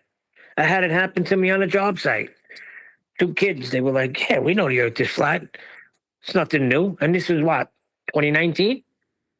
So it's out there more than you think. Yeah. Round of applause for that statement you made there, Neil. Absolutely correct. So there's in the textbook we got here, states that 80% of the child's education is coming from the house, right? So that, and people don't realize how much, education from home plays a part in children's lives. And for me, with my kids, as soon as I learned that the earth was indeed been, misinformed, I was up there like a shot after 8 hours of watching flat earth videos. And like I said, I prepared my lesson and I just went straight upstairs, told the kids and informed them. The wife didn't get on board until 8 years later because she didn't think it was important and she wasn't interested, and that's fine. The truth is the truth, and I want to make sure that the children knew, and they knew. They knew it 100%. They know it today. So there we are. And, as soon as you know, you let them know. And that's key. Well, we have to get them to realize that. Go ahead. Yeah. So it's very important. I was just saying we got to get them to realize that. All right. You go first, Jen. No, you go first. Sorry. Okay. What we got to get them to realize is that in this belief system, they actually think that we're floating around and there's soil in the sky. Now, when you make it that obvious and that ridiculous, maybe they'll realize that, wait a second. Yeah. In this paradigm that they're teaching my children in school, they got soil in the sky. And I'm part of a solar system when actually I'm in the basement here and I'm just looking up at everything. Well, yeah. You see, because my second son said that, Daddy, does that mean that rocks are coming from the sky? I said, no, they've never done that. And that was what I was always worried about that. Before I realized all this flat earth stuff, I was always worried about meteorites landing on Earth and killing everybody, right? So when you hear the observatories have found a rock that is earthbound, you think, wow, they're doing a great job. You're working, you hear the news, you think, well done, guys, well done, keeping us safe. That's what I used to think. I mean, bloody waste of money. There's no rock's going to come and hit us. Well, you shouldn't wasting the money again. If there ever was, I mean, what we could do is send some miners to the rock through a sky vacuum, get them to drill down and drop a nuclear weapon in it, and then blow it up from within, and all of the little pieces would just vaporize. Oh, Armageddon. No, Deep Impact too. There's 2 movies, Armageddon they and did Deep that, Impact. didn't they? Armageddon, Bruce Willis. I like the Deep Impact. Don't want to close my eyes. Sorry, Neil. I like the Deep Impact one because he goes searching for who Ellie is, extension level event, and she comes across how the dinosaurs became extinct, from that meteor from the sky.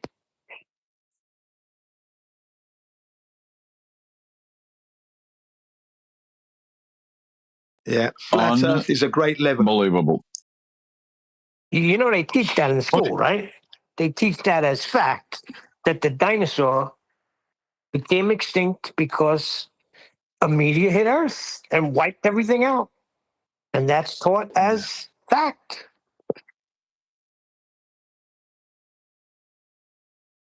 in 2013, here in Japan, it came out in the news that they found a miniature T-Rex here in Japan, okay? And this is in 2013, so I'm not into the flat earth by this time yet. 2013, okay? And I went, hang on a second, that doesn't sound right. Now, my first instinct was, Japan is trying to make money from the dinosaur industry. That's what I thought, because how did it get to Japan? Japan's a volcanic islands. They came from the sea. How would these dinosaurs get here? How? No, that's not true. Dinosaurs mainland. That's what I said. Japan is lying here. They're trying to make money. 2 years later, flat Earth, 2016, Eric Dubé's dinosaurs never existed. I went, yeah, I knew there was something up. Wow. Well, how do they wow kids, right? They wow kids with dinosaurs and space. Yeah. And now you have dinosaurs in space. Yeah. I never took my kids to the dinosaur museums. Never took them there. Never got them dinosaur print pajamas or duvets or any of that stuff. Nothing. I was big into it as a kid. I made my cousin Connie. My brother I was about 7 years old, and my cousin Connie, she was, my mother's age. She was my cousin. She said she'll take me to the Museum of Natural History someday. So, hey, this was, I think, Friday night. Sunday morning came, I was calling her up. Cousin Connie, you told me you're going to take me to the Museum of Natural History. He's like, Neil, it's Sunday. I said, yeah, you said Sunday. I thought she said Sunday, but she took us, and that was a grand experience. I was big into the dinosaurs. I mean, come on. Big dinosaur, Godzilla. That's what they do. They indoctrinate you at an early age. Space and dinosaurs. That was one of the few things my wife actually got involved with me.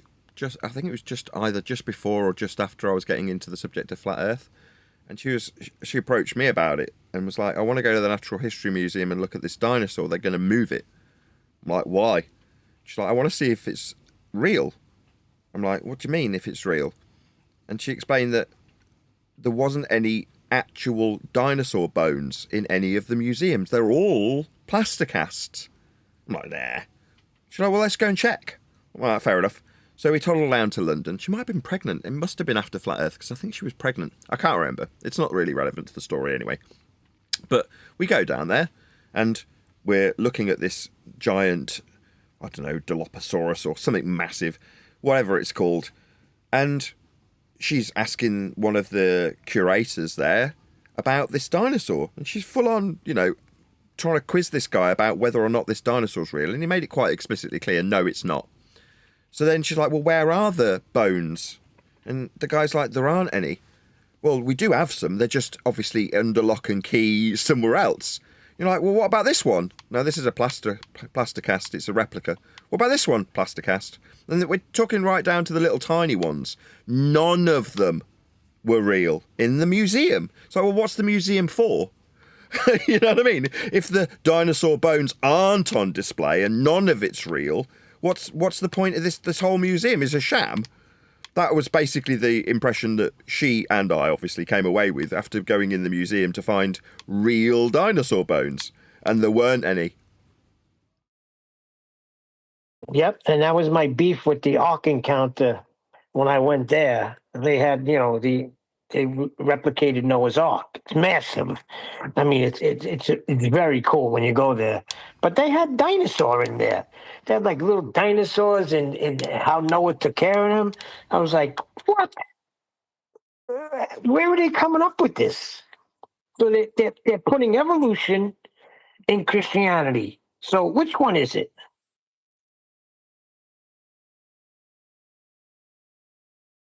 Yeah, I did a similar thing, Nathan, with my brothers in 1988. We got on our mountain bikes. We were living in Highgate at the time. We cycled from Highgate to the Science Museum and the Natural History Museum. And we laughed at the dinosaurs. We knew it wasn't real because they didn't feel like real bone. The signs say don't touch, but you can't resist. So you touch it, and we just said, this is fake, isn't it? We're knocking it, and I said, doesn't feel like real bone. Doesn't sound like bone, does it? No, it's just real. Look at this place, We just laughed, We kind of like discovered that it was all, like you said, now, plaster right? cast. So like plastic. Yeah, go ahead. Well, no, the new dinosaur now, they have feathers. Well, yeah. What was it? National Geographic had to apologize, remember? For what they called the missing link. Archaeoraptor, it was called. Archaeoraptor, the missing link where the dinosaurs transition into birds. And it was all constructed from different bones from different birds. And the Chinese guy who did it had to apologize, and National Geographic had to apologize as well, because they put it up as the missing link, didn't they? Do you remember that one? Anyone? I don't remember that, but that sounds about right. But that's true with all of the whole narrative and whole story. I mean, I remember JLB doing a whole expose on it and looking for I can't remember what they call them now, the dino archetypes or something like that. And, you know, they're somewhere right in the middle of nowhere. And it's just a whole nonsense narrative that goes along with these dinosaurs that basically have no actual evidence to show that they were ever real, or there's none in the museums. Like I say, they're all claimed to be under lock and key. And when you actually get to one that's claimed to be proving they're real, they don't. Yeah. In the movie Don't Look Up, if you remember that movie, at the end, they get eaten by dinosaur, but they got feathers now.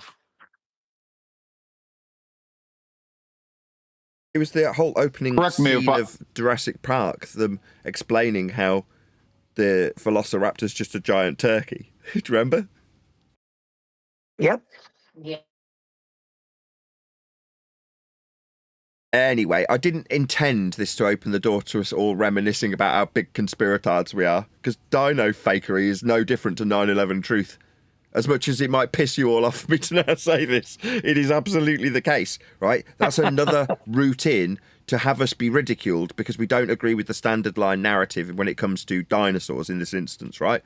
Who cares? When you've got an absolute cast iron standard like horizontal distance measurements and vertical perpendiculars for altitude measurements. These are cast iron facts that are used in practical application when measuring Earth, like rise over run, like straight and level flight, like sea level, like any distance measurement ever, like any map on any scale. All of these things are absolute fact. Well, I don't know, what will we do to combat that if we need to use these absolute facts to claim we're on a ball? We'll give them dinosaur hoaxery and 9/11 truth, and then they'll sound like a right nutter. No, but dinosaurs directly correlate with heliocentrism because they were wiped out from a comet that came from outer space, Nathan.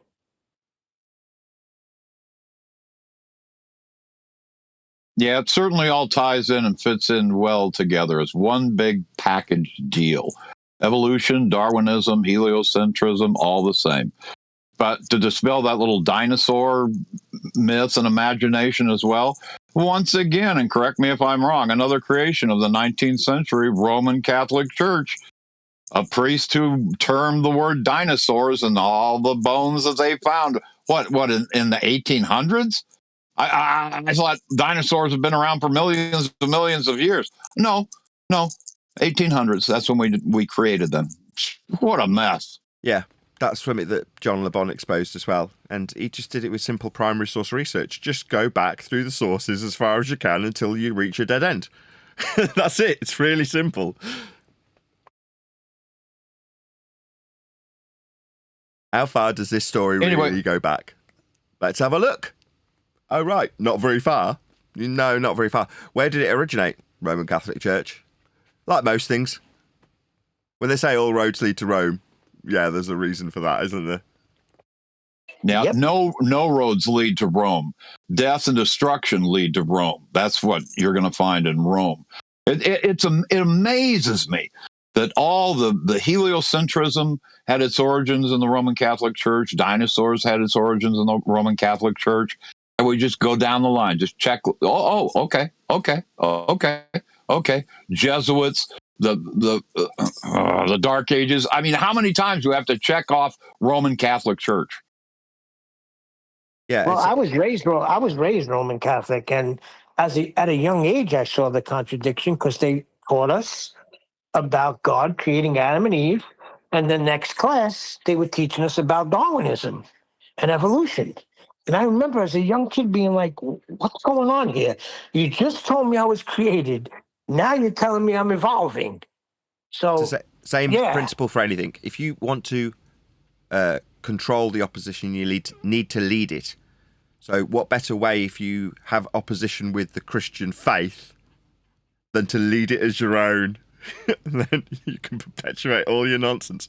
If you were the devil, that's how you do it. Yeah, exactly.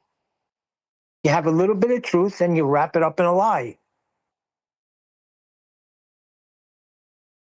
Meanwhile, we can lean into measurements of Earth that are used by everyone always. So none of what we've discussed today benefits us. Yes, it was our foray in and it's nice to reminisce. But in reality, moving forward, if you want the kids to recognise it, you need somebody, dare I say it, boring. Somebody who's not open-minded. Somebody that just says, yes, with a very nasally adenoidal voice. Yes, we do just measure it flat. Because that person's in authority and doing something fairly mundane, as opposed to somebody who likes talking about dinosaurs not being real, or the origins of the Roman Catholic deception in many different guises. You know, that kind of person doesn't garner the respect of the masses. The adenoidal, white coat, lab-wearing, normal guy that just happens to be in an authoritarian position talking about flat Earth. Like Brian Mullen as a perfect example, right? That's who you need. Yes. Yeah, but Nathan, you're right. Once people come to an understanding that Earth is flat, everything goes out the window. Nothing means anything anymore. Yeah, so you need that Solar to follow. systems don't mean anything. Okay, here's the difference, and it's taken me all show to come to it. You need that to follow flat Earth, not precede it. You don't want people to work their way into flat Earth from notions of 9/11 distruth or, I don't know, vaccines or whatever conspiracy they've come from to get to flat Earth. You need the boring guy in the white lab coat to just say, yeah, it's just measured flat. Distance is a horizontal measurement. When it's applied to Earth or maps or navigation or anything we do with Earth. Am I the only one that's lost, Nathan? What? Have you lost? No. What? Yes, I think you are, Neil. You just need the conspiracies and realization of how much we've been deceived to follow flat Earth and have that be untarnished by conspiratards. The only way you can do it is by using hostile witnesses. Now, we've been given hostile witnesses, and they're numpties. Do you really want to cite Simon Dan's 1,000 sun measurements off a flat plane? No, you want to be citing the Neil deGrasse Tysons, their higher-ups in their priesthood. But we're divide and rule, put amongst others like us, who are elevated above us for perpetuating, if I can get my tongue around it, their version of heliocentrism. By their, I mean the Roman Catholic Church, of course. Well, that's what Simon Dan's propping up. Now, me communicating to Dan that he's perpetuating a Roman Catholic religion will never matter so long as he and I are arguing amongst ourselves about it. Me being the conspiratard who talks about flat Earth, him being the level-headed normie that he thinks he is. But we're both in the same pond. We're both fighting amongst ourselves. And realistically, neither of us were ever going to be ordained to communicate this to the wider masses. We're kept in a pond.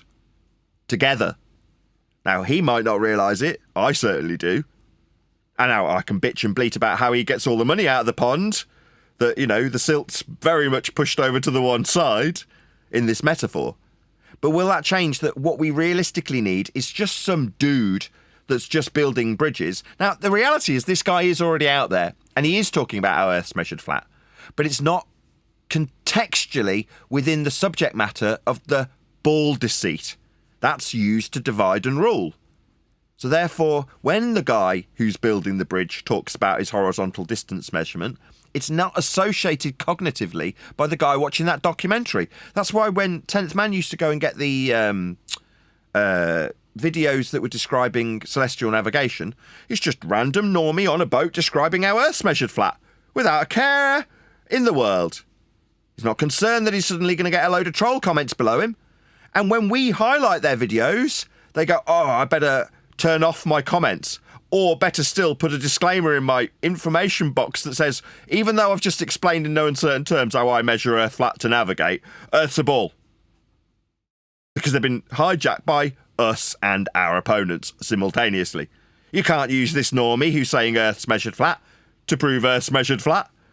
Oi, normie that's talking about Earth being measured flat. Don't change how Earth's measured. You will still need to do that if you don't want to die at sea. Can you put a little disclaimer into your video that says it isn't flat? Like you measured it? Without a care in the world until we came along? That's how it's supposed to run. So you need a certain order of events to continually cyclically occur with each generation. We fade out into obscurity. A new media generation comes along. And they're given a path that's already well beaten of conspiracy. So anybody who talks about flat Earth from the younger generations will be the metaphorical equivalent of us and the path we led our way to here.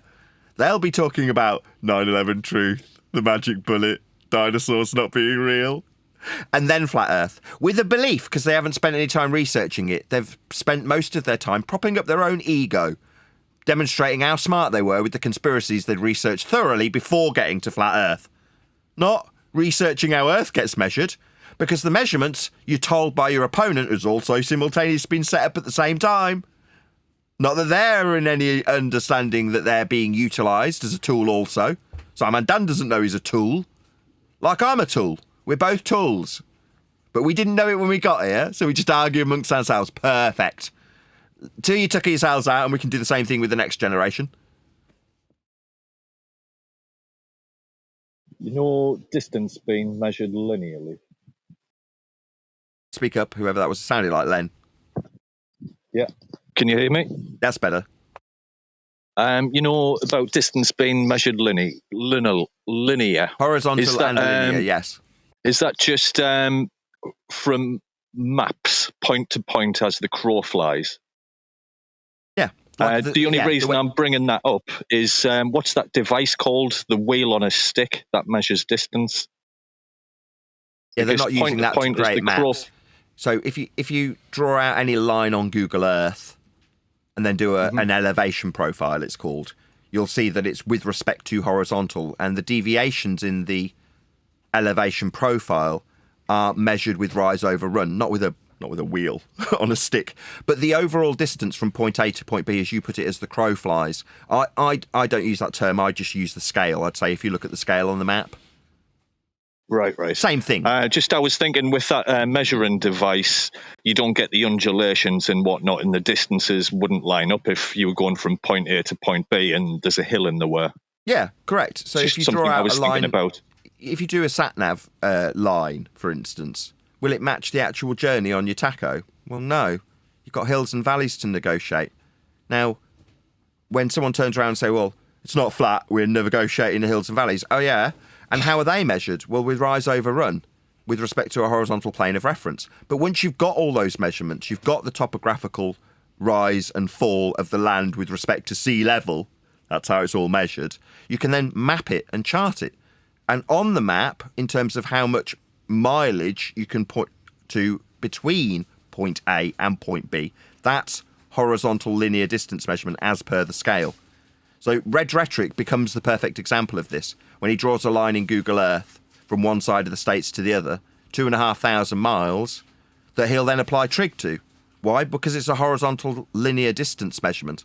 So he can apply a triangle to it as a flat base with a 90 degree to do trig with, because it's a horizontal linear distance. Then you get to the rock and the hard place. So is it the case that you deny this horizontal distance measurement? In which case you can't do anything with it. You can't utilise it for a eye level comparison to surface level for dip. That would be geometric horizon mathematics, Earth curve mathematics. Do you not want to apply your trig to it in the case of Red Rhetoric? You're saying it's bent, well then your trig fails. So do you want to go to the hard place where you haven't got any application of the measurements, or accept that Earth is measured flat? Those are the only two choices, because that is precisely how Earth is measured. I guess I just wasn't really understanding the rise over run part of things, but yeah, that makes total sense now. Rise over run is just describing the undulations of the ground with respect to a horizontal plane of reference. The run is horizontal. The rise is the deviation from the horizontal in the vertical.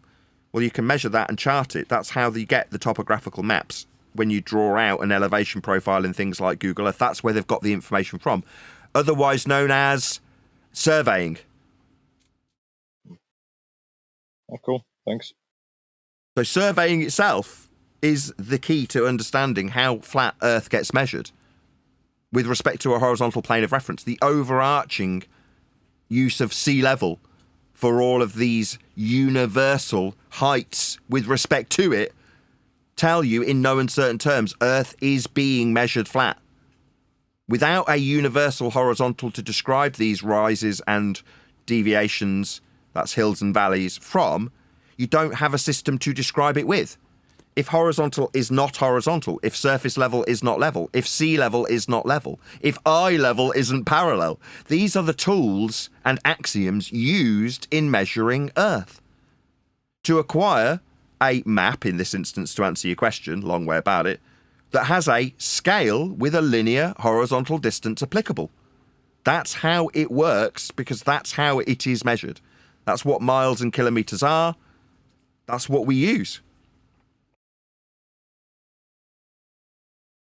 On a bit of a, I've actually put on a sadder scale. I've heard a glober argue the case that Earth isn't measured flat because they actually use them sticks with wheels, and the wheel is circular, so they're measuring Earth circular when the actual measurement on the circle was also derived from a horizontal measurement in the first instance. But this is what we're up against. Are you kidding me? Nope, I've had that one thrown in my face, mate. Yeah, but again, this is where you kind of have to say, okay, so when you describe that with a distance measurement on a map, are you saying that we have to crumple the map into this shape that matches the wheel for the distance to be accurate? No, we don't. We just have a flat scale on a flat map, and the overall topology can be described with elevation. There's those little rings that go around the hills that say how high it is. But as Len put it, as the crow flies, is as the scale works, as the function is utilised. Flat. And there aren't any exceptions to that. That's how it's measured. Well, it's just exactly what they did with the globe. They measured flat and got horizontal elevation angles, and then wrapped it around the pole. That's all they've done with that wheel. They've got a horizontal measurement, flat, level, and then they've just wrapped it around a wheel. Well, that's all as simple as that. That's when you got to do what refractor does. It goes into the origins of measurements from an inch on up, how they came to that. And it wasn't globular. It's planar, like GPS is planar. It's using a Cartesian system.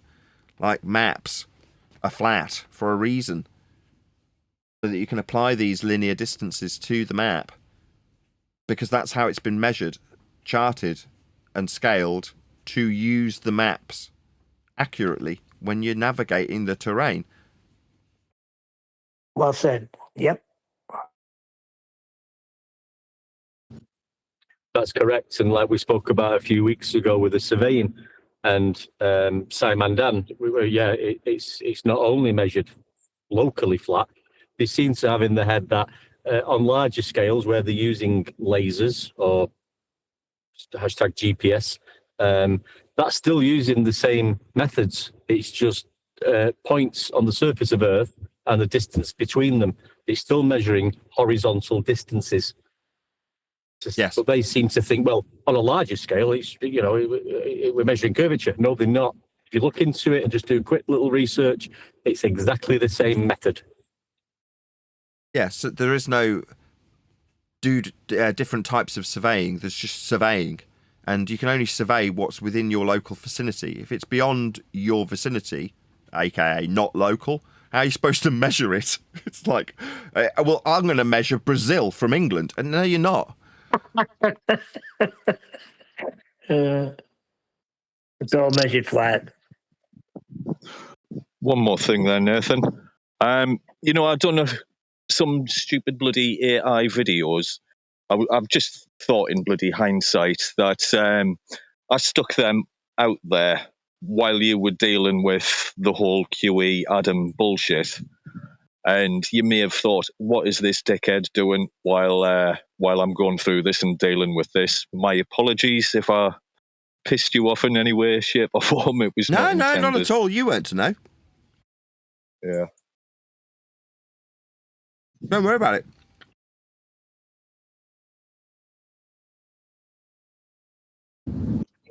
Was that the one with when you've got all the mics in the room and you're doing acrobatics, Nathan? Is that the one? Yeah. Well, there's about 20 uploaded at the moment, but there's another 20 there. Fucking ridiculous. But anyway, I owe you a good PayPal anyway, Nathan. I'll do that now. I'm munching on a sweet. I'm really sorry.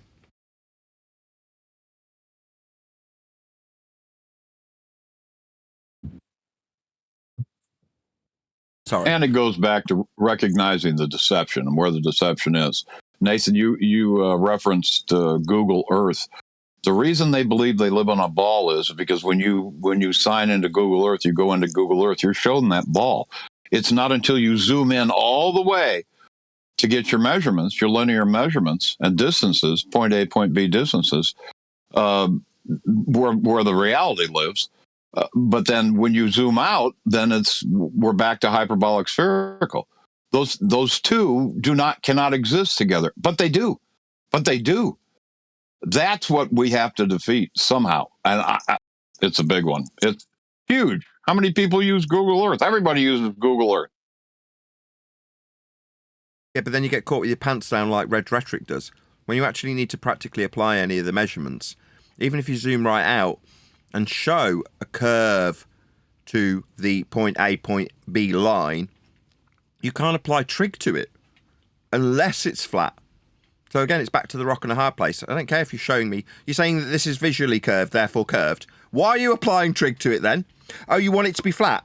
On your knees and acknowledge how flat it must be for your trig. Oh, you don't want to use your trig, so you're an idiot using trig with curves. Idiot. Oh, you don't want to be an idiot. You do want it to be a flat earth measurement. On your knees. You don't like being on your knees in acknowledgement of the flat earth. You'd rather relinquish your own stupid trig that you can't use anymore. Why did you use it then? And so we go round in circles with them, either acknowledging how flat earth is measured for any practical application, or they relinquish their measurements, because there's only one, isn't there? The distance measurement is, ipso facto, horizontal. That's how it is measured and used and applied always and without exception. Nobody's applying curved distances to anything ever. It wouldn't be useful and isn't utilised in that way. Not only is it not utilised in that way, when these dumbasses like Simon Dan, like Dave McKeegan, like Red Rhetoric, look into how we will measure Earth, they're told that they can apply flat Earth prerequisites, so they do. And then I come along and go, you're using a flat Earth for that. And what are they going to do? Tell me they're not? They are! Yeah, the curve bit's just a mathematical wizardry calculation. Anything before that is an actual measurement, physical measurement of Earth. Then they do some mathematics calculations and turn it into a globe. That's how it is. So you can either talk about reality and measurements, or you can talk about mathematical models. Which one do you want to talk about? The models have all come from the flat Earth measurements as well, though, if you want to call them models. You can't escape the reality of what we actually live upon and how it's been processed, measured, logged, charted, scaled. All of the origin measurements are flat. Now, if you're going to try and create something from that, in this case a ball, you need it to function with the real measurements. Now, if you're a ball believer, you're going to utilise the real measurements of Earth. Right up until the point I point out they're flat. Then you're between a rock and an hard place.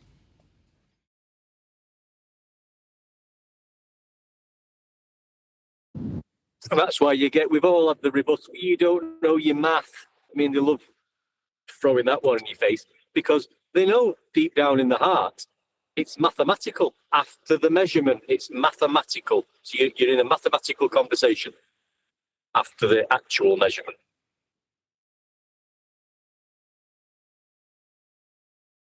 I just want to do a shout out to Adam. I won't use his surname, but hopefully he listens to the after show and knows that I'm extremely appreciative of his PayPal donation that he just sent me. Thank you so much, Adam.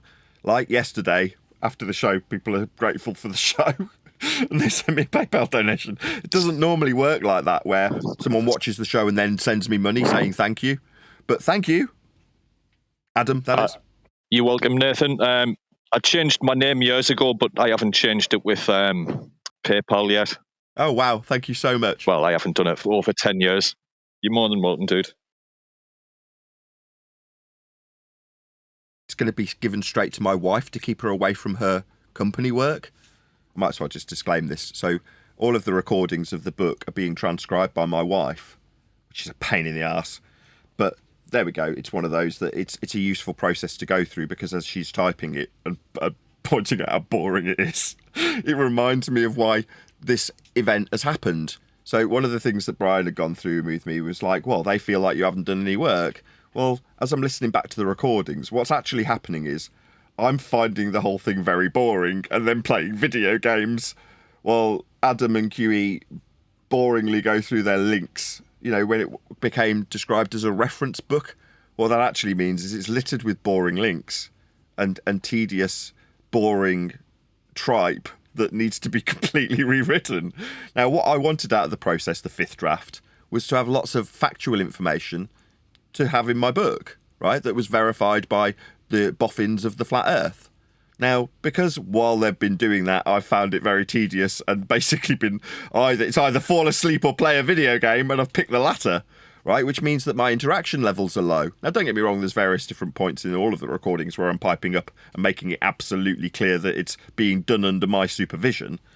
But ultimately, they've felt despondent because I haven't interacted as much as they'd hoped with the boring factual bits where we're talking about equations or whatever it is we're talking about, right? Or they are talking about. Let's give them credit where credit's due.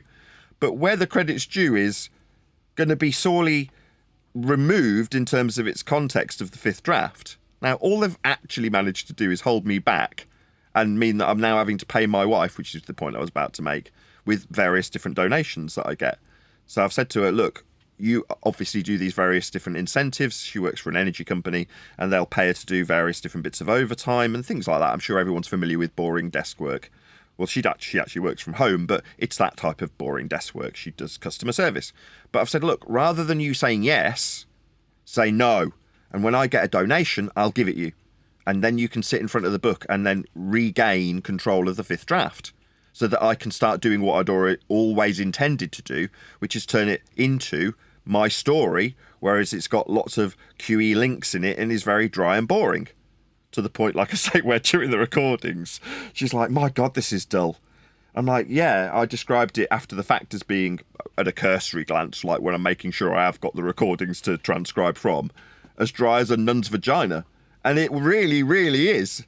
Now, you know, it's going to be far, far better for this process, and perhaps having a shock to the system, i.e. two friends betray you in a quite serious, severe way, and decide that they're going to take credit for my book. It's like, okay, well, that's going to have backfired. They're going to become pariahs for the theft, quite literally, and subsequent extortion using their stolen material made under my supervision. But that just means that QE and Adam's exit is a very saddening exit. It's not how it should have been. Now, don't get me wrong, they'll probably come back in a couple of weeks and start bleating about how they did so much work. It's like, what, on my fifth draft? That's now having to be reworked after I regain control through transcription, having paid my wife and become more poor. It's like, internally as a family, I haven't got more money to pay my wife with, but literally she, who has her own bills to pay, and, you know, we do have separate finances, she can't afford to not be sat in front of her company's work when I'm asking her to transcribe from videos. So to do that, I've had to pay her, which just means as a family we become poorer, and we're taking a step back from where we should be in the fifth draft process, moving into the sixth draft. But for their betrayal, I might not have the mindset that I've currently got, where I'm hyper-focused on telling a really good story and making my book a page-turner. Now, I don't know if you were listening earlier, Len, when I first started off the pre-show, but I was actually playing to my wife, who was sat next to me just while she finished off her work and I started mine, because literally she'll finish off working doing customer service work and I'll start the show pretty much the minute she finishes and closes her laptop. But in that in-between stage, I got the show up and ready and running, and I was, before recording, playing out the opening to my book, or what might become the opening, once it's, put around what was going to be the factual information to keep it a really good, information-heavy Flat Earth book that references all the different arguments perceived therein for Flat Earth. Now, that bit's been, by their perception, stolen by them. Well, it's like, no, I've now got to spend time and effort and money to get my wife to transcribe it all. Well, that's a proper pain in the arse, isn't it? And it sets me back, and everyone's pissed at them for it. In their mind, it's like, well, no, we've done so much work, it's now ours. It's like, no. But by doing what you've done, that's betray me badly, it puts me in a very different frame of mind. I can't remember if it was Neil that was saying this. There's a few people who wanted to see a change in Flat Earth debate. I don't know why that is, I haven't queried it. But you're like, okay, if that's the general sentiment, this is that change. Now, did I ever dream in my wildest dreams that it would be as a consequence of a betrayal from two close friends? No, definitely not. That is the way it's worked out. Just goes to show you can't trust anybody. But when those things happen, they're normally for a good reason. Like, I'd rather it happen now than 3 years from now. So that's one of those things that's given me a kick up the arse to actually write a page-turner rather than a boring reference book. Now, would it have been nice to have had that now to be working through? Yeah, but would I be working through it? Because I could be looking at it going, shall I just publish it? I'm really poor. Whereas instead, I'm like, I've got to now put my position to an audience, humiliating that it is. But what's that resulted in? Well, people actually giving me money, so I can actually afford to pay my wife to do it. I can't. I'm kind of lying to myself and justifying it. But to a certain extent, I can. You know what I mean? People are definitely giving me money still. They always have supported me in whatever endeavour I've done in Flat Earth. I even said it in the Teams chat yesterday. It's like, moan, moan, moan, moan, moan, life's crap, life's crap. Moan, moan, moan, I've been betrayed, moan, moan, moan. But the people around me have given me so much love and support that it easily counteracts all of it. So I had to thank all the people in the Teams chat and remind them I am so grateful, but for the people being around me, being so supportive and saying we're behind you 100%. This is terrible that this has happened to you. Just hearing that from people makes you go, my God, it's a really lovely community that I'm not going to, without sounding too big-headed, that I've built around me. I hopefully occasionally get to offer the love back in some small way, but it seems from what people are telling me, they're just grateful for what I do, talking about Flat Earth. And today about conspiracies. The antithesis of what I want to be doing. But there we go. Maybe it's a bit of a release for everyone who wants to talk about this sort of stuff. Everybody's behind you, Nathan. And as far as lazy, it's not a lazy man that gets up for the past 10 years and starts a show religiously without fail, unless, of course, you're sick or you fall and you get hurt. So a lot of things have happened to you throughout the years. But consistently, it's been to start every freaking morning, my time, and the show goes on. So that's not a lazy man. No. Is there any way you could mix the book, a bit of both, reference book and the story of Flat Earth debate, etc.? I think the reference side would be quite useful to a lot of people. Yeah, I get that. And from what I can glean, I've got most of the information that was done because it's all been recorded. Now, don't get me wrong. There's a couple of recordings, and I'll just admit this, right, where I've put the game up on screen while I'm recording, right? Now, they're going to be a lot harder to transcribe, I'll be honest, as my wife was pointing out to me. But who cares? I was just saying, Nathan, I was going to say, although it's been a difficult time and you're obviously still going through it financially and stressful, I think this has happened for a good reason, for whatever reason, this has happened to guide things in the right direction. And I also will say, I think the last few weeks on the shows have been really, really enjoyable. I think they've been less stressful. I've noticed a difference in you. I know you may be having difficult times, but you sound a lot happier, a lot more relaxed. And I think people are noticing that, and I think things are changing. Well, that's just good acting then, on my part. I've never been more miserable and depressed in regards to what's going on in my life. I keep saying it.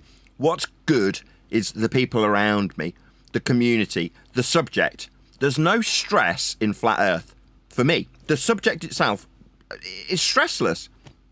You occasionally get people who try and put a little chink in your armour from the ball side by lying normally. In the comments, I'll be honest, it did piss me off this morning and yesterday evening when I'm reading these people saying, in the comment section, you say Earth's measured flat, but you don't provide any measurements.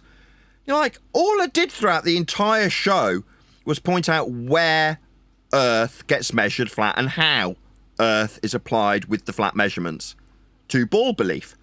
And then underneath that, you've got, well, you're not naming any names through makes the measurements. I'm like, all the way through the show, I reference my opponents. Well, you never have any debates with these people. I'm talking about how they personally responded to me verbally telling them that they measure Earth flat. In other words, I'm dealing with trolls lying about what's actually in the show.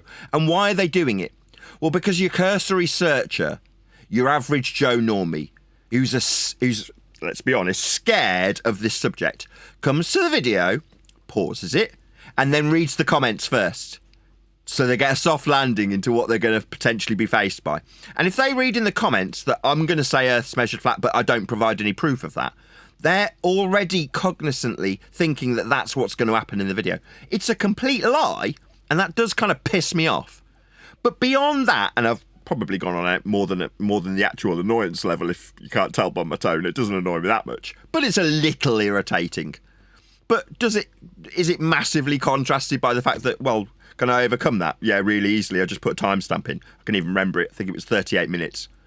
There's the measurements at the bottom of the screen as I talk about how tiny they are and how we're focused on P900 rather than the measurements of horizontal linear distance being applied in this instance, or the height off surface level. Again, with the word level next to eye level in tiny little type. In other words, can I overcome the objection? Yeah, I can, really easily. Why? Well, because I've spent 10 years in the subject covering what Earth is and how it gets measured. That's why they've got to come to the comments and lie. Therefore, the subject itself doesn't provide much, I won't say any, much stress at all. But I'm being strangled by the algorithm as I grow, and I am still growing. So there was a small period where I started to dip in terms of growth. That's back on track again. Now, maybe it's because of microphone videos. I couldn't care less. The growth has started again. It's back on a nice little, very gentle upward slope. You go, considering the massive dip that everybody took, the fact that I can now show growth, I'm quite pleased with that. So I'm back on the right tracks, albeit a very, very, very, very small incline. Yeah? But that's good. So I'm happy that's happening. However, in spite of the very small growth, at what could be described as the peak of my channel, it's never had more subscribers, more views, more watch time, I'm doing financially worse than ever in terms of the YouTube ad revenue. The bit that the YouTube actually delivers to me, the bit that pays the mortgages, 2 of them. Why have I got 2? Well, because I've been doing this for 10 years, so I've got 2 mortgages now. So it's more of a struggle than when I first started and was getting 300 live stream viewers and constant streams of super chats, because we talked about dinosaurs and stuff. Mandela effect. So are you saying that in the comment section they are poisoning the well before anybody gets to even view it? Shocking, isn't it, Neil? Shocking. Wow. I mean, just on the, sorry, Neil, just when they say that you keep, pointing out that the Earth's measured flat, but you don't give any evidence or demonstrations of that. I mean, I can just give approximately 3 weeks ago, I can remember you going through the Al-Biruni measurements in, pretty deep detail of how Al-Biruni measured Earth flat. So, I mean, that's not true, is it? Yeah, it's never truth. It's just you need to poison any cursory viewer who's pausing the video and reading the comments first, which loads of people do. Right, okay, so therefore there's a certain degree of control that can be exercised over the comment section, and they attempt to do exactly that. Now, I'm reasonably vigilant, in spite of the lack of time, because I do want to keep a clean house in my comment section, as much as it frustrates me. Now, after a couple of attempts to correct these idiots, if they continually lie, I will ban them. It's like, no, I've corrected you. You've said there's no point in the video where I reference any measurements. Here's the timestamp. If they then persist, I'll just ban them. Like, you're not going to get away with lying. And I am vigilant enough to, even when YouTube try and hide these comments from me in YouTube Studio, no, I realise I've now got to jump through bloody hoops just to monitor my own frigging comments. Why would that be the case? Because there's a certain degree of power to be wielded in those comments, isn't there? Okay, well, it just means that I have to be even more tired and spend even more time than I want to allocate to that particular task, because there's extra hoops that have been put in place to hide them from me. Well, okay, now I figured that out and I found out how to get to the comments. I still have to reply, and then I have to go and check that they haven't been removed. That's to say, my reply doesn't appear after I've typed it out. Even more irritating. But those are the things that are annoying me. Is that not being able to overcome the argument? Is that me not being able to demonstrate how Earth is actually measured, as per the video they're lying about? No, it isn't. So it's not that I'm frustrated with not being able to win the argument. That's what our opponents have to suffer, isn't it? Now, that's far more mentally draining. So maybe there is a fair divide in terms of the amount of financial compensation, because the stressful bit is being a baller when you're in this arena. Not for Normie. Normie's quite happy just believing he's on a ball, isn't he? But for your Simon Dans and your Craig McNeils, it's incredibly stressful. And they need to address every word we say proactively. Reactively, I should say. They need to react to it all constantly. Don't they? Yep, they sure do. Sorry, just 1 second, Neil, and then. But I absolutely love, and I don't know why, I absolutely love it when I'm speaking to a person who believes they live on a globe, and they've got they think they've got evidence of that, and then they ask me to present some flat Earth measurements. I'll just quickly ask them, like, what is your main globe proof? Just quickly tell me what it is, and then I'm going to use that as my flat Earth proof. And pound to a pinch of salt, they'll either mention Eratosthenes or Al-Biruni, and they are two flat Earth measurement proofs. So if you just stick to their globe proofs, you'll find that you can offer them and explain how it's not a globe proof, it's a flat Earth measurement and proof of flat Earth. And I just love doing that. I just love it. I don't have to go anywhere else. I don't have to talk about anything else. Just use the globe, so-called globe proofs, and explain how it's a flat Earth elevation angle measurement using surface level and sea level. You know, with that, not to take any credit away from you doing that, and I do enjoy that too. That is essentially the mentality I have when I go through the comments. It's like, at what point will this commenter use a flat Earth prerequisite? And it doesn't take long. Normally within a comment or two, they're using something that is only applicable to a flat Earth, and I just point that out. Now, it's normally followed by them demanding that I answer the previous question. And I go, okay, if you sink to your knees and accept that, I don't know, North is flat, at which point you realise that I've then done my job and I don't have to do anything else, and me explaining anything is going to be beyond the pale, because you are on your knees acknowledging how North is a flat direction. I'm not going to be explaining how, what's the most recent one? The longitude lines pull in on themselves at the bottom of a ball when you conceptually model the world when travelling south. I go, you realise south is a flat direction. No, but why aren't you explaining longitude lines? Well, are you going to accept X2? In other words, I count off the amount of times I've asked the same thing. You, in your statement about what I don't know how to explain, used a flat Earth prerequisite. Are you going to sink to your knees and acknowledge how flat North is or not? Once you do, my job's done here. In other words, there's nowhere else to go. You're using a flat Earth measurement. So that's my general demeanour when going through the comments, which is probably why they've put a few hoops in the way. right? Because there's no power in the comments if your commenter who's using flat earth prerequisites has it addressed by me that they're using flat earth prerequisites. All the power dissolves from the comment section. If you read through that and go, oh yeah, they can't explain how longitude works. South. And I go, south's flat. And then it's ignored. Exactly like they're claiming I'm doing. I'm ignoring longitude, am I? Well, you're talking about a flat direction. You're going to acknowledge that? Well, you're not explaining longitude. Are you going to acknowledge how flat part of your description is or not? X2. You need to explain longitude. Well, so we're not going to acknowledge how flat south is. X3. And so it goes on, where they're guilty of what they've accused me of doing, which is ignoring something. Well, I've responded to you. In your description, you add the word south. Are you going to acknowledge south on a compass or not? Yeah, but Nathan, if I'm sent to go to Home Depot down the road here, and I've said, listen, we're doing the luggage section over there, so I need a measurement of it. And I get the measurement, let's say 250 feet by 250 feet. Now, I have the size of it. Now, you say you measure Earth, Nathan. Well, how big is it?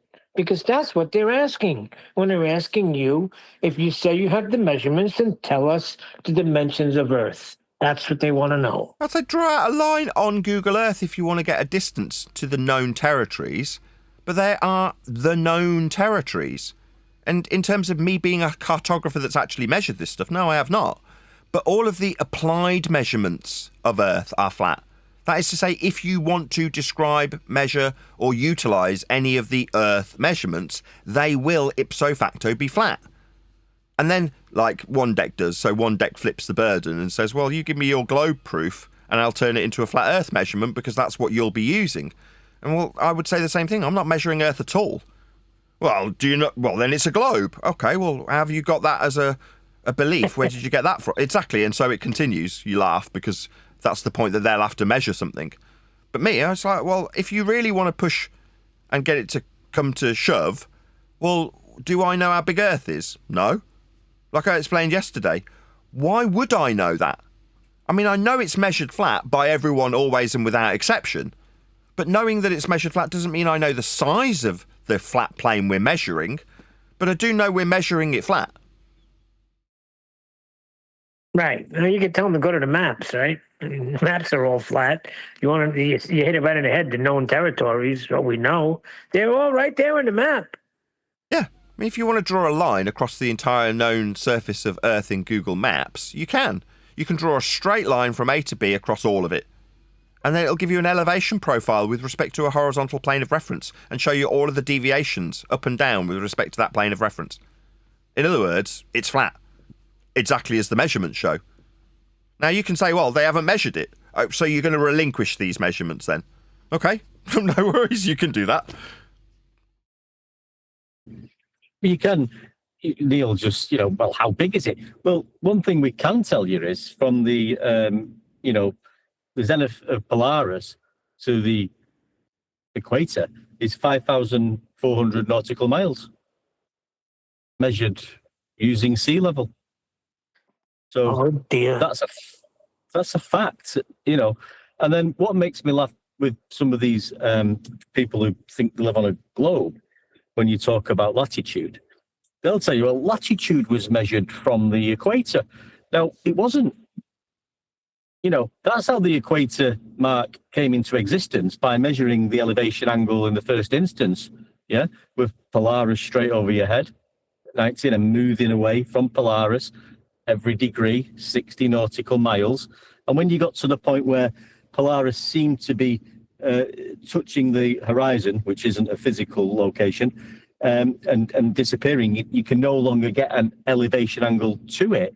That point then was called the equator. So that it came to about because of elevation angle measurements. It wasn't used for measuring latitude. Latitude discovered that point with flat Earth elevation angle measurements.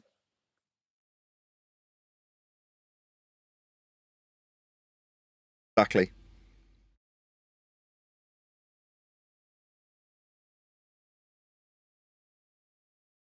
Yeah, it's all measured flat. And the Greeks all knew that.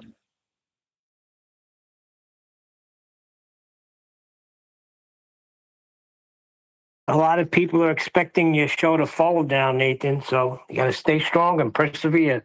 I've got to say that again. People are expecting the show to go under. No. Absolutely. Yeah. No. Yeah. Well, maybe I should include that in what I'm writing currently. Well, what I'm actually writing is a thank you to Len. Anyway, the subject is evergreen. Never not going to be a perceived debate, is there? No, but you can only take so many knife wounds in the back before you bleed out. So I think that's what they're hoping on. Not at all. I mean, I prefer the bee sting analogy. This is just another couple of bee stings.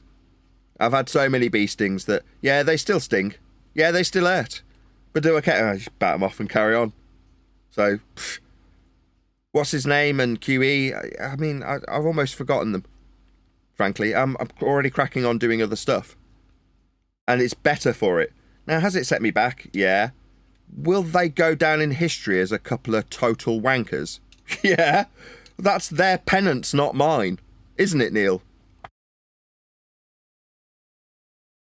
Absolutely. It's their cross to bear now. I mean, I don't know if you, obviously you've got bits and pieces, like you say, with the video game and reconfiguring the words in the book, but that might be just a good thing, like I said earlier. And you could maybe add some more into this book now, not on a slangy match type of thing, but you can now go over it yourself as your book, as it always was and is. And just a quick question: would you ever, is any thoughts of, or is it possible, or would you even consider changing the name of the book? The book title's not that relevant. I mean, once I've got a general idea of how the book pads out, that's to say, my overarching story from the last 11 years gets weaved in between whatever gets transcribed from the videos that my wife's currently doing. That's to say, once the 5th draft that's been stolen, that's to say the Word document was stolen by Adam and Quantum Eraser, once that's been put back into my possession through transcription, that's to say my wife's work, I'll then have a 5th draft to continue working on. That's to say my work can continue. Now at the moment, it's quite frustrating. Don't get me wrong, I am having to sit and listen to Adam and QE waffle while Adam gets told to shut the F up constantly and treated like utter dirt. Those two will end up falling out. There's no honour amongst thieves. Anyway, that aside, while I'm listening back because my wife's transcribing it, there's nothing for me to do. It's just watching what they've taken possession of in the vain hope that they can blackmail me with it. It's like, no, it just means that my wife's got to now sit and transcribe the stupid stuff from videos I've recorded while I have to listen to it in the background, being powerless to do anything. Because once that's essentially the 5th draft, once I've got the 5th draft back, I can then start working on it again, right? But in the meantime, I'm kind of twiddling my thumbs and bleeding money. So I've just sent a message back saying, thank you for that money, it's going straight to my wife, which it will. But, you know, there's no other way to currently incentivise her to transcribe those videos. How else am I going to, if she's like, well, no, I need to pay my bills too, so, you know, I need to do this overtime. I'm like, no, I really do want you to be transcribing this book back, so I've got the 5th draft within my possession. Now, I tried, while you were apologising earlier about making those videos, I was trying to get them to do the right thing and return it to me so I wouldn't have to do this work. And I set a deadline, told them it, I was very honest. Like, if I have to start doing that work, I will disown you two. Now, you didn't know that, but that's what was going on when you were releasing those videos about buy my book. I was hoping they'd do the right thing. They didn't. They continued to try and extort me and blackmail me. And you're like, okay, well, then I've got to just retain it of my own volition because I've recorded it on videos. I don't have... When someone was like, have you not got a Word document? No, I didn't. I mean, I record everything. So... you know, I've still got all of the information. There are a couple of gaps that will be there because of me playing Fortnite. And I'll just put my hands in the air and say, yeah, I'm sorry. That's my fault. You know, I was playing a game.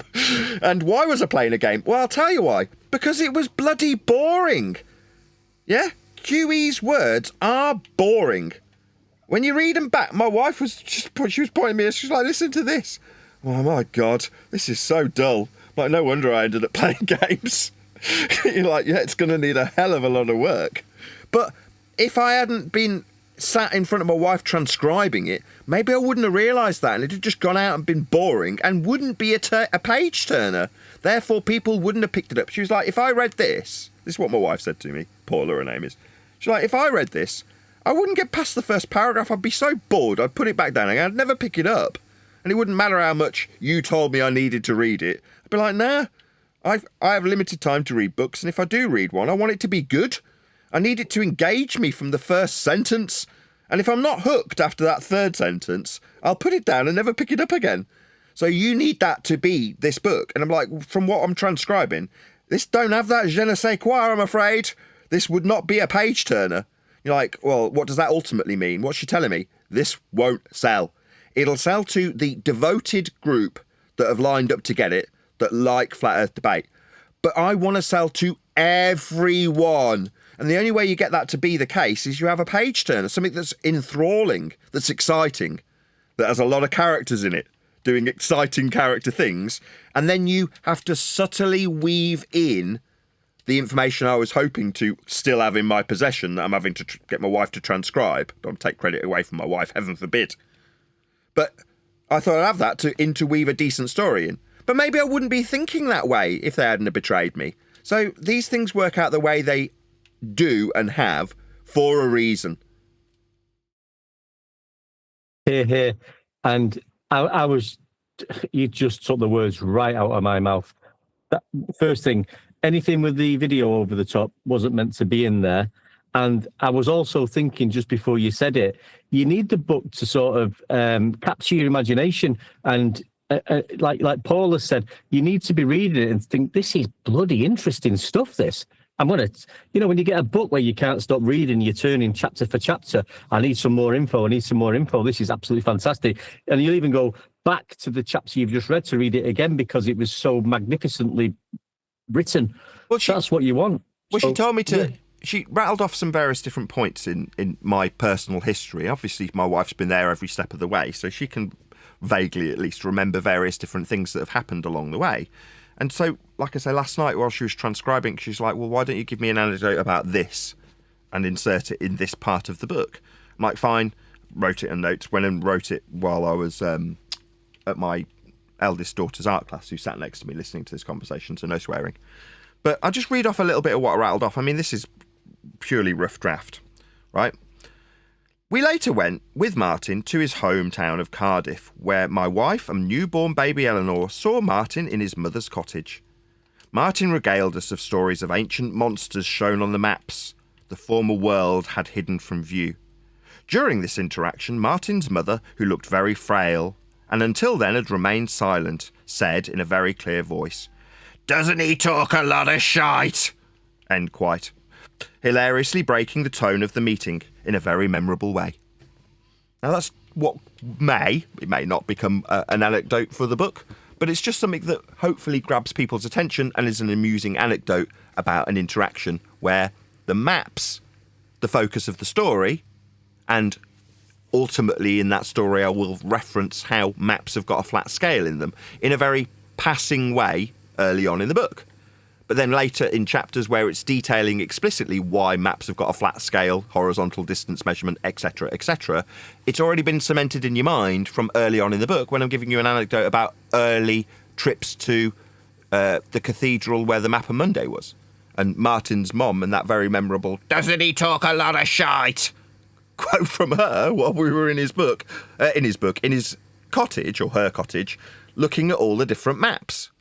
That then rolls into talking about the quadrupole map that Cammy and Bob Nodell, rest his soul, developed back in the day because we all felt we were obliged to come up with maps and models to fulfill the audience that were demanding that we as flat earthers should have such things. Now, we've got a very different attitude now, and that sort of anecdotal information about how our path has been littered from the start is why we had today's show the way it ran, because I'm reminiscing about how my path through this subject matter was the way it was. Now, based on the reaction from you guys alone, you all love talking about this stuff. So I can only imagine that if someone was reading my book and they came across an excerpt about this sort of event, Conspiratardia, maps and old Mappamundi and trips to flat earth meetups, how that would be more engaging than seeing a load of formulas and links in a reference book. Therefore, might actually become a page turner that sells. Yeah, defo. That sounds great. And yeah, I think maybe I've not read the book. Obviously, I wasn't involved with any of the book meetings, but it's a reference book. But you can imagine, obviously, and I'm not calling anybody, with QE and Adam, that it will be just what it'll be like. No, this, that, gravity. This is how you deal with that argument. There is no argument. This is what we're saying now. It's not an argument to be fighting about, you know. So I think maybe that that was sort of the personality of the book, was to be how to argue a case, which you've been arguing for 10 years. It's changed now. Yes, absolutely correct. Now, that was always in the forefront of my mind while they were doing it, and I was admittedly playing video games during the recordings. But nevertheless, there was at some point a change in the title. So it went from the ultimate reference to All Roads Lead to a Flat Earth to Welcome to Flat Earth. In other words, there's been all sorts of different titles that have been ascribed to the various different drafts of the book. Well, why? Well, because the tone changes as we are working on it. So we go from, we've got Flat Earth Ninjery in terms of how we overcome our opponent's arguments that are hinging on ball belief and how to overcome it based on their rhetoric of things like gravity, as you've just described. But we have a very different show attitude these days. And it did alter while it was being drafted. It's been 2 years in the process. So obviously our rhetoric's going to change along the way, which means that does ultimately set things back as well. Hence there's been so many drafts. You go, yeah, that's how things alter over time. But in my humble opinion, we've never reached a stronger point in time for argumentation. Is it 100% refined? No, it probably never will be. And at some point you have to say, no, we will draw a line under it here, and that's when obviously the book gets published with holdbacks, things holding you back and all. But all these things happen for a reason. Go ahead, Jin. Sorry, no, I've got a couple of questions. I was going to ask you one. Can we say that your book has been booknapped and it's being held hostage? Can we say that? Well, no, not exactly. So what they've booknapped, love it, is the Word document that was being worked on at the time. Now, was I collating a Word document? No, I trusted Adam to do that, and he betrayed me and tried to extort from me with that in his possession. Now, as I've said, I can just go through and transcribe it from the videos. It's no big deal. Not only that, I don't know if you guys have heard a few rumours that there's a leaked copy out there. Whoever's off mute, can you go on mute? Yeah, sorry, that's me. There's a leaked copy out there. Why is that? Well, because I, not in a million years thinking it would be QE and Adam I'd have to use this against, but periodically published sections to an audience. So there's bits and bobs as we've gone along that I've actually published. So there's a trail of my publishing my material. So should someone come along and say it's theirs, I can stand in front of a judge and say, here's the video, here's the material, here it is with a publication date, it is mine. There's a trail. So should, I can't believe I'm going to say this, my former friends decide to plagiarise my material on the basis that they were writing it in my conceptual workshop, I've already published it. That would be the 5th draft, not my book. And I've said this to a few people. The book doesn't exist yet. It will exist when I damn well say it exists, because I'll be the one who has the final say on it. That's why I said no when they asked for co-authorship. Why? Because you've worked on one of the drafts that you're now holding hostage. No. But you can relinquish all friendship and ties to all things that are flat earth debate from this point forth, you pair of scumbags. You'll go down in history, your swan song will be the theft of my 5th draft. That doesn't mean I've lost possession of it. There's a, quote, leaked copy out there. Who do you think leaked it? Me! So that I had a trail to show should someone try and fuck me over. Well, they did try and fuck me over. And that's why there's various different bits of the 5th draft already out in circulation. Now, is the 5th draft my book? Nah. It was going to be, if I had it in my possession now, what I worked from to make the 6th and final, hopefully, draft that gets published with my name on it. So, like I say, should there be any plagiarism from the scumbags that have stolen from me, yeah, they'll find out what happens. Yeah, I had my ducks well and truly in a row before they came along. Because I've been fucked over many a time in the past and I've learnt from my mistakes. Now, you don't expect that it's going to be your friends that fuck you over. But when they do, you go, you can suck my balls. No, you can't have what you're demanding by way of extortion. No, hopefully you get arrested for extorting me and trying to thieve from me, which is what they've done. And they will go down in history as abject scumbags because that is precisely what they are. Now, as one deck put it, is there going to be chunks that could have been better in terms of the factual information? Maybe. Maybe they're lost to me getting Victory Royale. But that's how that obviously wasn't meant to be. You know, that's those bits. Maybe they can plagiarise them because I haven't got a documented account of them, or if I have, it's got, you know, speech only and video game on top. But you know, whatever I get is whatever I get. If I lose 25% of the work that they did over the last 12 months in my company with my supervision for my benefit, then so be it. That's just the way life works out sometimes when you've got scumbags that are pretending to be your friends. Yeah, somehow they're not getting that part, Nathan. The part they're pushing on is what triggered this all was, you played the show maybe last week. It was when you and Adam were going at it. He was trying to play baller and how you would answer questions with the book. He was like, hey, that's chapter 4. I knew something was in the midst right there. But the thing is, you keep saying your book, your book, your book. That really pissed them off. But I want to know, what were you supposed to say? I mean, it's your book. Were you So what you're saying is they were getting more and more annoyed with me pointing out that it's mine?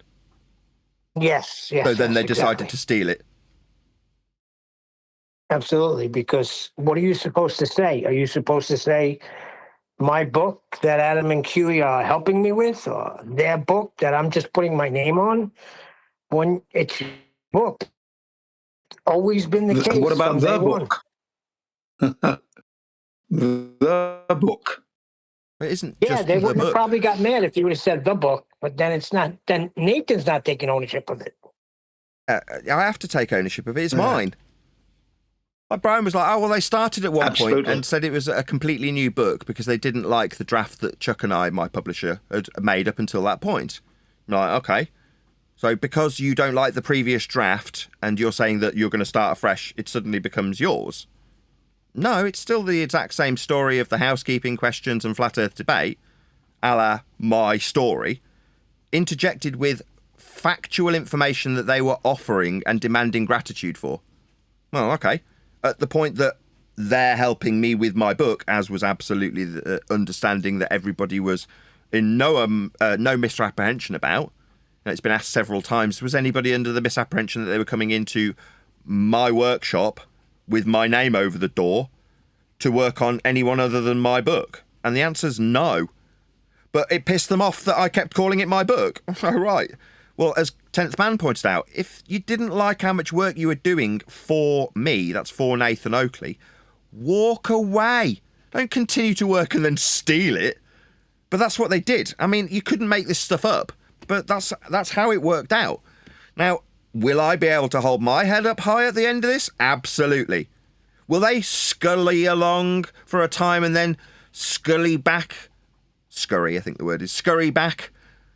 and say, oh, we worked really hard, it's ours? Yeah, they probably will. And maybe people will believe them. I don't care. My book will still come out and it'll still be with my name on the front of it, like it was always intended to be, regardless of how pissed off someone's got because they feel they've done a lot of work on the 5th draft. Yeah, that was my point. It's always been your book. everybody knew that, so there was no nobody misleading anybody. I always thought it was your book, and everybody was helping you with it, plain and simple. Now you can get upset when Nathan says on the air that it's his book and he has no ghostwriters or whatever. That whole thing was set up, and it's very weird to me how from that moment on, attitudes started changing. The thing is, just a quick, we all know what's happened, and we're talking about it now. I don't think we should dwell too much on what we all know, really. I mean, we know, the people who've done what they've done could not have been friends in the first place. Simple as that. I've got friends, and there's certain things you don't go over that line. And we can go on and on and on and on about this. But just before we've just got into this little 5-minute segment of that, I think the conversation was going well. Nathan's looking at new stuff. Paul is involved with the things, with the video on that's coming out of it. There may be some difference in the book. It's all positive-ish. Yes. It's going to happen and it's going to come out. So let's concentrate on that. Absolutely. You know what? Well, from that I've got a perspective, question regarding. hold on, everyone. I've Just got a stop a second. Just want to address what Wandek said. Yeah, from that point of view, again, I set myself little internal deadlines. That is to say, this kind of discussion, I'll just allow or tolerate or engage myself with till a certain date. And then it's like, no, this is kind of last week's news now. I'm not saying it's in a week's time. I won't just divulge the date. But in my mind, I've got an arbitrary date set that I'm like, no, beyond that point, this is old news. But at the moment, it's not old news, right? This is very much prevalent. People do want to talk about it. And rather than say, no, I've moved on, no, that's not fair, right? Because, again, the same principle applies. So many people have been involved in this process and feel personally attached to it. Now, it doesn't mean they're going to steal it from me, but they ultimately do deserve explanations and discussion about it. Furthermore, this is about as salacious as it gets, right?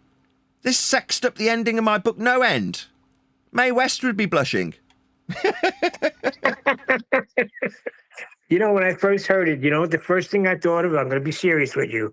I said to myself, wow, now Nathan's going to be real resilient here and get really busy, and this book is going to be even better. That's what I thought in my mind. That's what's happened. Precisely that. Get to work. Exactly that. Now, when you say that, my enthusiasm level and discussion level and my creative juices may be flowing, but I'm scraping the arms of my chair with my nails because there's nothing I can do till I've got the 5th draft back in my possession.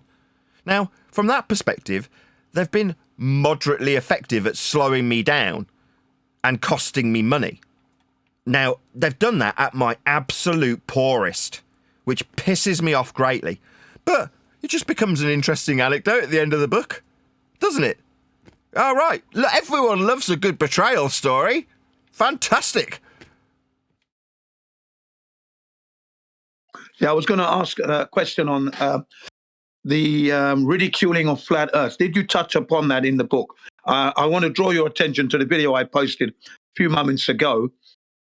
Benson Hedges, Hamlet cigar.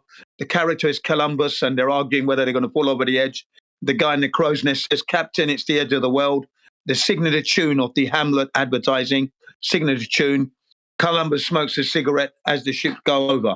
Now, that's main media ridiculing flat Earth. And did you touch upon that in the book, where flat Earth is being ridiculed throughout the media, throughout our lives? Did you touch on that at all?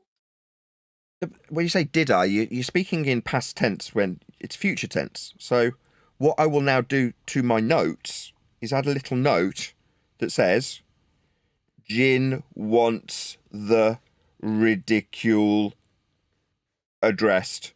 Angle. Yeah. Ridicule angle of that. Nice. Yeah. No worries. I posted the video. No worries. I've added it from to 1979. Jin, I'm answering you. Good. Chill. Yes, I've added it to my notes. Now, yeah, there's a good chance that the ridicule was already in, I don't know, perhaps it's in the 5th draft. It hasn't all been transcribed yet. If it is, then great, I'll lean into it with an anecdote. If not, I'll come up with an anecdote. Job's a good one. You forgot the strap line. That's one thing. Jin forgot the bleeding strap line. The strap line, and I've never seen that advert, but I don't know how the advert ends. So he's going over the edge in the crow's nest Yeah. smoking a Hamlet cigar with the advertising slogan, "Happiness is a cigar called Hamlet." Cigar called Hamlet, of course. That's it. Everything is okay. No matter what's going down, when you have your Hamlet, everything will be okay. So you should be smoking a Hamlet cigar right now. Yeah. If you know what I mean. Okay, yeah, I thought it was a great angle because it's been part of that all through our lives. That's how we were distracted from it because it was always ridiculed. Thank you very much. Good point you made there. That was what I was trying to make to you earlier. I was saying, but when we talk about the various different subjects within the confines of the sky vacuum or whatever, it opens us up to ridicule. Therefore, we're part of that. We're part of the system. Not we're really, useful no. tools, useful No, idiots. I don't see that angle. I do. I don't see that angle at all. I'm not a useful idiot for anybody, not the way I deliver it. I'm sorry. I've never accepted that. When you go through that chapter, you know, you will feel that way, and I just don't want you to hate me when I make you feel that way. But let's put it on me instead of Eugene.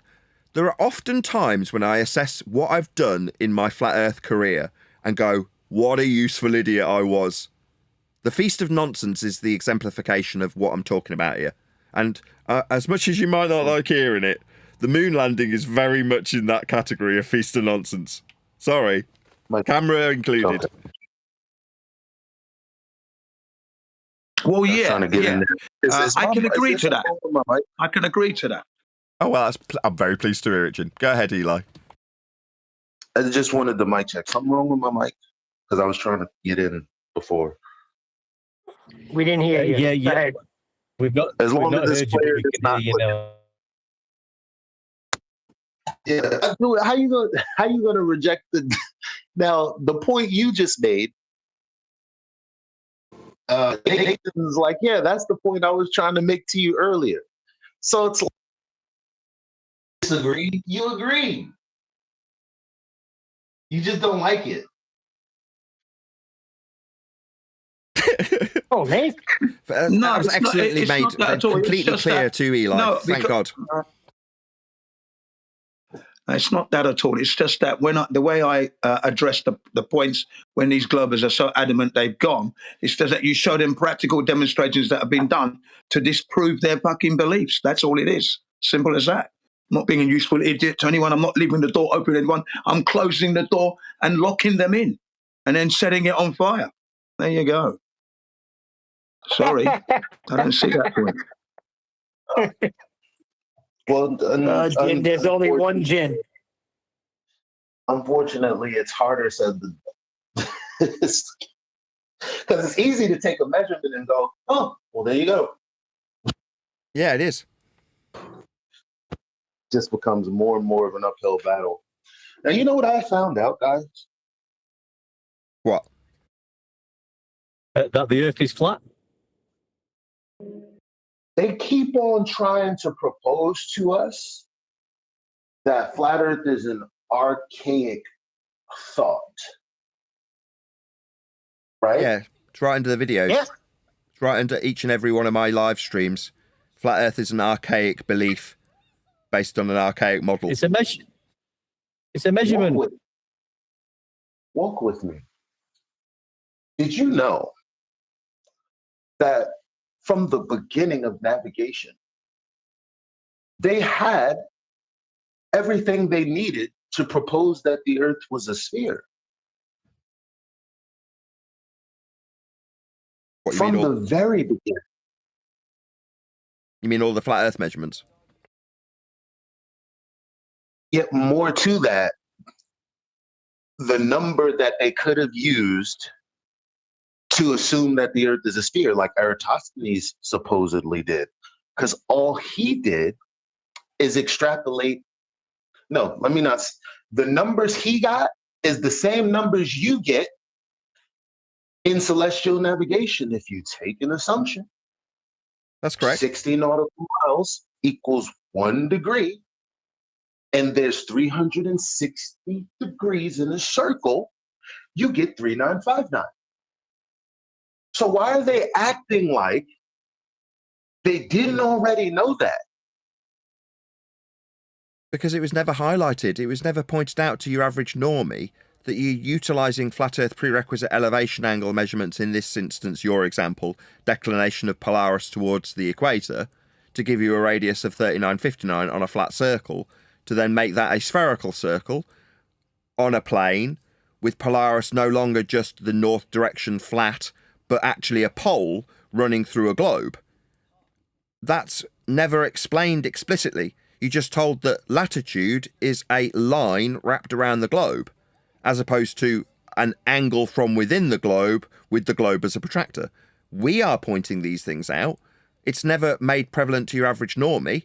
They just think that the latitude lines are a measurable globe Earth system because it's wrapped around a globe on the desk on the counter of your school teacher. Well, I would push back and say it's not a globe. It's a circle that actually moves, respective of where you need it to move. You're on top of a circle. I don't know where the steer comes from. Well, it comes from like a concertina. So if you've got your system that you just described, Polaris being the zenith center position, i.e. it's at 90 degrees above your head when you're directly below Polaris, as you already ascribed and described quite accurately, you back away from it 1 degree gives you 60 nautical miles, or 69 statute miles. Well, as you back away, each time you back away, you're backing away on a flat surface because you're taking multiple elevation angles. But if you imagine that each circle that you draw for each degree that you back away from Polaris with gives you a circle that could be put on top of the next circle, well then as you go down the latitude grid, you're creating a sphere from those flat circles. And those lines are very literally the lines that wrap around the globe. Well, you say it creates a globe. But yes, ultimately, in the end, when you're trying to figure out where you are, you're on a point at the edge of a circle. Yes. A circle of equal elevation. Yeah, what you're creating is circles of equal elevation with Polaris. That's all the latitude system is. Multiple circles of equal elevation, all on the same plane. So you're talking about concentric circles, the outside edge being the equator, and then as you move from the equator in 60 nautical miles, Polaris will rise 1 degree. Off a plane. That means that when you reach its zenith position, that's you below Polaris, all you've done is moved along, drawing lots of circles inside each inside the next, but each of them are just flat circles. But if you imagine that was like one of those lamps that it starts off flat packed and then you drag it down, that's what they've done. They've dragged the circles down to make a lamp-like globe from the flat circles of equal elevation that form the latitude grid. Or like a wiffle ball. I don't know what that is, but yeah, I'd say like one of those paper lamps you used to have in the 80s. Do they have like lines in them? Yeah, you've got like loads of different ribs that run along it, so you can squash it flat, and then when you get it home, you pull it and it puffs out into a big ball, but it's just lots of flat circles initially. Well, that's your latitude lines being measured with respect to Polaris's position, the outside edge being the equator where it hits the horizon. And then as you move in 1 degree, the Polaris star rises from the horizon 1 degree. And so on and so forth until you get it at your zenith position. Well, each and every time you moved in 60 nautical miles, you're drawing a slightly smaller circle on a flat plane.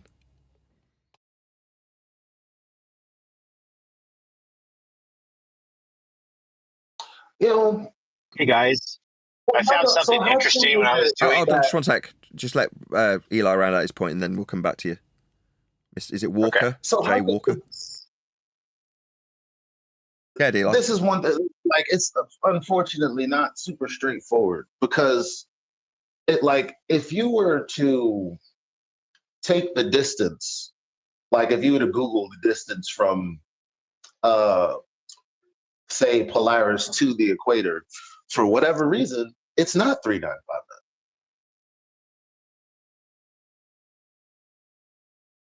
Your point being? My point being is that if the distance from Polaris to the equator is not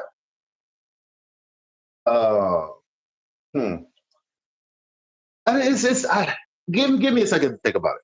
Give me Fine. a second. I mean, Answer the what I other would do if you were a baller is stop mean, you and go, but the distance you're going to ascribe in this description that presumably going to put on my back to explain, which I'm not going to do, the distance will be a linear horizontal distance in statute or nautical miles. Mm-hmm. So, Yeah. And it won't come up. And it won't just come so we don't up brush to- past it, hold on. So the distance Sorry. will be flat. And it won't come up to 3959, right? Right, yeah, I get that. I got you the first time. However, but here's my point. However, as murky as that may be, why doesn't it match when a nautical mile is supposed to be representative of the surface? I don't know. I'm not So a why doesn't cartographer. It's a fair question. anyway. It's just you and I won't have an answer because we're not cartographers and we didn't create that system, did we? But I don't think you understand what I'm saying. I do. When the Globers respond, oh, the reason we know it's not flat is because it's more of this nautical mile that I already told you ties to this surface. Yeah, I got that. And I said, but the nautical mile itself is a flat, linear, horizontal distance measurement, isn't it? It is. Right, They so do that's say where... Just stop. that it's Just stop. That's where my job's done. So Earth got measured flat then. Yeah, see, this is why you're missing my point. I'm not missing any point. That's the tragedy of it. Well, so then throw it back to me. I don't have an answer. I can't tell you why it doesn't make 39.59 Not answer, when you throw reach... my I'm point answering back you. to me, not I'm answering answer. you. I can't give you an answer about why it does not match the 39.59 radial value ascribed to a ball. What I can tell you is the measurement is flat. Ergo, Earth is measured flat for the latitude system. So you know I do understand that. And I'm still saying you didn't get my point. So you must have missed something, right? No, I haven't. Because I do understand that. What I'm saying is they talk out of both sides of their mouth. They will say that nautical miles are linear. They will also say a nautical mile is really an arc segment. That's why it conforms to the curvature of a surface. It can't be both things. No, it can be. So it's just not that the nautical mile is an arc second. It's the degree measurement with respect to a planar surface that you measure of the declination of the star that you can call an arc second, because that's the outside edge of the protractor you're measuring with. But your measurement is two straight lines meeting at a vertex. That's why I call the globe Earth a glorified protractor. The arc second you're describing is the equatorial plane with a measurement to Polaris. That's two straight lines meeting at a vertex. The angle is the latitude. Now, if you then take the outside edge of a protractor that forms as you move towards Polaris, measuring angles to it as you do so, you can create a protractor around your position with 90 being the zenith position of Polaris, making the outside edge and the arc seconds the outside edge of the protractor you measured with. Now, if you then paint a ball onto a spherical version of that protractor, you end up with the latitude lines wrapped around the ball. Make sense? Yeah, it makes sense. Right, but that doesn't... Let me just get... There's one more thing. That still doesn't answer the question you put to me, which is why doesn't it equal 39.59? And I can't give you an answer to that, in spite of being able to describe how the measurement process for the angle acquisition, that's your measurement of Polaris in the first instance, is an elevation angle measurement, and the distance ascribed along the ground, represented by the horizontal line measured to the GP of Polaris, is horizontal and linear along the equatorial plane to derive your circles of equal elevation with Polaris. So you've got a flat distance and two lines, that's the angle that you measured to get it with, elevation angle. Now, when they say, well, no, it's an arc second, no, where did you get the measurement to create the outside edge of that arc that you're now calling the ball surface with your lines wrapped around it? Well, with this that's on screen now for you in the Hangout, if this light is the Polaris star that we're describing, You're talking about elevation angle measurements to it off a flat plane to derive the arc that would wrap around you. Yeah? So if this is Polaris and you're measuring your angle, this in this instance 45 degrees, you can imagine that what you're actually doing is wrapping a protractor around that position. Make sense?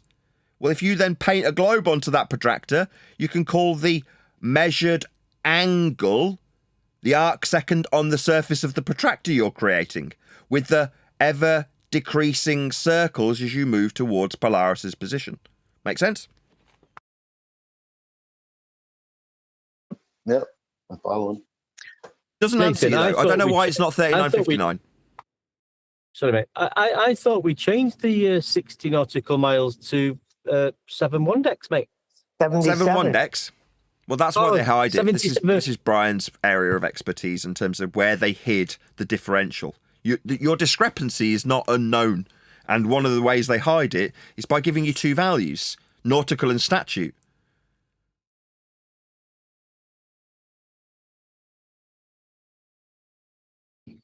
But is that our measurement, 39.59? No. That's why I'm saying I don't have to explain it, Neil. Exactly what I'm telling Eli. Well, why? I don't know why it doesn't match. Why is it two different values? I don't know. Who cares? The angle measured to acquire it is flat. It's an elevation angle. And the end result in distance is horizontal and linear. So you, for your globe, if you're going to make one from Polaris measurements, require flat Earth measurements of angles and flat Earth linear distances. So who cares? Further to that, so I stumble upon this by looking deeper into it. Like, why did they need the globe? It turns out they don't need the globe at all. I mean, the celestial sphere has an infinite radius, but more, I guess, succinct for the audience, they don't actually need 3,959 miles as a radius. They don't need that at all. So when they're telling you, oh, it matches the globe of 3959, because when you're on this position on the surface and you're looking at these angles from the stars, you can picture them as, being so big that they're giving you, parallel light or whatever it is. Regardless of all of that, the radius that they told you that the Earth is not useful in any way. Not necessary. So no, they're handcuffed to that. No, but no. When you do 60 nautical miles per degree, that's from an elevation angle measurement. Yes. Now the 3959 comes from, taking whatever circumference that makes and extrapolating it out from that. But you don't actually use 3959 for anything. You can't even use it to validate that it's a globe. Correct. It's a flat planar measurement, a flat planar distance. Yes, that's correct, Eli.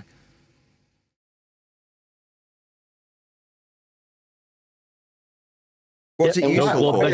Well, I mean, you could argue it's useful for describing the absolute extremity of Polaris, actually known as the equator. Now, your then objection is, well, it doesn't actually match 39.59 miles.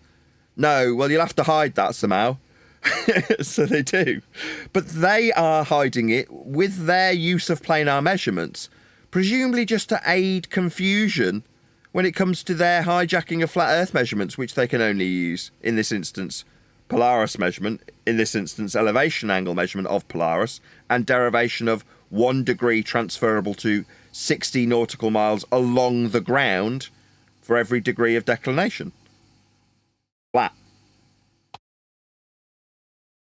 It's kind of like, in my mind, because I guess I'm scratching the surface of something.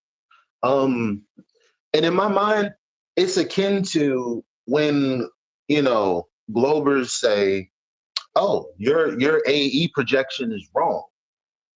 No, you must have interpreted it wrong somewhere, because it's just one map of many, one projection of many, all come from the same angular measurements and then input into that system somehow.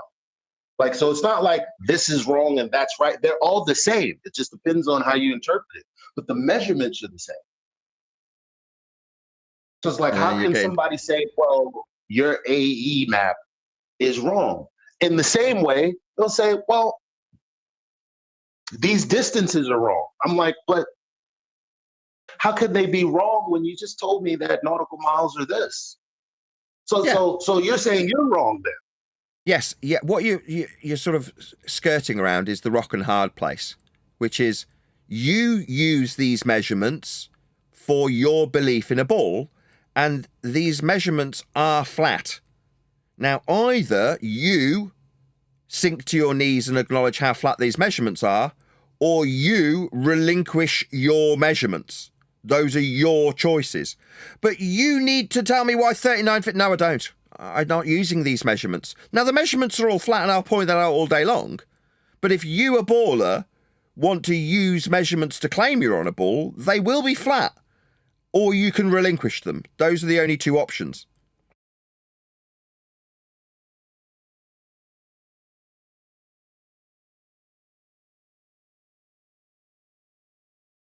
Me, I don't care. I know Earth's measured flat by everyone always and without exception. Do I need to apply them to maps? I didn't make the map. That's not my map. What's wrong? Yeah, well, maybe we should get better cartography done. It's probably because we're all being lied to about being on a ball, but I didn't do that. It doesn't change that to do that we need to measure Earth flat, though. And we do. And there aren't any exceptions to those flat measurements. At which point, my jobs are good and I've done what I need to do. I started off not being able to prove Earth's flat. Now I can. With the measurements of Earth, they were always being used flat. The entire magic trick was making us not realise that all measurements are flat, regardless if you try and create a ball with them or not. As long as nobody actually acknowledges how the measurements are made flat, then the argument can continue. Well, maybe it's a ball. What with the use of flat Earth measurements? Well, maybe it's flat. What with this horrible map that's wrong? That's not a game I'm going to play anymore. Let's just look at the measurements that you want to appeal to. Oh, you don't like appealing to them now you've realised they're flat? Well, then don't appeal to them. Oh, you do want to appeal to them to believe in a ball? Well, you better get on your knees and acknowledge how flat they are. You don't like acknowledging how flat you're measuring Earth? I don't care. Don't acknowledge it. It just means you haven't got any measurements anymore. Here we go. This is the latitude grid on screen. Can you see this, Eli? As you back away from this position, this is you measuring Polaris at your zenith 90 degrees to your position. You back away, it drops towards the horizon 1 degree. Back away, drops towards the horizon. Back away, drops towards the horizon. Back away, drops towards the horizon. All you're doing is measuring circles of equal elevation around your position, getting ever bigger as you back away from Polaris. They're all flat and they're all on this section that you can see. A section of the equatorial plane. That's how you're measuring Polaris, this star, which is at this point directly above you, 90 degrees to your position, zenith. 60 nautical miles, it's dropped 1 degree, it's moved towards the horizon, with a flat measurement along the surface level and up to the star. You back away again, it drops again another degree. You back away again, until eventually this star is on the horizon. When you measure it from this position. That's the equator. On a flat plane. But what you've ended up with is drawing multiple circles of equal elevation by using Polaris, and it's dropping towards the horizon.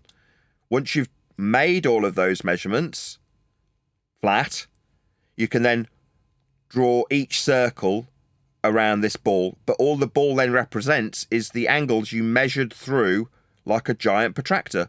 And that's the degrees of latitude that they write on the ball. Now, the south is a complete mess. So when people come and say, you can't explain why the longitude lines meet at the bottom, well, what you end up with is a load of distorted countries that have got weird time zones that don't make any sense anymore. But again, that's not my system. I haven't created that. I'm not going to apologise for it. And saying I can't explain it, well, show me a map that does. Oh, none of them do. Yeah, that's because we've bastardised flat Earth measurements into 2 hemispheres and then plonked them antipodal from one another. One being inferred to have a position in the sky that all the stars rotate around in the south, and then antipodal, all of the stars rotating around Polaris in the north. North and south being flat planar directions, and the elevation angle measurements for the north system being 1 degree of declination for every nautical mile. For every 60 nautical miles that you move away from Polaris' zenith, creating the outside edge at 0 degrees, called the equator. all of which is only measured and with respect to a flat plane until you concertina all of those circles around a globe, making the globe a glorified protractor. Can I just say something? So, I mean, just quickly on Eratosthenes. So, he is in the first instance, flat Earth elevation angle measurement was that. He had to presume then a 360-degree sphere, which he didn't have, and do some mathematics. So maybe come up with the 3959, but he's had to do a lot of presuming for that. Going back to the latitude measurements, which is a physical measurement using sea level to Polaris, to and from that point, then that was given a calculated 60 nautical miles per degree, which is just a calculation. Now that might not match up to Eratosthenes' presumption that we live on a sphere, therefore he's going to do some mathematics for the 3959, but none of that's irrelevant anyway, because in both instances they're measuring Earth flat using elevation angles.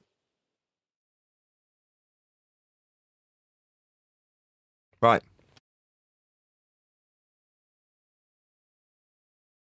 This has been some show today. Yeah, we've been going. Can I chime in about the?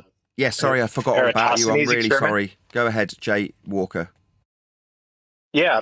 So I've done a little deep dive. I was looking at the Eratosthenes experiment, and just like the Polaris, like you were describing, Nathan, how you look at Polaris and you move away a degree and you move 60 nautical miles.